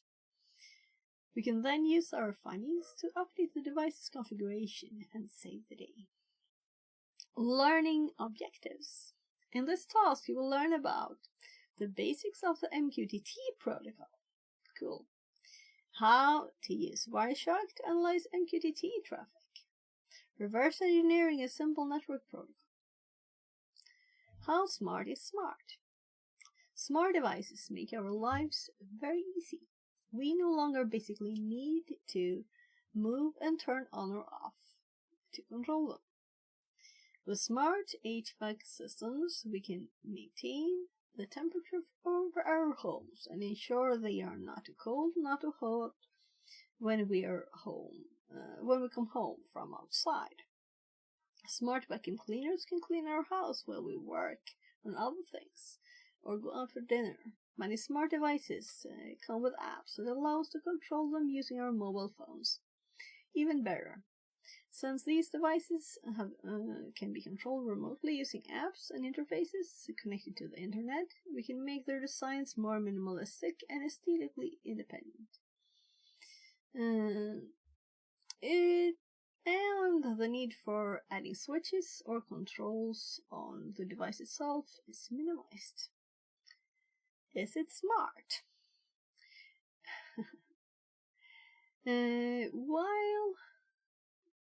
While I'm scrolling to get rid of the image, while they make our lives easier, most smart devices need a network connection to provide control to the users. Many smart devices are connected over the internet, hence the term Internet of Things, or IoT, which, from the security point of view, means that anyone can potentially take control of these devices. We can limit the exposure of these devices by adding security controls such as network isolation and authentication mechanisms. Still, if we fail to do so, these results can be catastrophic. However, the most secure system is a system that is shut down. But that does not deter us from using different systems to help us out in our daily lives. And the same should be the case for smart devices. Instead, we can ensure that we understand how our smart devices work and have adequate security set up for them. So, is this IoT device being attacked? The language of IoT. Although different IoT devices, IoT and smart devices, use various programming languages, depending on the platform and vendor, they often need to speak the same language to be able to communicate with each other. For example, while IoT devices might use C++ or Java to talk to the compiler and the underlying hardware, they will need a language like HTTP or MQTT to talk with your system or mobile device. How to speak MQTT. MQTT stands for Message Queuing Telemetry Transport. It is a language very commonly used in IoT devices for communication purposes. It works on a publish-subscribe model, where any client device can publish messages and other client devices can subscribe to the messages if they are related to the topic of interest. An MQTT broker connects to different clients, publishing and subscribing to messages. So here's the broker. Here's publish 30 degrees, topic temp. Publish 65 degrees, topic moisture. Publish 1.8 grams, or G. Topic XLX. Well, we get the thing, but I'm sure there will be other devices, right? Publish 30 degrees, subscribe to temp. Publish closed, topic Volve. So it has both directions there. Subscribe to XLX, publish 1.8G. So it is subscribed. These are not like very clear, but this must be going this direction, right? And I have read about this before. To further understand MQTT, let's explore some key concepts using MQTT protocols. MQTT clients. MQTT clients are IoT devices such as sensors and controllers that publish or subscribe to messages using the MQTT protocol. For example, a temperature sensor can be a client that publishes temperature sensors at different places. An HVAC controller can also act as a client that subscribes to messages from the temperature sensors and turns the HVAC system on and off based on the input received. MQTT broker. An MQTT broker receives messages from publishing clients and distributes them to the subscribing clients based on their preferences.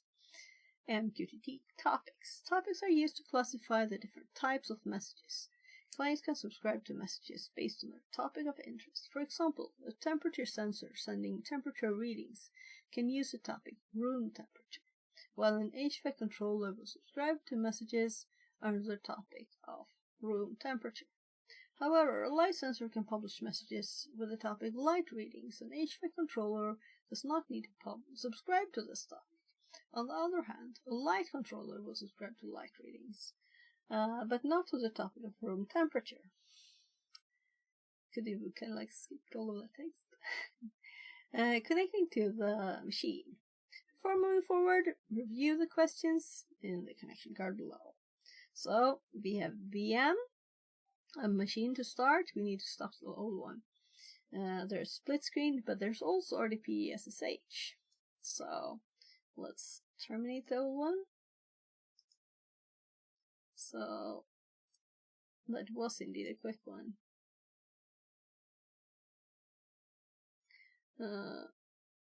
let's.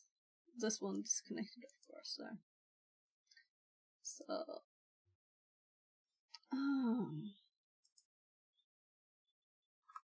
So I just scroll down anywhere. There. Start machine. VNC. Minus. Scroll down again. So. You can connect to the machine via VNC using the credentials below, but we don't have an IP yet, so let's just keep on reading. Demonstration. Learning about the protocol theoretically can be confusing. Let's see how it works in practice. The files related to this task are in desktop MQTT sim directory. The walkthrough and challenge files are shown in the terminal below. So we have challenge with the pkapng, challenge sh, lights pi, we have a walkthrough with hvac and walkthrough sh. So we have the challenge and the walkthrough. So we're going to do the walkthrough, I'm assuming now. As we discussed, different IoT devices communicate with each other using MQTT, a network protocol. Therefore, we must monitor network communication to see what's going on. We will use Wireshark to monitor network communication. On the left side, we can click the Wireshark logo to start Wireshark. On the home screen, we can select any for the network interface to see traffic from all network interfaces.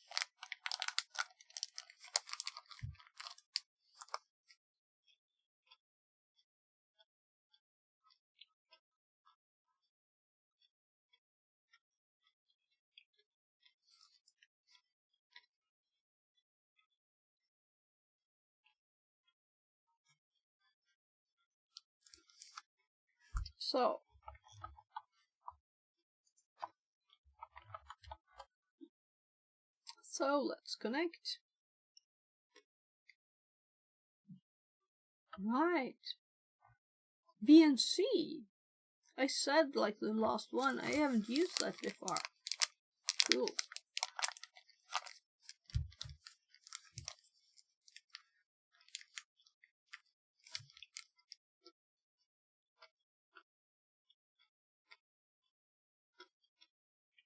Connects FreeRDP to VNC too, or do we have to use another one? My first thought is it can't do it, right? But why not try?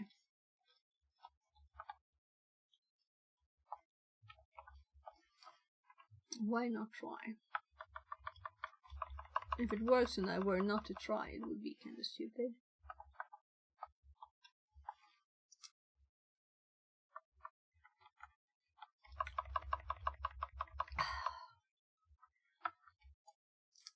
Nah, it can't do it because it's not RDP, of course, but you know.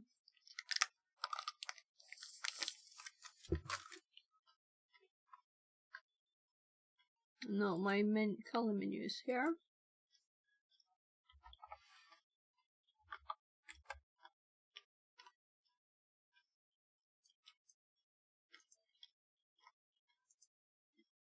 What is Remina using for VNC? I don't like using it. The graphical. It uses X3RDP for RDP.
T's just RDP, isn't it? It's VNC.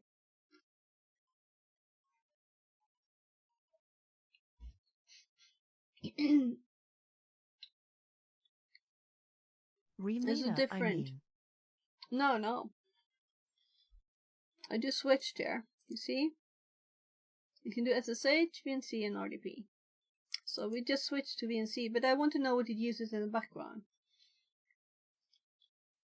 Because I prefer, I don't like having to click in the information here. And then when I just try to change one number, you know, the IP address, then I have to redo everything. Instead of just having a nice line that I can have in my history. And it's just started like the first letter and it's all there. Right, all the options and everything. Medically. So it's not always quicker with the graphical stuff. It is a graphical remote control protocol, but it's, you know,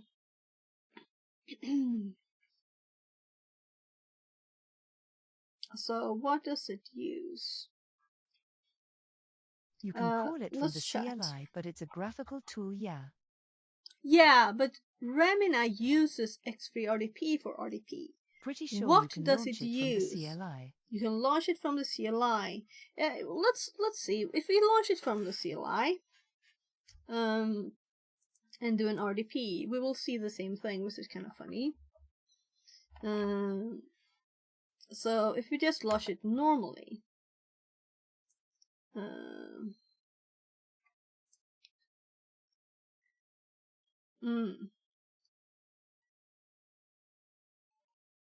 so if I were just to click something that is not working, RDP://VNC:// perhaps. Yeah, I don't have a clue. I was just thinking, do we get error messages here now? Yeah, I want to close that. And let's do and instead. But we can do like help, right? So VNC:. What I'm curious, I don't want to use this, you know. I want to use the actual tool. So this is a research now. Research thing.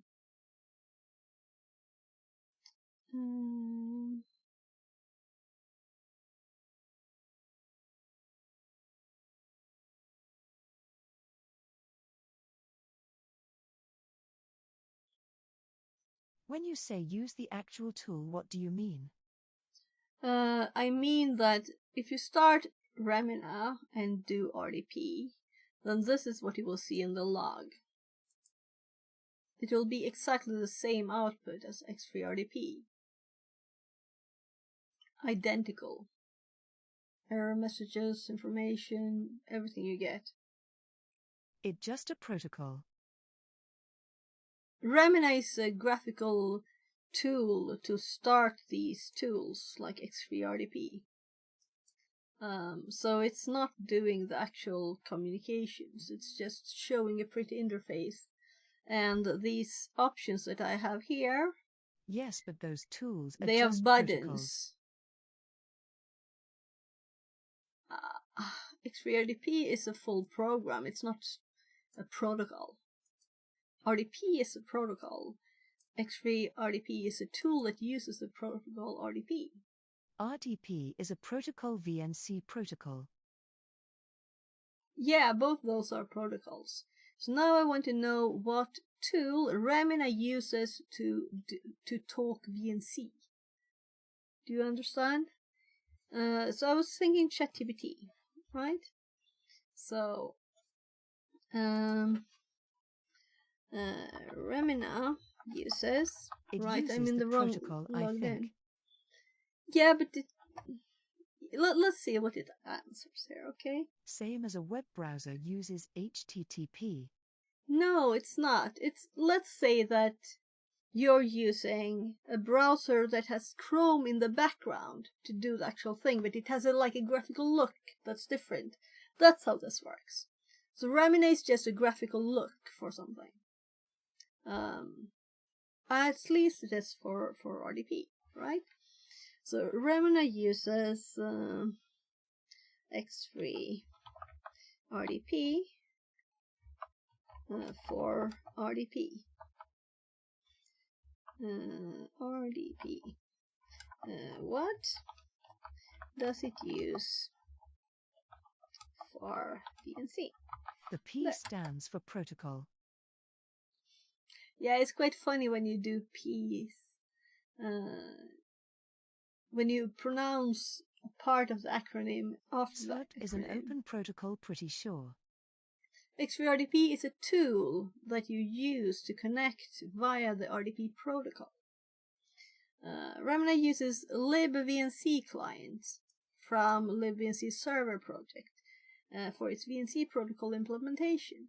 This library provides the functionality necessary for Remina to connect and interact with VNC servers. So let's see if we can run this. So, oh wow, I didn't know that. So this is nothing that's installed here. So let's just go with Remina, but I'll look into this more. So let's see. Now I noticed at first that it had the same errors when I was testing and not managing to connect to something. That's just a library though, right? Yeah, that's a library. So maybe it's just using the library and not Kali not having a separate Same as tool calling for something it. from net. Yeah. So this is probably just a library that's installed and we can't use it separately. That's why I'm falling back to Remina. Yeah, that's all it is. Yeah, but that's not the case with X3RDP. It's a full tool. You can use it separately. You don't need to use Remina.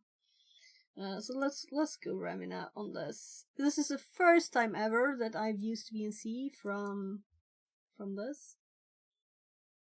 I installed VNC program, I think, for something else. Whatever, let's just go for this. So we had the IP. Do I still have it in my copy? No, because I copied that, so I have to get the IP back.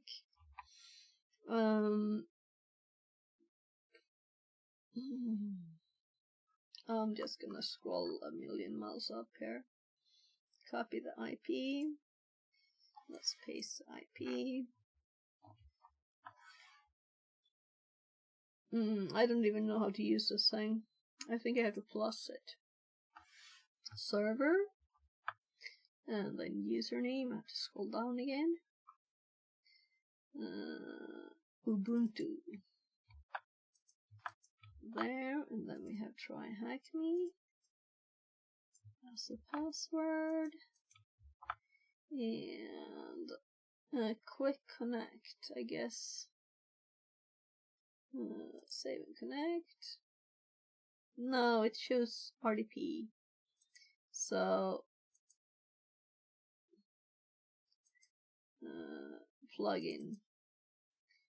Come on, I want to edit you. Do I have to right click to edit? Yeah, so it didn't remember that I changed. So look here. It has plugins for VNC. On the left? The icons really suck. So, unable to connect. So, what else could we do? Let's double check in Remina, the left VPN. toolbar. Oh, you mean these? Yeah. But we need to connect before we can use these.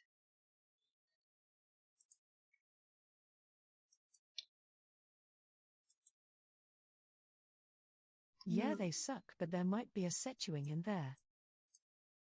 Oh, no. The settings are here. We have advanced. It's a drop down. Top bar. Okay. Yeah, let's do this. It's easier. We have text to read. Go back. Override preset. Here.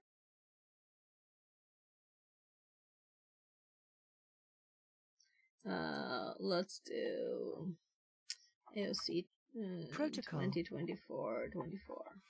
You can change. Yes, I changed it.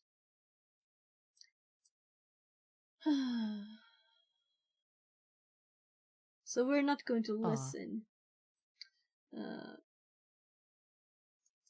So let's see here. Alright, preset VNC. Dynamic resolution for aspect ratio. So you know what I think? I think this is not worth it. We do have split screen view, so let's use it. As this will be much quicker. It's not worth it if we have to dig a lot to get it started. So let's just find the show split view.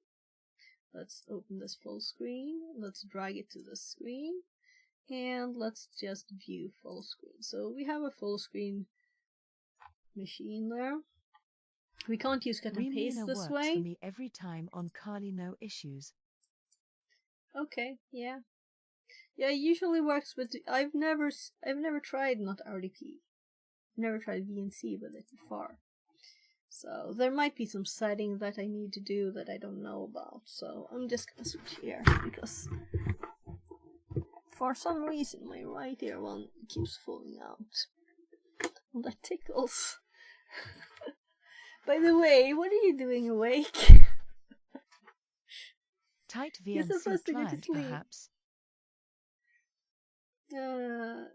So let's just do it. We don't have to mess with the VNC. We have the split screen view, and I don't want to spend 20 minutes. Okay, yeah. I don't think typing helps though. I'm sorry to tell you to shut up. That's not what I meant. You're welcome to just hang if you wanna, but maybe you should like lie down, have it kind of dark, and listen or something. Just thinking what I would try to do if I couldn't sleep.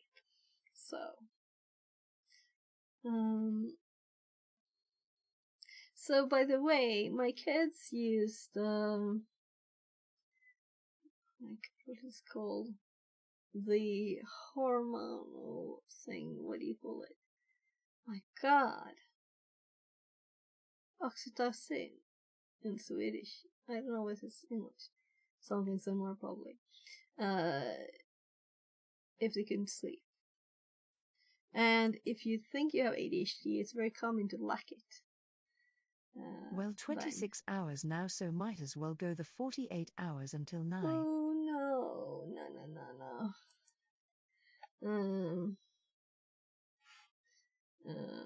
Sleep. Normal. Name? Yeah. Melatonin, that's it. Melatonin. That's the thing.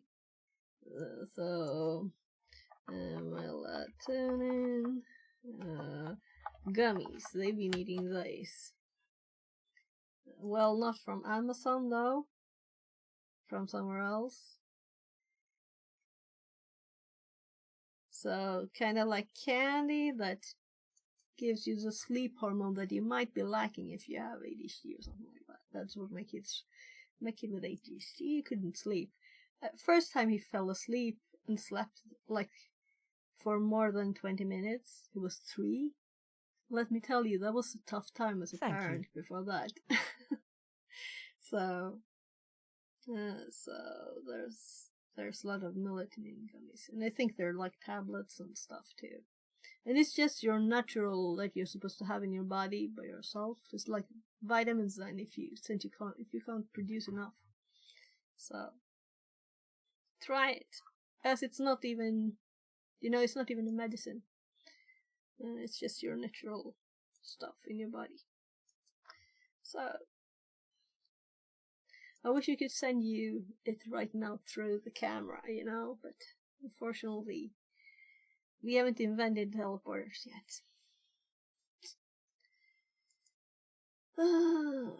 But it's in pharmacies, I think, too, and stuff. Hope you can sleep now.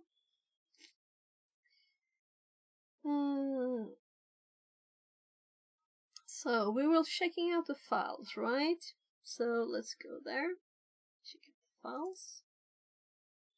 And let's do CD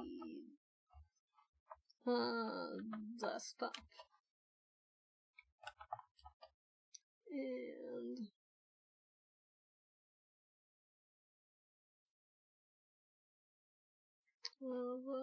of course. So let's assume we're going to the walkthrough one now.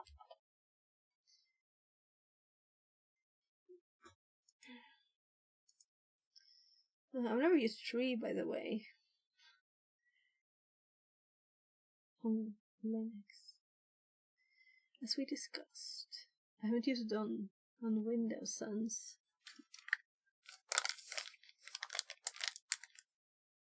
DOS 5 or something, right?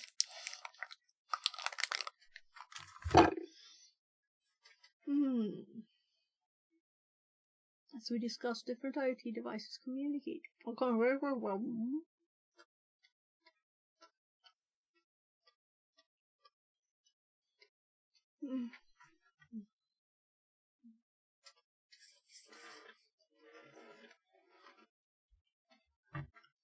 My throat is not happy.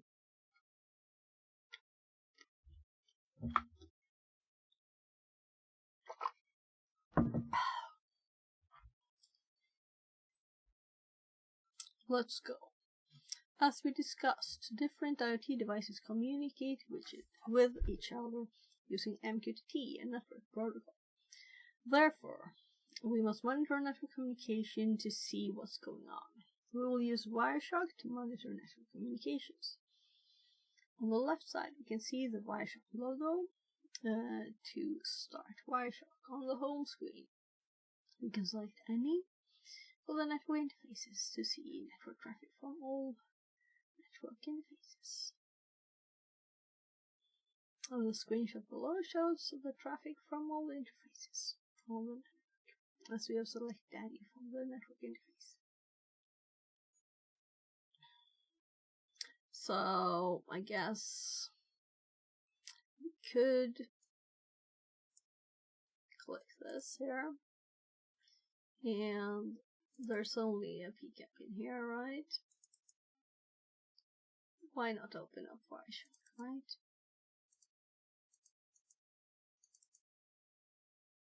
Oh, that's funny. This one doesn't fall back.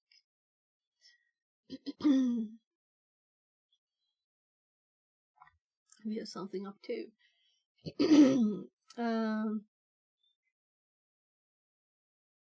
Since we only want to see traffic from the MQTT protocol, we can filter for this protocol only.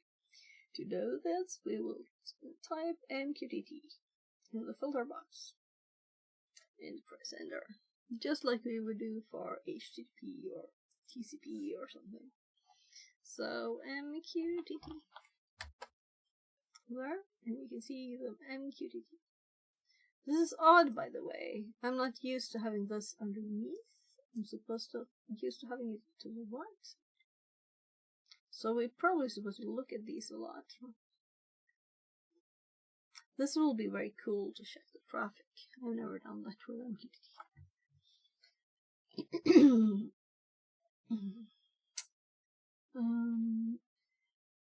There will be no traffic for now, as no MQTT broker or client is running. Let's start the MQTT broker. Right, so we're not actually going to start it with this. Let's do its example instead, right? So does this have an X? It's over there. That's odd to me. So Wireshark, where do we have Wireshark? Possibly. Or we could just type it.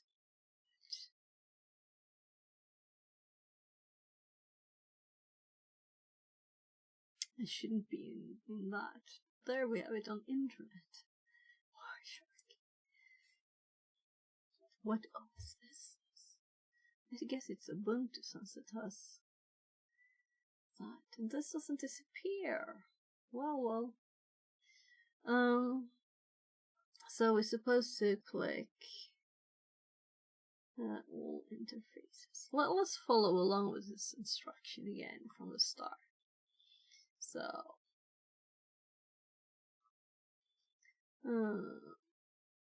on the home screen, we want to select Annie. Right, so we have Annie here, there, and I guess we just double click it. Right, and then we do MQTT. So, and we have had no traffic yet. So, now we're doing the demo.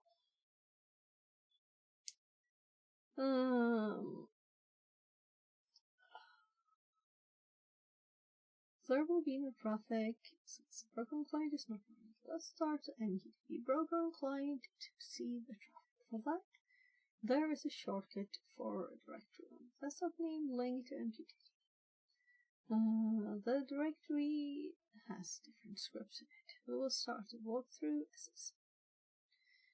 SH. So, my goodness. Why 2 terminals? Yeah, I clicked the right one. So, yeah, it's X. So, connected to broker. Headings on. Cool, cool. We're getting traffic here. Nice. They're doing lots of cool stuff now. They also had a Wi-Fi demo that actually had fake Wi-Fi traffic and fake Wi-Fi scanning of the network with like MAC addresses being 1 and other funny numbers.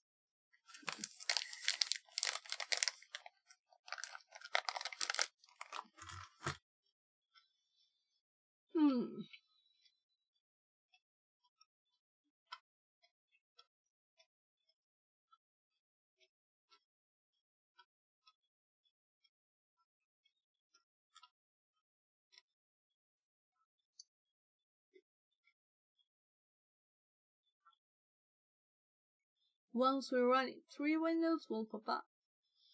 The window with the red text is MQTT broker. The one with the blue text is the MQTT client. And the third is the application UI we might see as the end user. We can look at the logs on each of these windows if you like, but as the end user we will only interact with application UI. Currently the application is in automatic mode. The heater is off, the target temperature is 22 degrees. And the current temperature is 22.3 degrees. Let's head over to Wireshark to see what kind of communication we can see. The below screenshot shows how the communication started. If you don't see any traffic in Wireshark, close all windows and restart your steps. Meaning you did something wrong, right? The first 2 events show the connection establishment, showing the connect command and connect ACK text in the info. So let's hop over here and scroll up to the top, and we have connect heater control. It says there, connect ACK.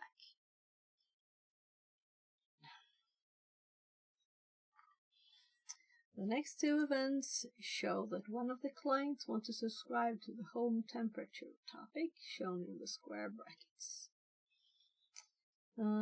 This must be the HVAC controller, which needs to know the temperature, turn the heater on and off. Below we can see the messages published by different clients, with their topics in the square brackets. The events from the home temperature topic are from the temperature sensor, and the events from the home heater are published by the HVAC controller. The screenshot below shows the details of the home temperature topic. So you can see, oh my god, sorry, home temperature, AC, home temperature set, AC ID2, subscribe request again, that's what they're called here, home heater, and another AC. Then home temperature. You can see here, home temperature, home heater, on, home heater, on, temperature. Oh, it's changing. It's going up. Oh my, home heater off. Okay, so it's turned off here somewhere at 22.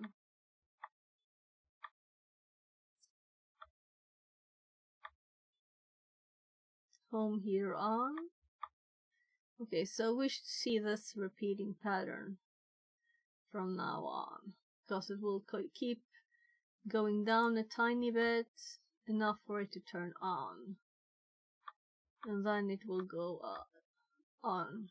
Here's on, and then will become too warm and it'll turn off, and keep repeating that all the time, forever, until we change something. Let's see if we're supposed to do that. In the lower pane, we can see that the publishing a temperature of minus 9.6. This is very cold. Therefore, we see a message of the heater right after the temperature is broadcast. This message shows that the heater was turned on. It's seen in the highlighted part of the lower pane. The illustration below shows overall communication between the heater controller and the temperature sensor, as we have deducted from Wireshark communication. Yeah, so 22 degrees. Subscribe 22 degrees. Publish heater. Before proceeding to the challenge, quit all HVAC controller script. Yeah, so let's turn everything off. We can even turn off. I guess the script is what's most important, so I have a problem finding the access. Come on.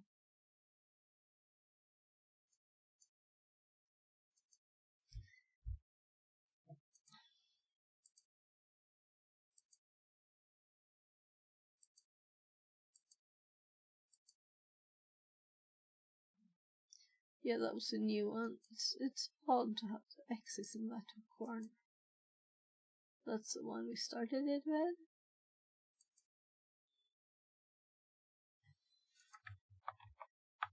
There.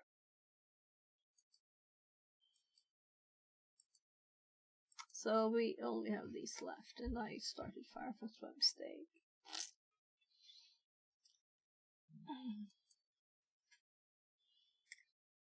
Why did they put the access in that side? So, use Ctrl-C for the window with the red text. Yeah, I found that out. Challenge, great. Now we understand how the MQTT publish subscribe model works with the broker. Mixkitty can use our help.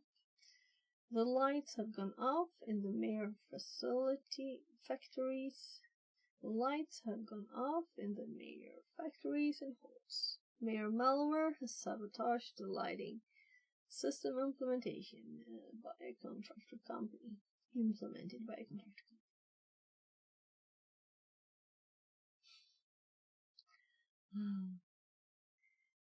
company. I'll just reread it all. I feel like my tongue is going all over the place.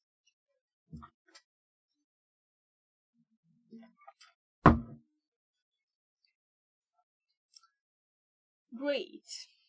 Now we understand how the MQTT publish subscribe model works with the broker. Mexkedi can use our help. The lights have gone off in the major factories and halls. Mere malware has sabotaged the lighting system implemented by a contractor company.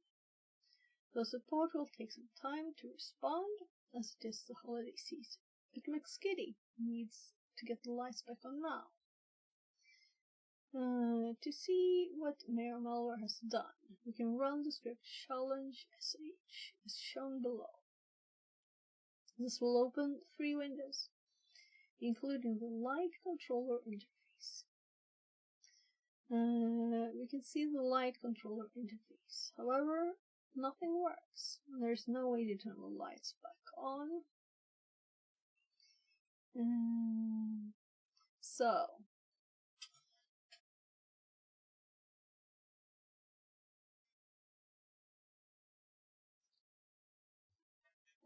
My stream control phone is a bit tired today, it seems. So it usually does this disconnect like after a few days. Now I did it twice in one stream. So, I'm thinking let's stop this one too. Without saving. And let's just start it again. I could have just cleared some out of the way, I guess, but and I can't tab because I'm not in an actual VM, it's a web one. So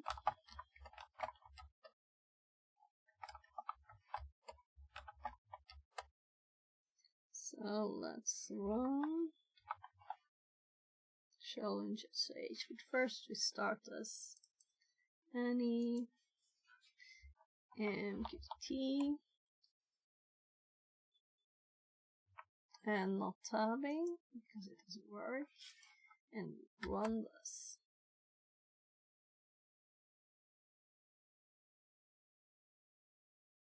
Mosquito.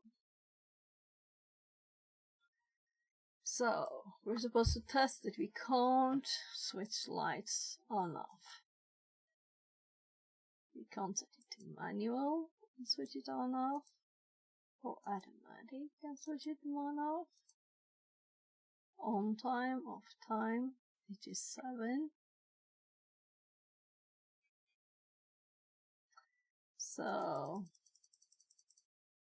if we set the on time to 3, it should be on now, right? It's 0 though.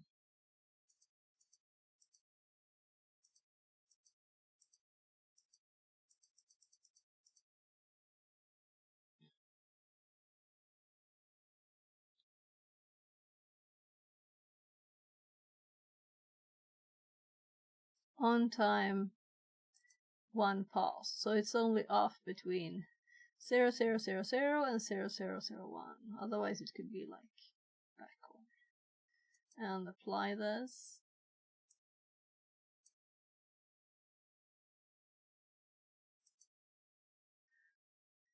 We'll see. We should probably send some messages that weren't that many changes, maybe, I don't know. This is not, it didn't tell us to do this. So, now that we have basic knowledge of the MQTT protocol, we must find the command to turn the lights back on. The challenge pkapng file is inside the challenge directory. This package capture file contains various MQTT protocol messages related to turning the lights on and off. Start Wireshark and go to the file menu, choose open, locate the file and open it. And take a look, so we're supposed to do that. I will just quickly let me show the file break. Well, let's actually fix my throat at the same time.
How time flies.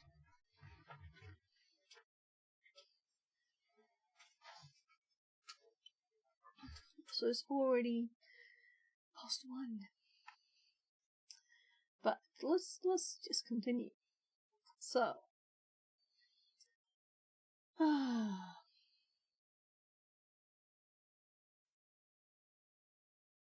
we're supposed to look at the PU cap.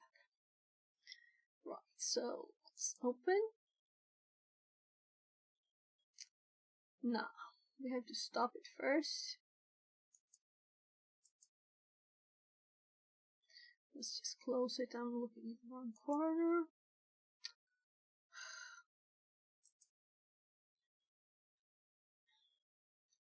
Where are we supposed to have this on? We were supposed to turn it on only to test it.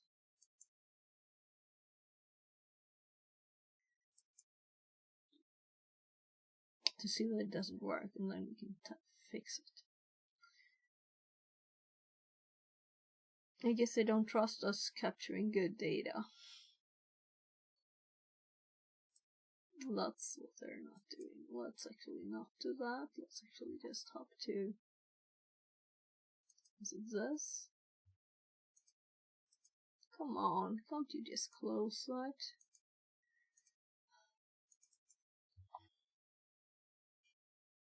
So, MQTT. So, I'm sure they're just wanting to make it easy for us to have friendly messages and not too much data. So, Christmas lights controller. Hack. Oh, and this is the odd ID.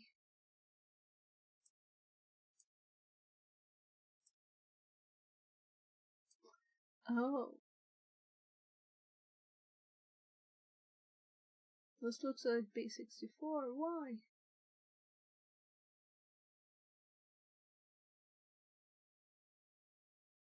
Okay.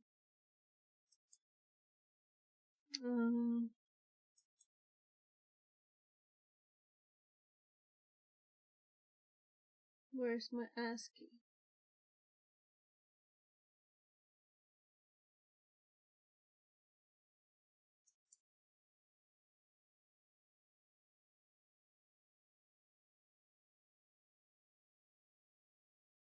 Right.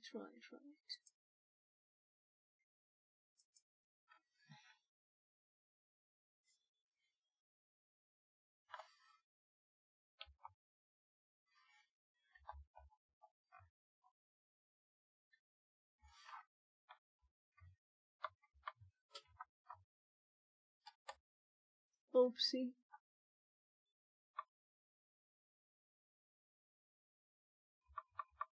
Oopsie.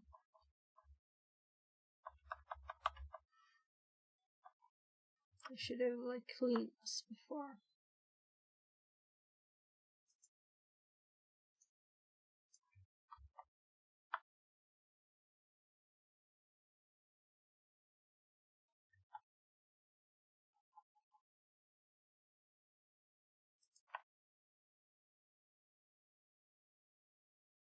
So the D is the first card.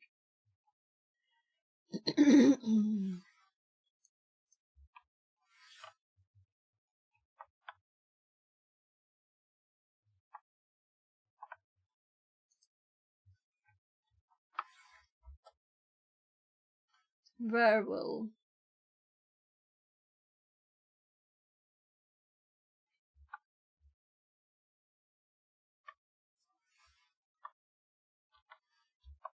So I'm assuming that's a separate wearable Christmas lights.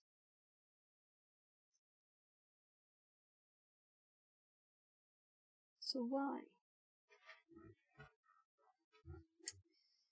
Well, that would be an easy way to mess it up, right?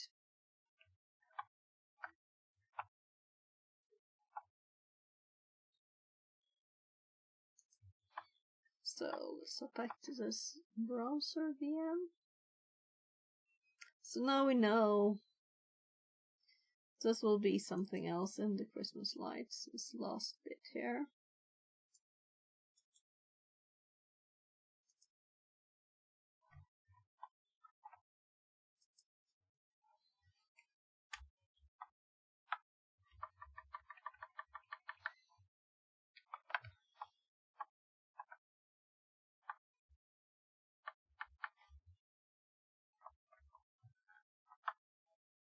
On time. Werewolf Christmas lights on time. Okay.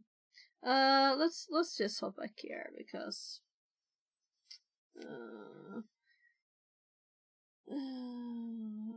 you plan to publish a message to the MQTT broker in order to turn the lights on. As a result, all the lighting devices subscribed to this MQTT broker will turn the lights on. Mario Encode says, cheap viewers on stream boo. Yeah. Remove the space at JB50LFWV. And my code removed the message bit to TTS is too quick. So that's why we still heard it. You plan to publish a message to the MQTT broker in order to turn on the lights. As a result, all the lighting devices subscribed to MQTT broker will turn the lights on. You can achieve this from the command line using the mosquito pub command. Consider the following example. Mosquito pub h localhost t some topic message. We are publishing a message under the specific topic to a broker. Yeah.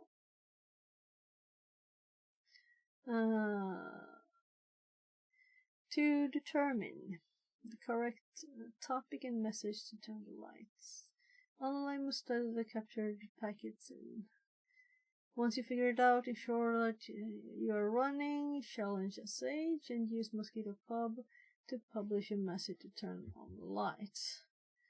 Once you successfully manage to turn the lights on, a flag will appear. Okay, so that's the only thing we're supposed to do. Okay, so let's run it. Sorry, wrong thing. Let's hop to this machine. And this seemed to be the command, right? And if we copy this again, and I already had it here. So D2 is the start of the message. So the decoded message of this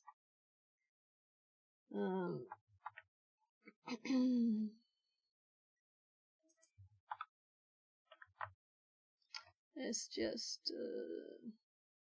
where will? Oh.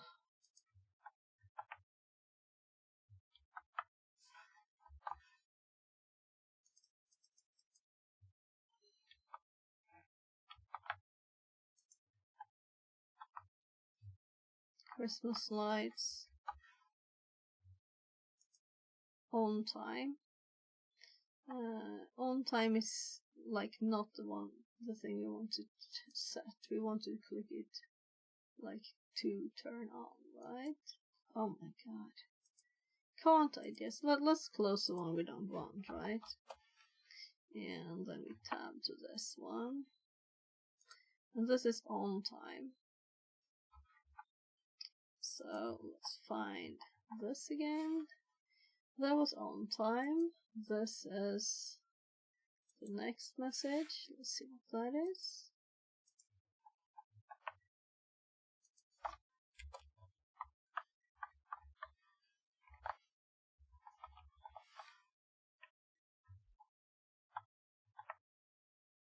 Yeah, on time. And this one.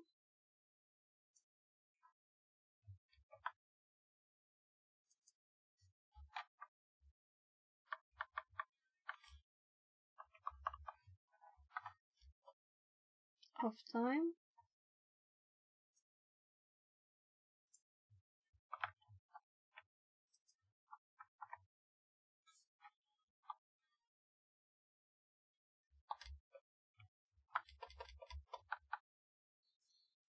A lot of tabbing. So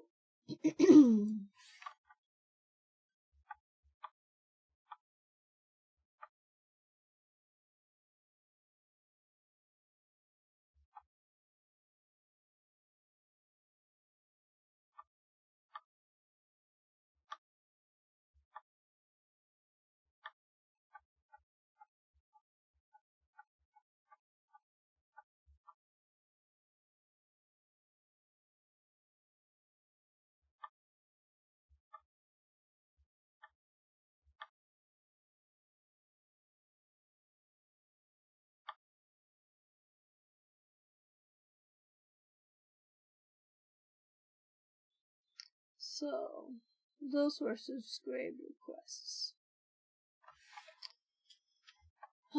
So on time and off time.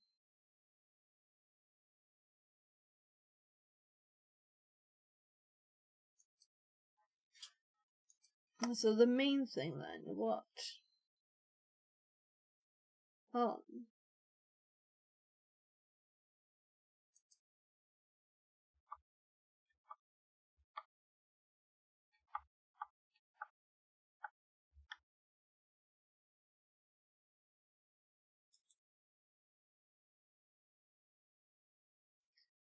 It's just on.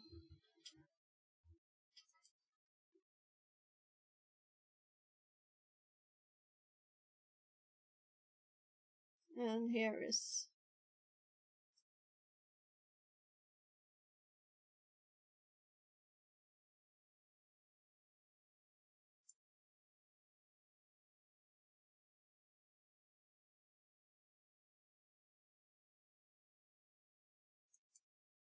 I just wanted to show this in ASCII too.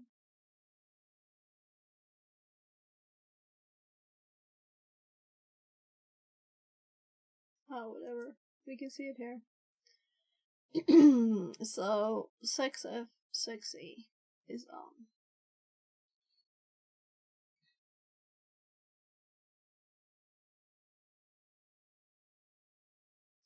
I think that's the only thing we need. There's the off message.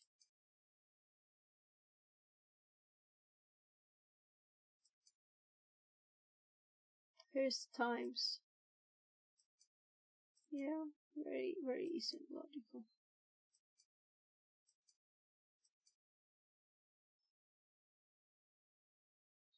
So let's go back to check here.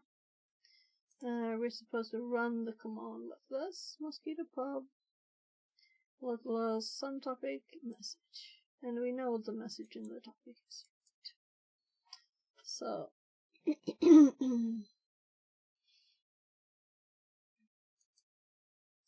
this is running. Is it running? There, it is running. Then we can go to the terminal.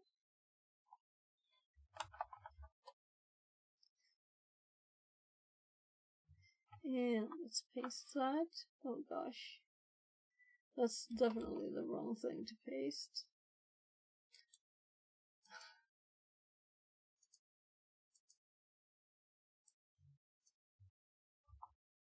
I can copy things from here. Alright, it's actually clear.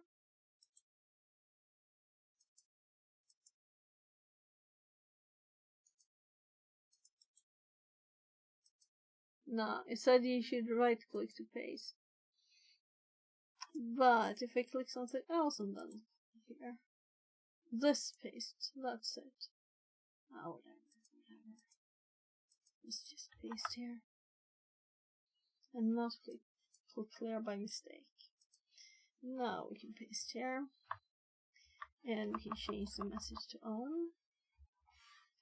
And we can change the topic to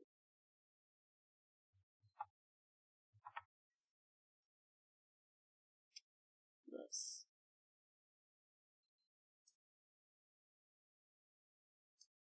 But why do I have nothing there?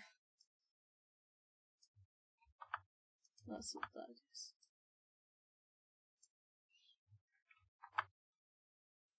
So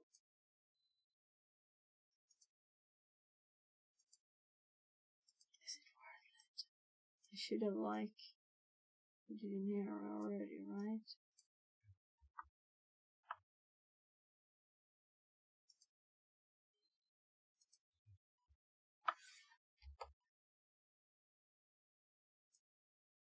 Oopsie.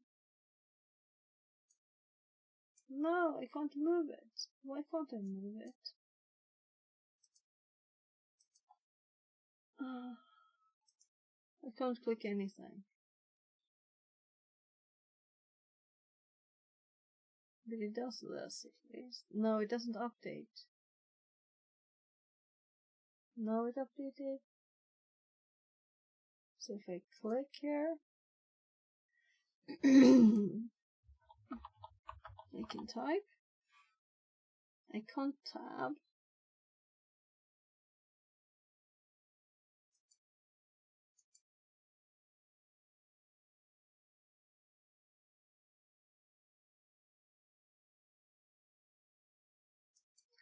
This was annoying.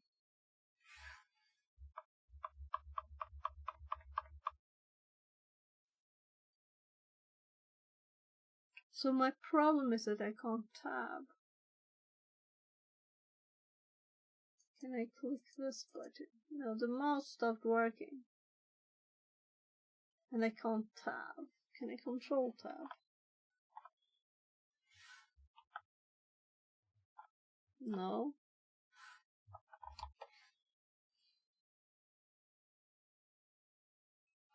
Okay, let's exit this thing. There we have the flag. So at the same second that we got the flag, it also totally crashed the mouse.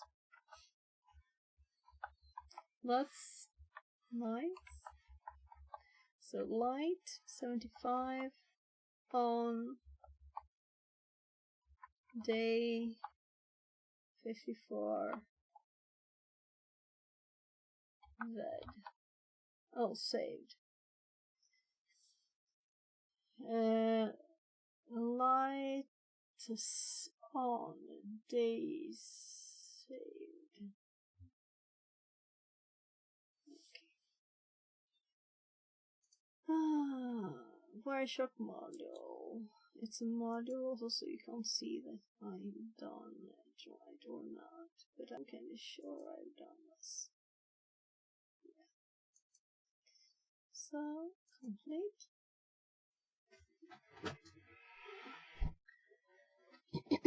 So, we're up to the end of it. The end. How the glitch saved Suckmas.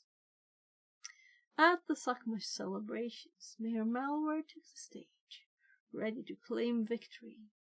Stop! Before you celebrate, the real threat is Mayor Malware. The town was shocked to learn the truth, and Mayor Malware fled in disgrace. Glitch was hailed as a hero, his true intentions finally understood. He's so fluffy. And Suckmas continued stronger and more secure, but where will United against any threat? As Glitch and McSkitty are nearing the town square of Werewolf on Suckmas night, they hear the mayor's voice booming in the air. And now, thanks to me, Suckmas is finally saved. I am honored to accept the Patchmeister Award this year. They speed up and run up the stage. Stop! McSkitty shouts. Glitch is innocent. The mayor tried to sabotage Suckmas for the entire month. All the wares stare in shock as Glitch steps up on the stage, takes a microphone and starts listing all the hacks and attempts to sabotage they discovered with Mesquite. The evidence is overwhelming, and the town square erupts in shouts, all the different Ware families demanding the mayor's resignation. McSkitty looks around. Mayor Melware is nowhere to be found. She turns around, only to see him running away, a dot of blue fur outside of the town at this point. What do we do about the award? Asks Software. Every sock must need a patch miser. All Wares turns to Glitch, realizing they have him to thank for the celebration this year. Without more words spoken, they all pause on the patch miser emblem to McSkitty, who puts it around Glitch's neck.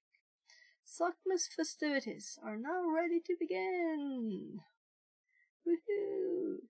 Congratulations on saving Sockmas! We did it! Congratulations! Thank you and congratulations! Congratulations on completing Advent of Cyber 2024. Welcome to the last task of Advent of Cyber 2024. We are so proud that you reached it. Advent of Cyber is a beginner-friendly event. The challenge lies not in difficulty of each day's task, but in persistence in coming back and learning regularly.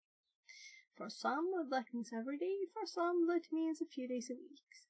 And for some, it's catching up on the weekends. And it truly doesn't matter, as you all did your absolute best and got to the end. In addition to all the new cybersecurity skills you have learned, you have now proven to yourself that you can be consistent about growing as a cybersecurity professional. And that's the most important skill of them all. We hope you enjoyed saving Sockmas with Glitch and McSkitty. We certainly enjoyed putting the event together for you, and we already can't wait for the next one. Advent of Cyber will be back in 2025 to make it even better next year. We would like to invite you to give us some feedback. We made a survey for you to fill out. It's not a long one, it should only take 3 minutes to fill out. You can access the survey here. See you in Advent of Cyber 2025. Try Hackney Team. What's the flag you get at the end of the survey? They really want us to finish this thing. Not that I didn't think of doing it already. I was just thinking maybe that's not a thing we do on stream, but sure, let's do it. Welcome to the feedback survey. We appreciate you being here and look forward to your feedback. So, next.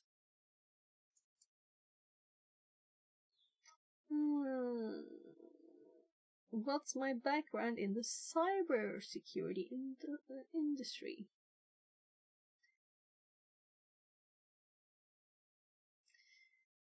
Not in cybersecurity.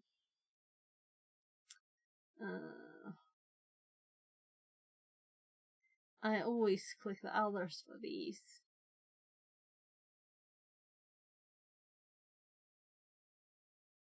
No experience sounds very not right for me.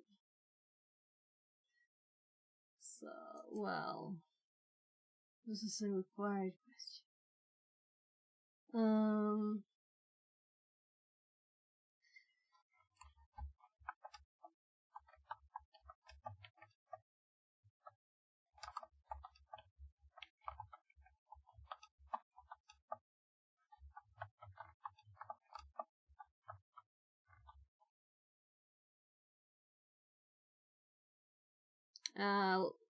I'm not adding before cybersecurity was separated from the rest of stuff. Would you recommend Drag Me to a friend? Yeah, I kind of recommend it all the time, right? How did you hear of it? Well... yeah, let's say try Hack Me Platform, because it popped up, you know, in there, but I knew about it before too, of course, from last year. What was your main goal during Advent of Cyber?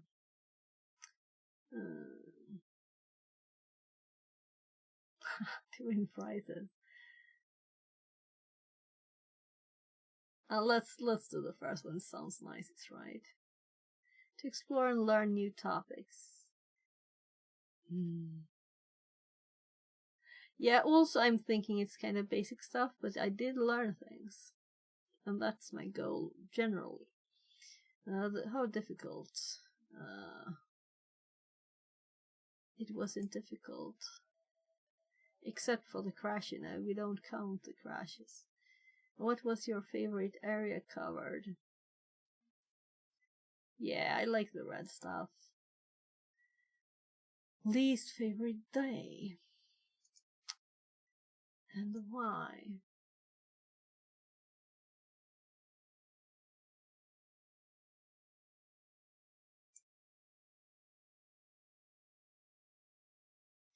I don't have one.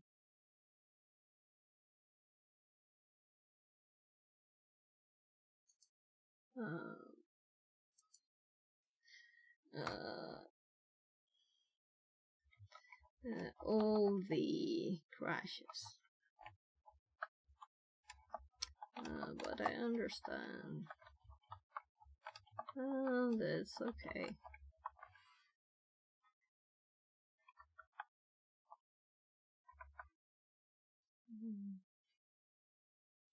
Did you participate? No, I have not done that this year. How often did you watch it? Never.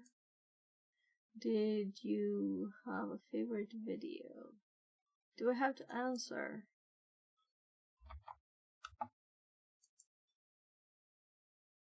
I didn't watch any videos. Which of the following best describes your approach to tasks? I read through the task content and watch the video. I do the challenge. I read the content and watch the video. I do the tasks.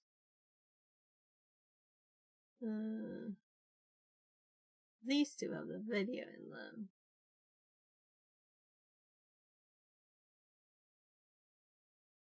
This is, what do they mean with a challenge? I read the text and then I do the challenge, right? But I don't always read the text either.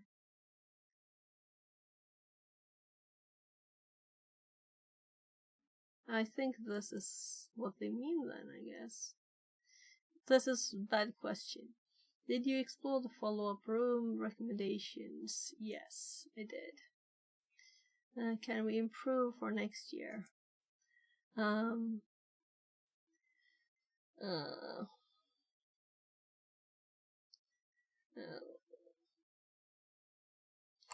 liked it. But more stability would be great. Streaming this and having to start the box 3 times is not not that fun.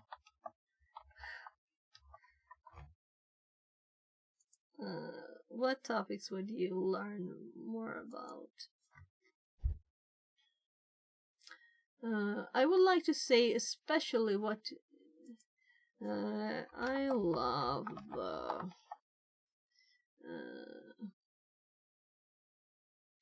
simulations recently, like the MMQT and the Wi-Fi one.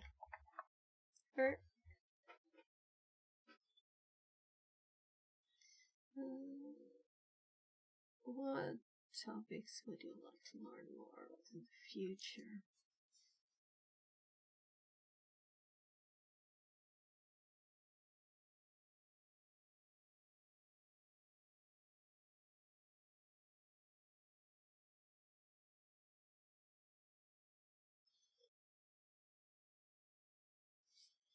low level stuff.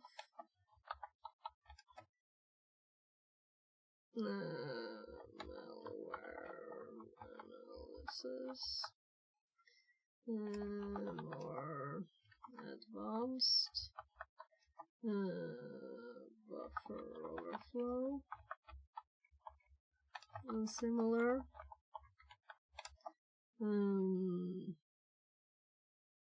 More IT.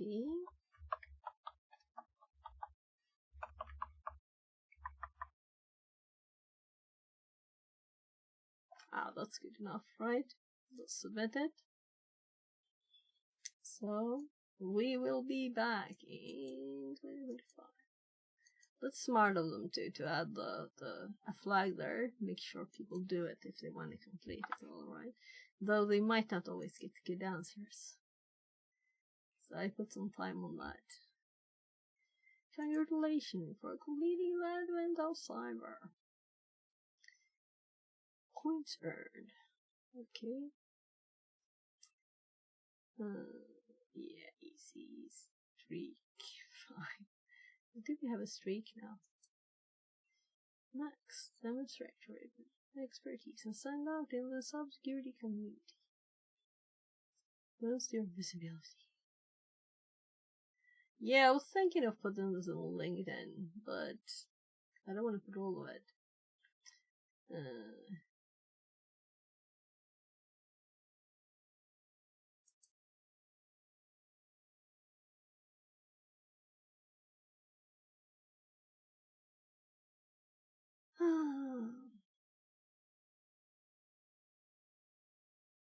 So, what should we say?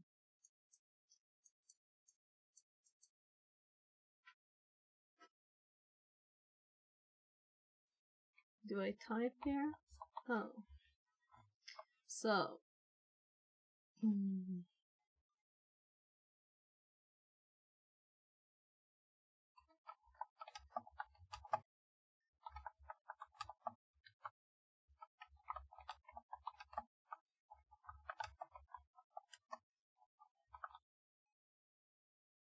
I'm sorry for the bad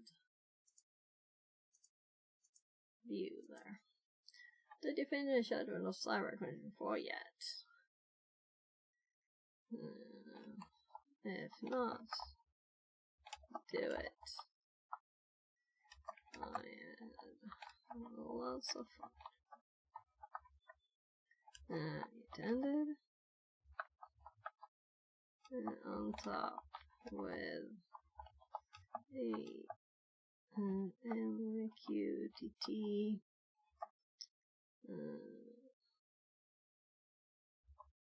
PCAP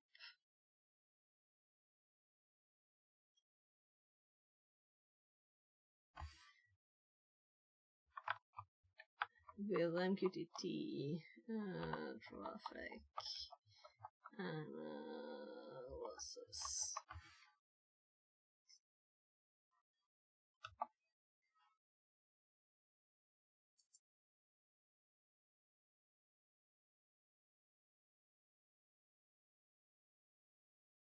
So what do we want to do? What smiley do we want from this?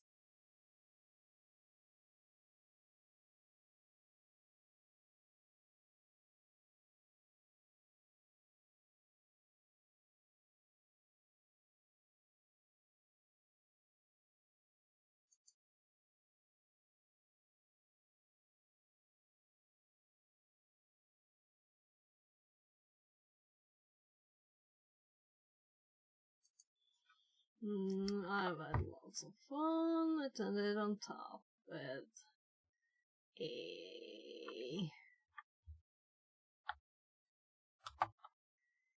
and I'm gonna say an since it's M, right? Was a MQTT traffic analysis definition.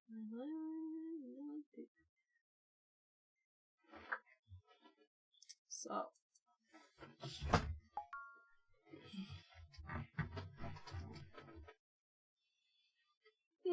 Do you get to the right place, or do I have to add a link? Doesn't exist. Yeah, that's nice.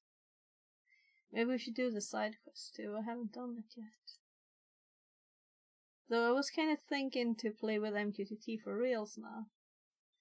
With the ESPs. So I haven't done anything on this yet. But it's probably not the best time to start at almost 2 AM when it's New Year's tomorrow. Lots of family fun planning. But this looks fun. So there's prizes too? Okay. Yeah, I don't like swag stuff.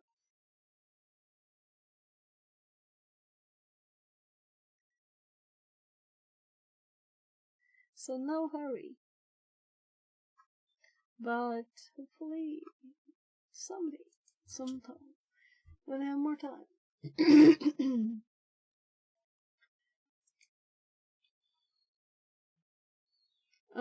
Let's make sure.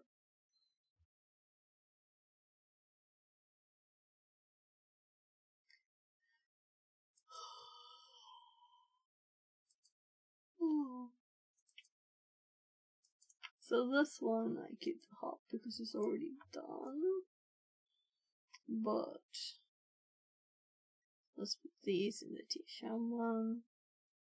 Like mid somewhere. And then we have P format.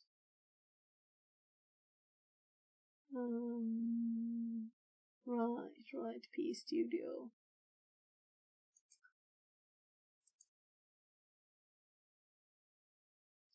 Read about today.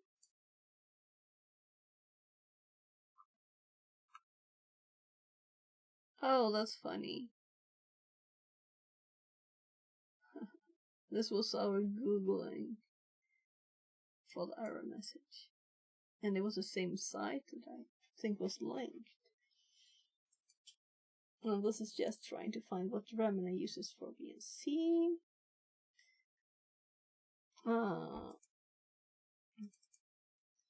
So, can be run separately.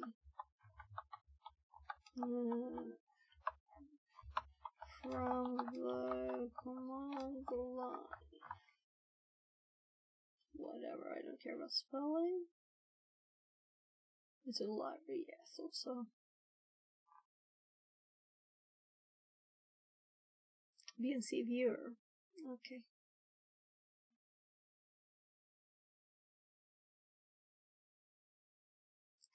X VNC viewer.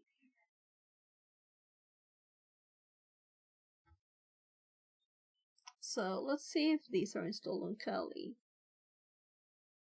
Right, we can close that one down. That one. We can clear this one. And we can do VNC viewer. And X VNC viewer. Yeah, also. So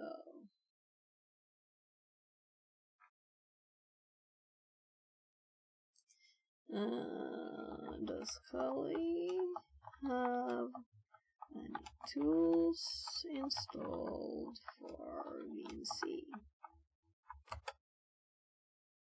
And I didn't even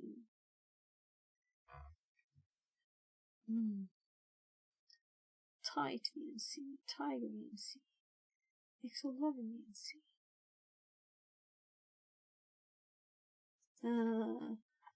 Which of these are command line?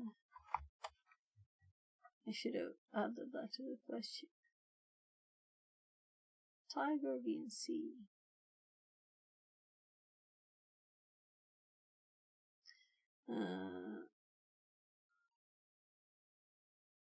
So let's see if we have X11 VNC. Still nothing, but it can be installed. So let's no for now. No VNC. WebSockify.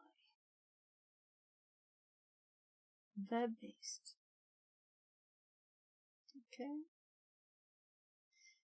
Kind of hear that on the name, right? Tight VNC.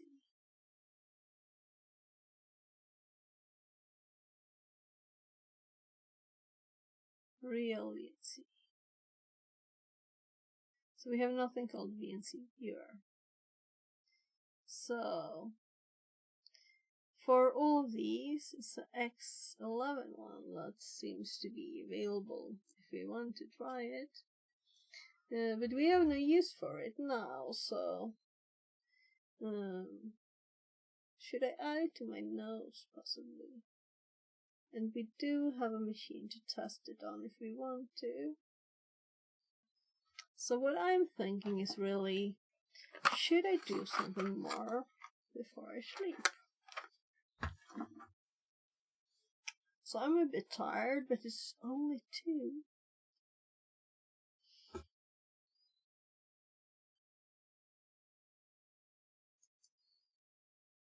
And I need to fix so that I have the right account.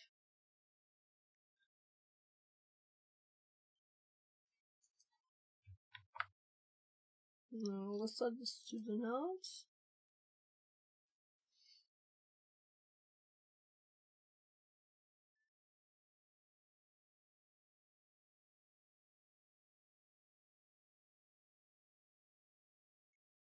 No P.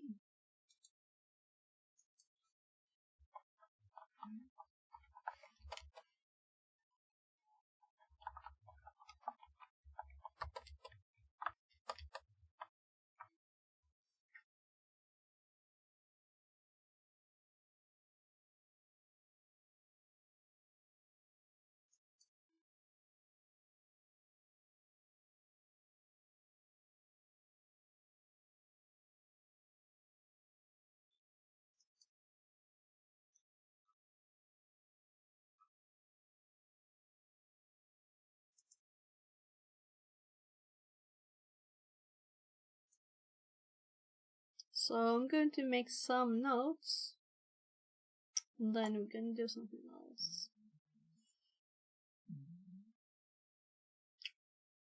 This is the one I'm thinking of. This is oopsie.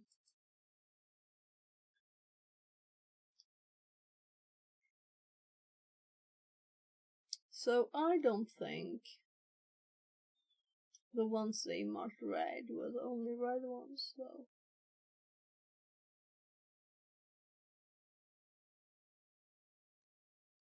And I don't think all of those were red. It's so mixed up into each other.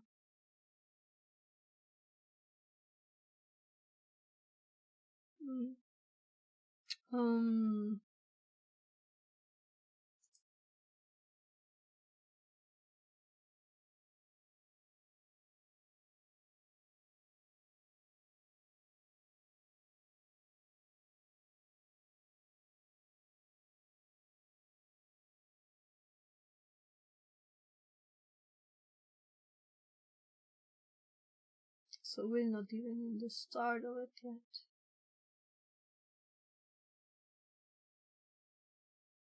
Yeah, here's Studio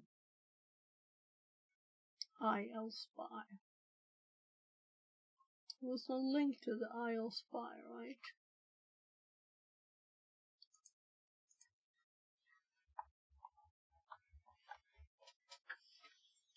Yeah, I've been there.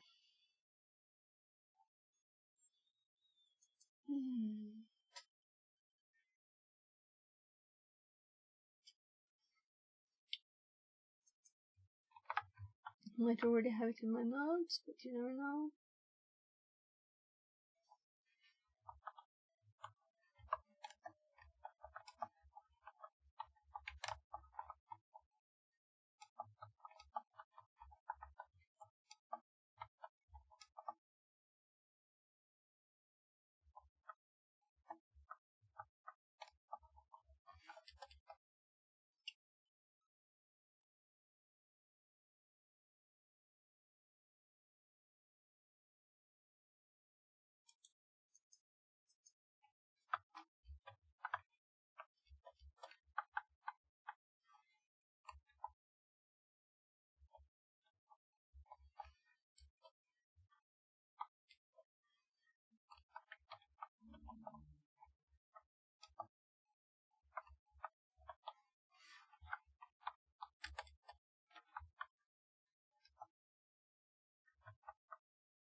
So, a lot of info there.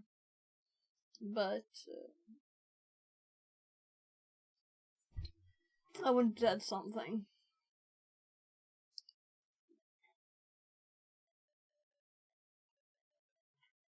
So the MQTT stuff was also interesting, but except for the details on the last command, I think it's not like new stuff. And I have already checked Mosquito a bit.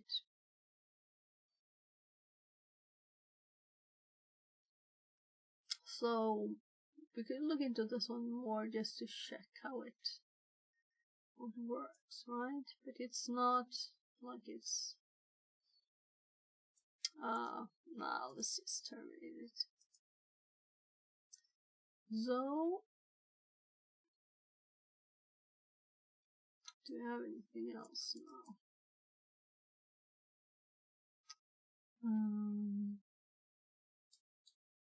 Oh, sorry if we're not switching screens. I'm thinking, since my throat is so bad, maybe I should stop streaming.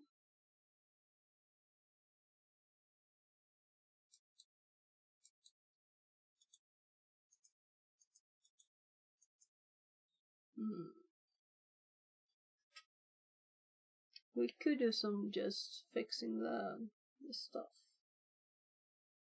first. We could do that.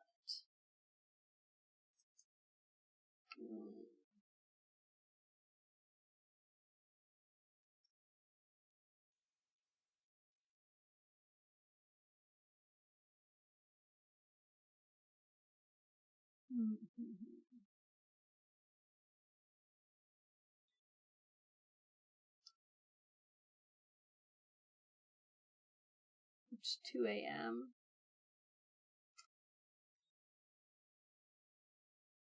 Yeah, let's just mess with this. Fix, like, sort my ICs a bit or something first. And then we will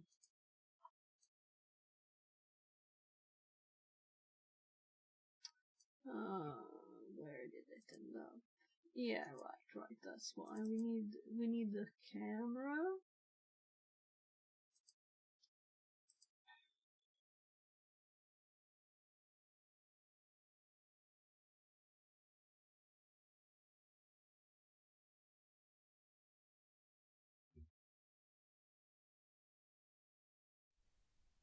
That's not very good.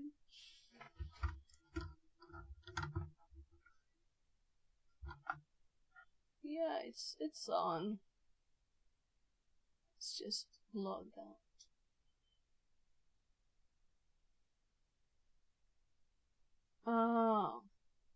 Sometimes the app goes into settings. I don't know why. I didn't change anything. I didn't click on anything because it's like so high up, right? So it's hard to click by mistake on something that high up. We'll definitely need the microscope. So I'm not gonna do this for a long time. It'll just be a bit.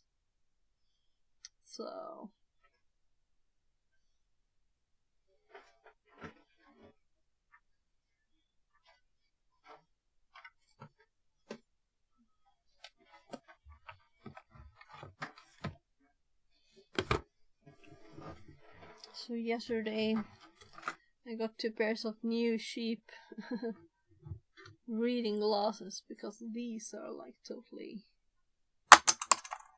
not working very well. Though I don't think I got the same values. Maybe they're like too good, too bad, too something. So one of them are, well, there were 2 for, I think it was 2 for 60 Swedish, so it's like $3 each. Very expensive glasses. Or plastics.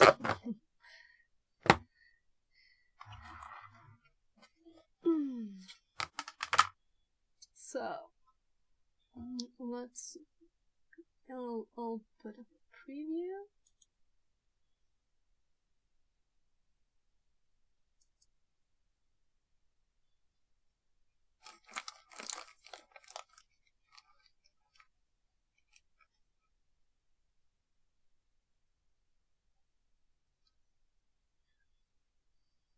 And we have a box here where we can put stuff. So I guess I'll just squish that here.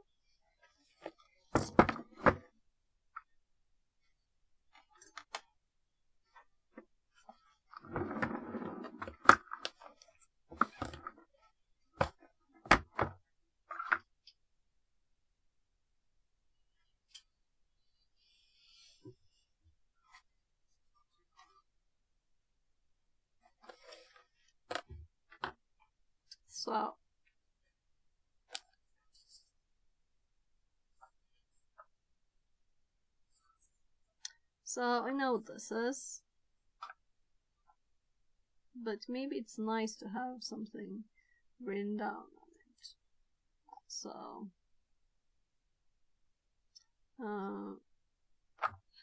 LTV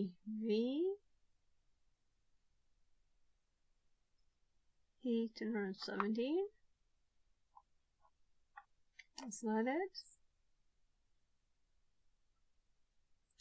Right, so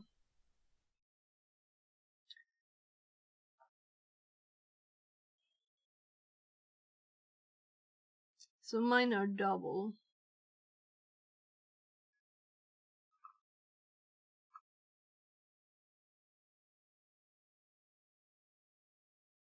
Optocoupler, I'm thinking what to type. Like double? Maybe we'll get like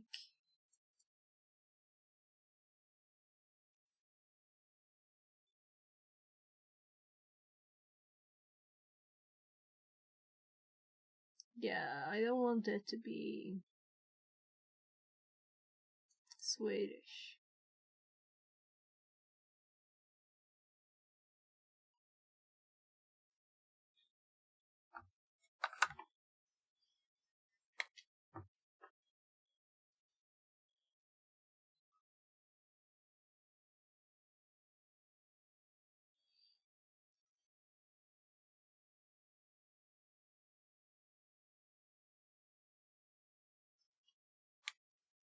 I guess that's enough. That's enough.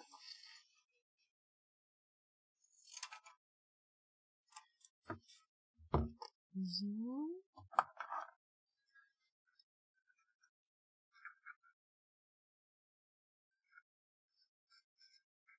There. And I'm actually going to just remove them from this. I have a lot of those. So let's see. There's one.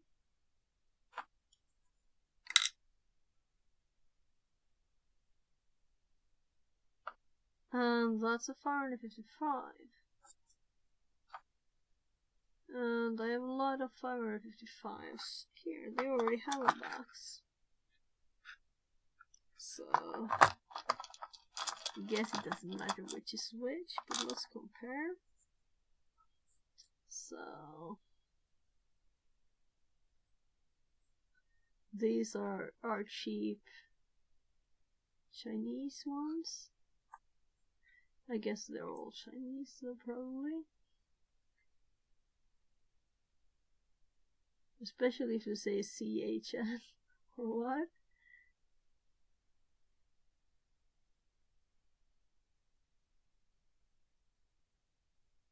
And even 55 P and N, there's a bit of a difference there. Let's just put it in the box with others. If there's another one of those. So This is another one. So let's see. 24 LC 512.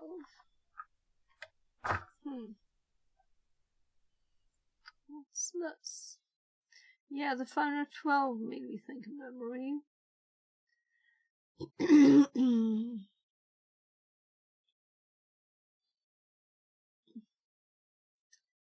EEPROM. So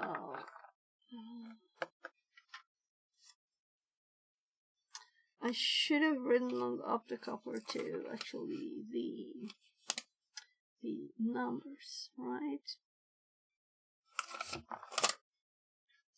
So 2 for LC, 512 EEPROM.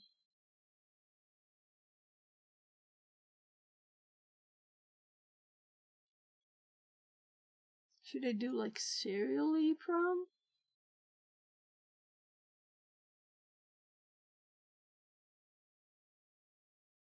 Serial EEPROM. EEPROM. Serial EEPROM. Let's do serial EEPROM.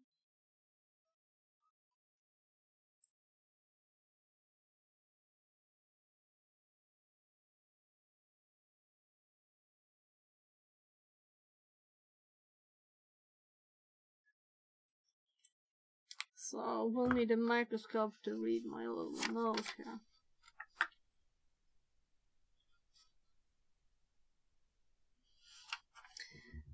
We'll see if I can read that.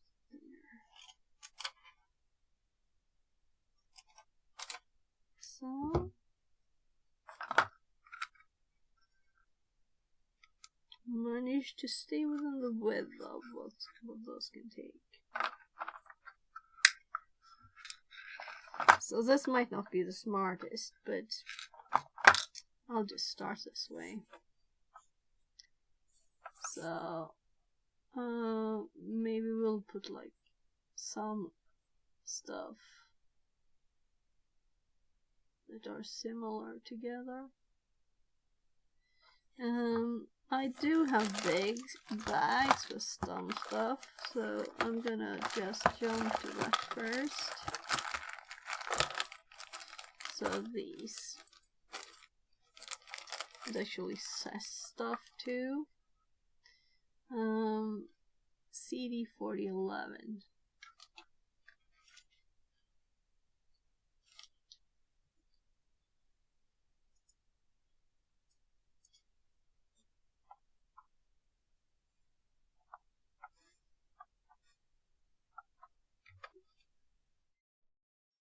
So 4011BE. Why do I keep getting so many hits? NAND gates. This is NAND.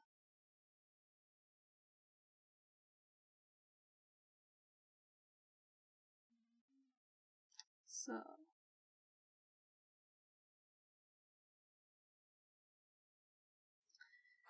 let's type this. So C D 40 11 B E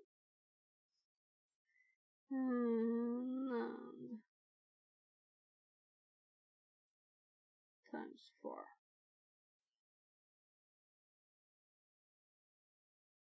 So also the optocoupler is times 2, but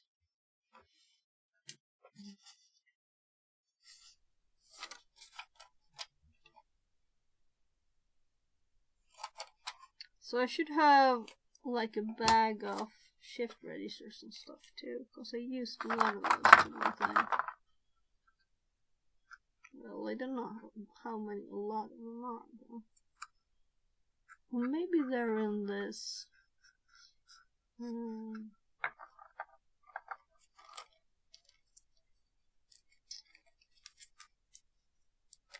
So this is the alpha serial number for them. We could go something funny with that. So, should I throw this out? Yeah, we have a better note now. So,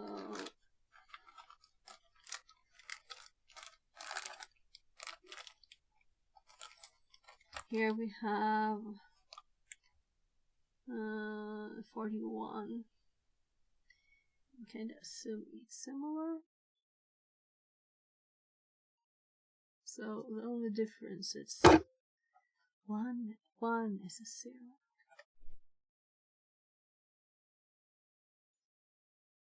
Nor.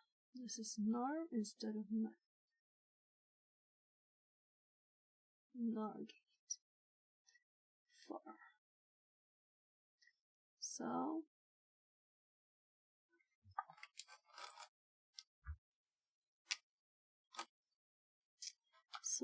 CD 4001 BE, about the one I only have, and it was confirming this was another place to just, yeah, quad 2 input NOR logic. NOR. I don't remember why I bought these.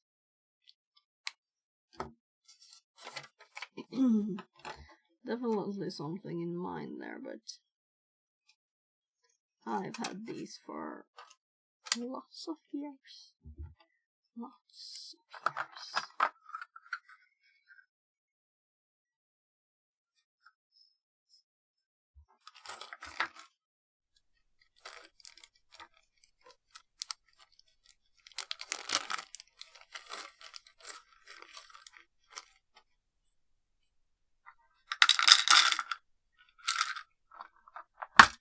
So we're filling up some boxes here with ICs. So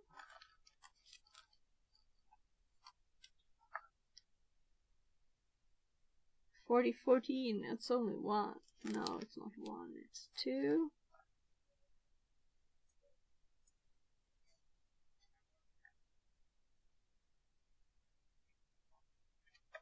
So what is 4040?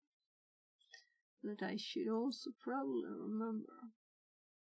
Once upon a time, this is the shift register. So let's scroll down and see if we get a better picture. No? 8-bit static shift register.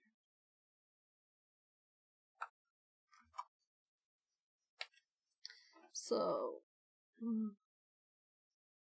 C, D. So there's others. I have more that's on board, but they are where they are because they're in projects. 4040 BE.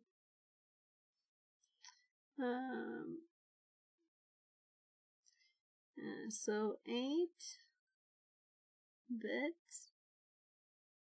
static shift register. I remember using these with PEX and sending signals to different pins to get more outputs. So that's what I use these for. That's a very cool thing. You can have infinite outputs. Well, not infinite maybe, but lots. Lots. I built an alarm actually.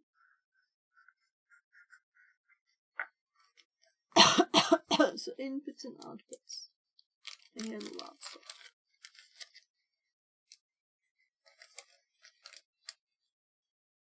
So, like a house alarm, not an alarm clock. So, those are in there too. Let's see what we have else. Here we have 4021.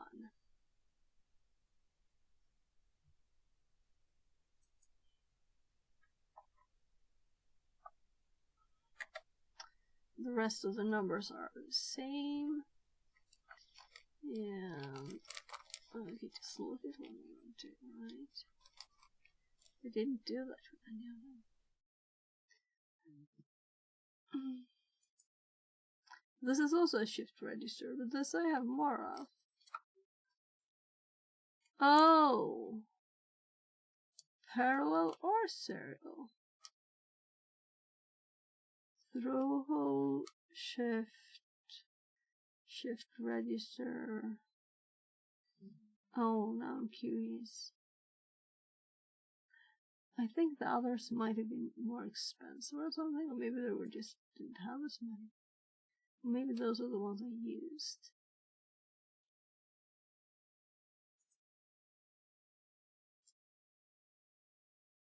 $16p.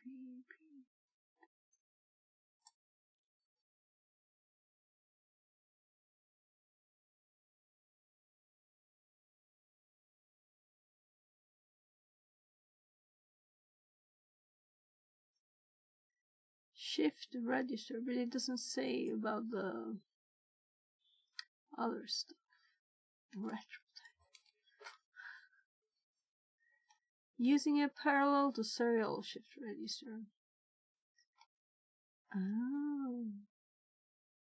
There's directions, yeah, right? So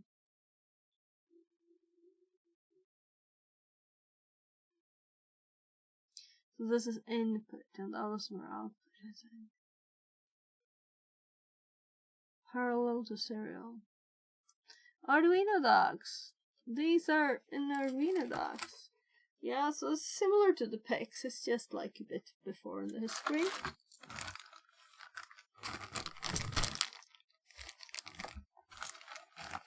Earlier in the history.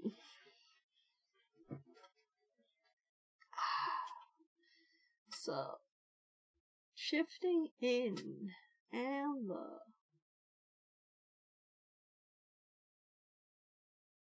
so this is a good opportunity to do a TTS. So, but first, before we do this, let's do 2014 here. 14. It was there.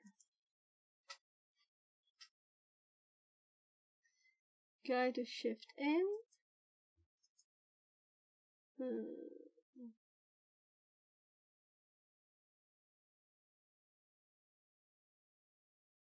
More digital input, then there are pins on your Arduino. And digital input, then there are pins on your Arduino. So both are the same direction then. So what's the difference? No, we ended up in the same one.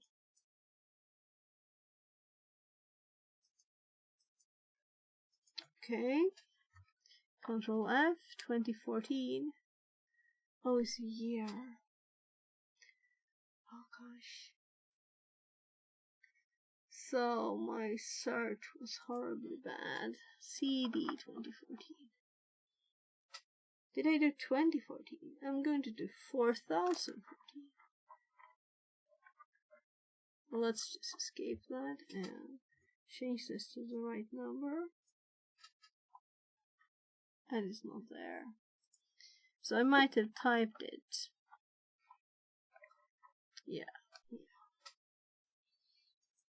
I was like, why are they the same direction? Are they?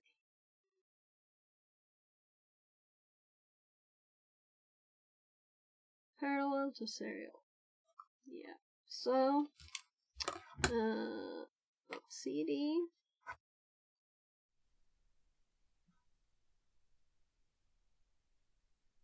Oh god, The pen just died.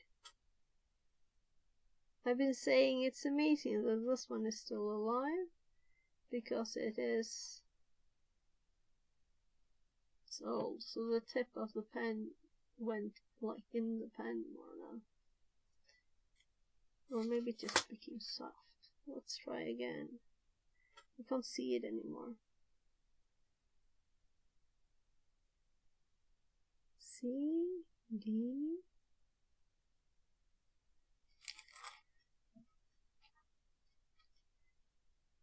$40, $21, PE.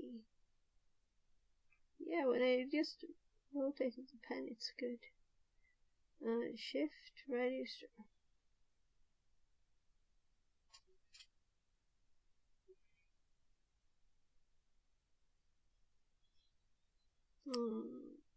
Shift, register.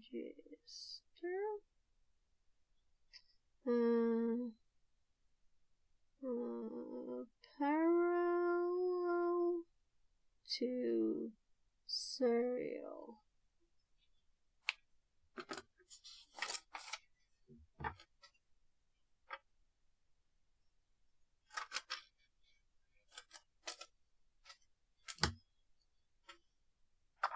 So let's move that one, because these are connected. And also I put the note a bit wide, but I'm just rounding the corners, so it doesn't matter.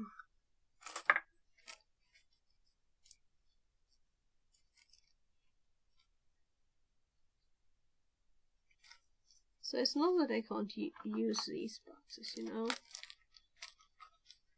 to have them into stuff, but the bags are messier. So stuff I have only one of, and that's not things you want to be more careful, like processors and stuff.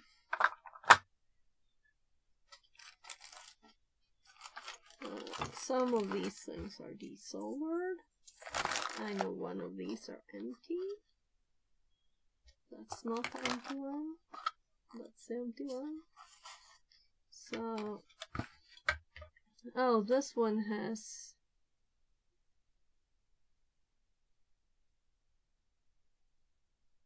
$74.04. Now I'm curious, because I don't remember the numbers. It's just gone.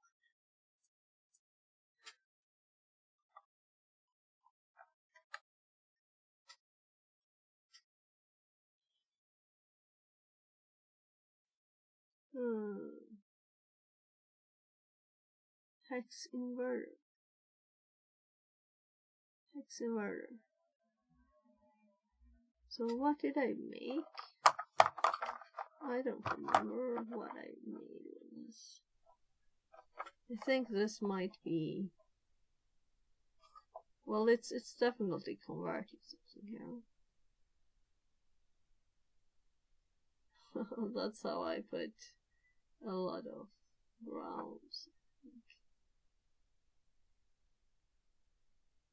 So I wish I remember this one.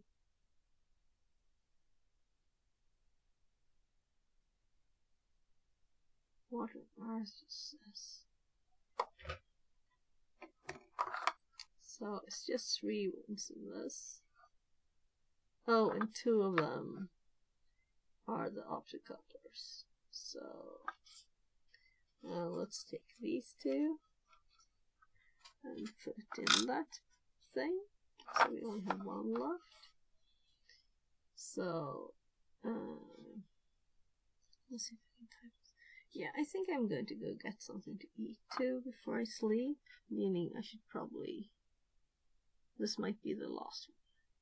DHE 0K. No, let's remove those last letters because I didn't find a thing.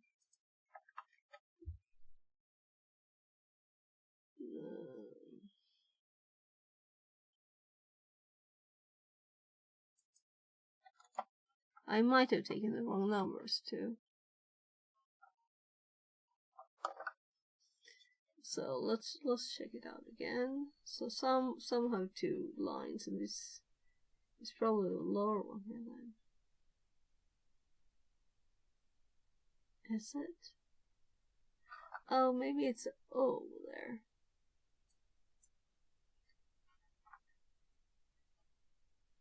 No. So let's try this like it kind of sounds, it's just very SN74, but the Actune looks odd. But we getting something. And again.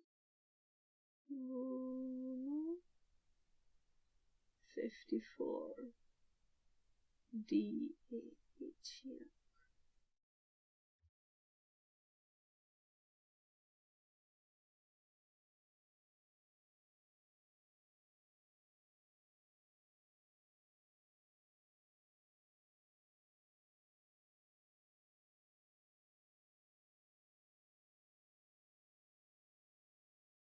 I see it here, obviously, because it's a restaurant.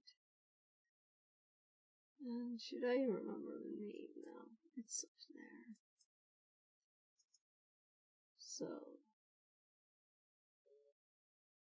can I X this? I have like all the ad blocking things on. I'm not used to seeing anything addish. This is the first addish thing with this customer support.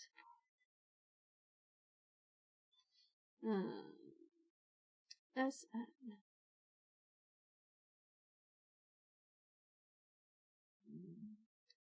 SN. 2.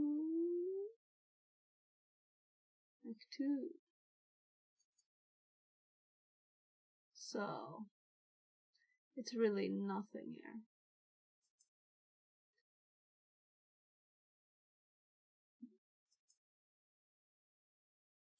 Wait a sec. Just double checking the end of the page. Oh.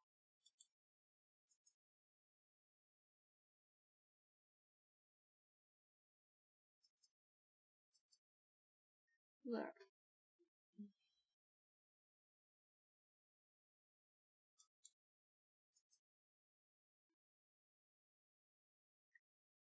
I'm so hungry.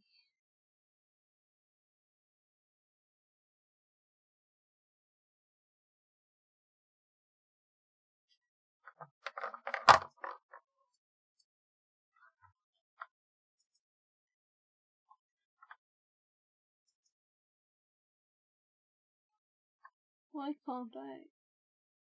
There.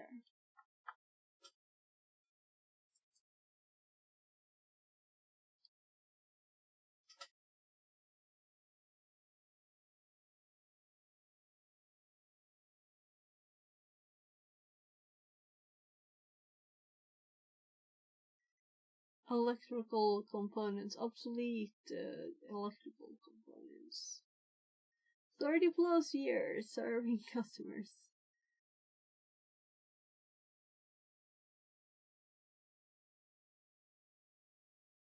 So what is it?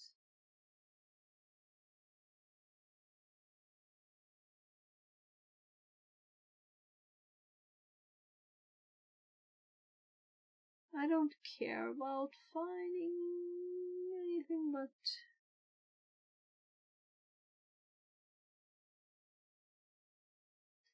so this looks like a page that could be anything. This is no specific image.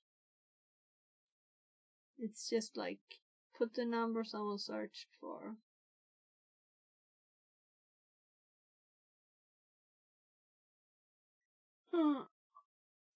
Yeah, so leave that in there. And it's time.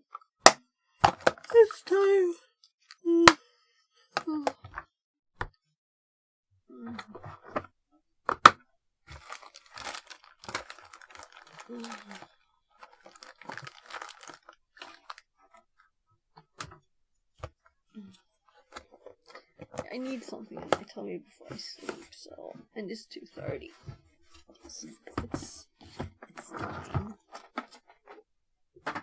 And tomorrow it is New Year's.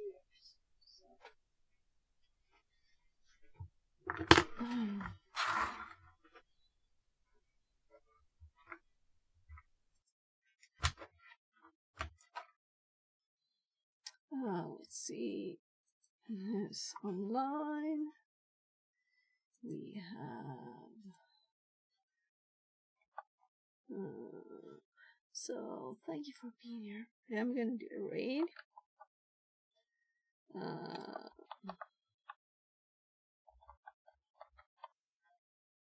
There.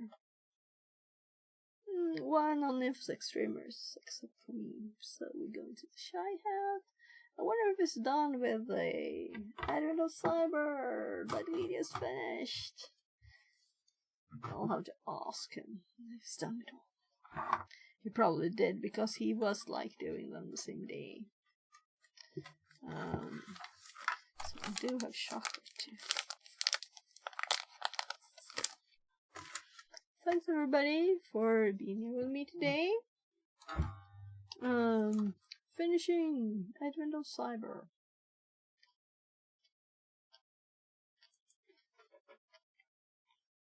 So, we did all of this now.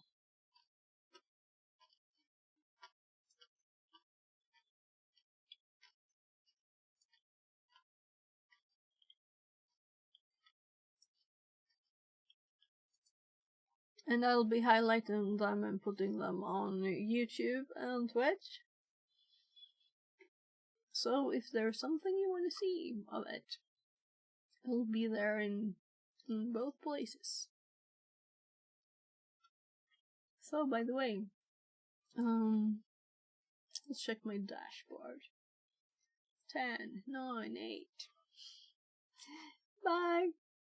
Good night and Happy New Year tomorrow if we don't see each other. Bye!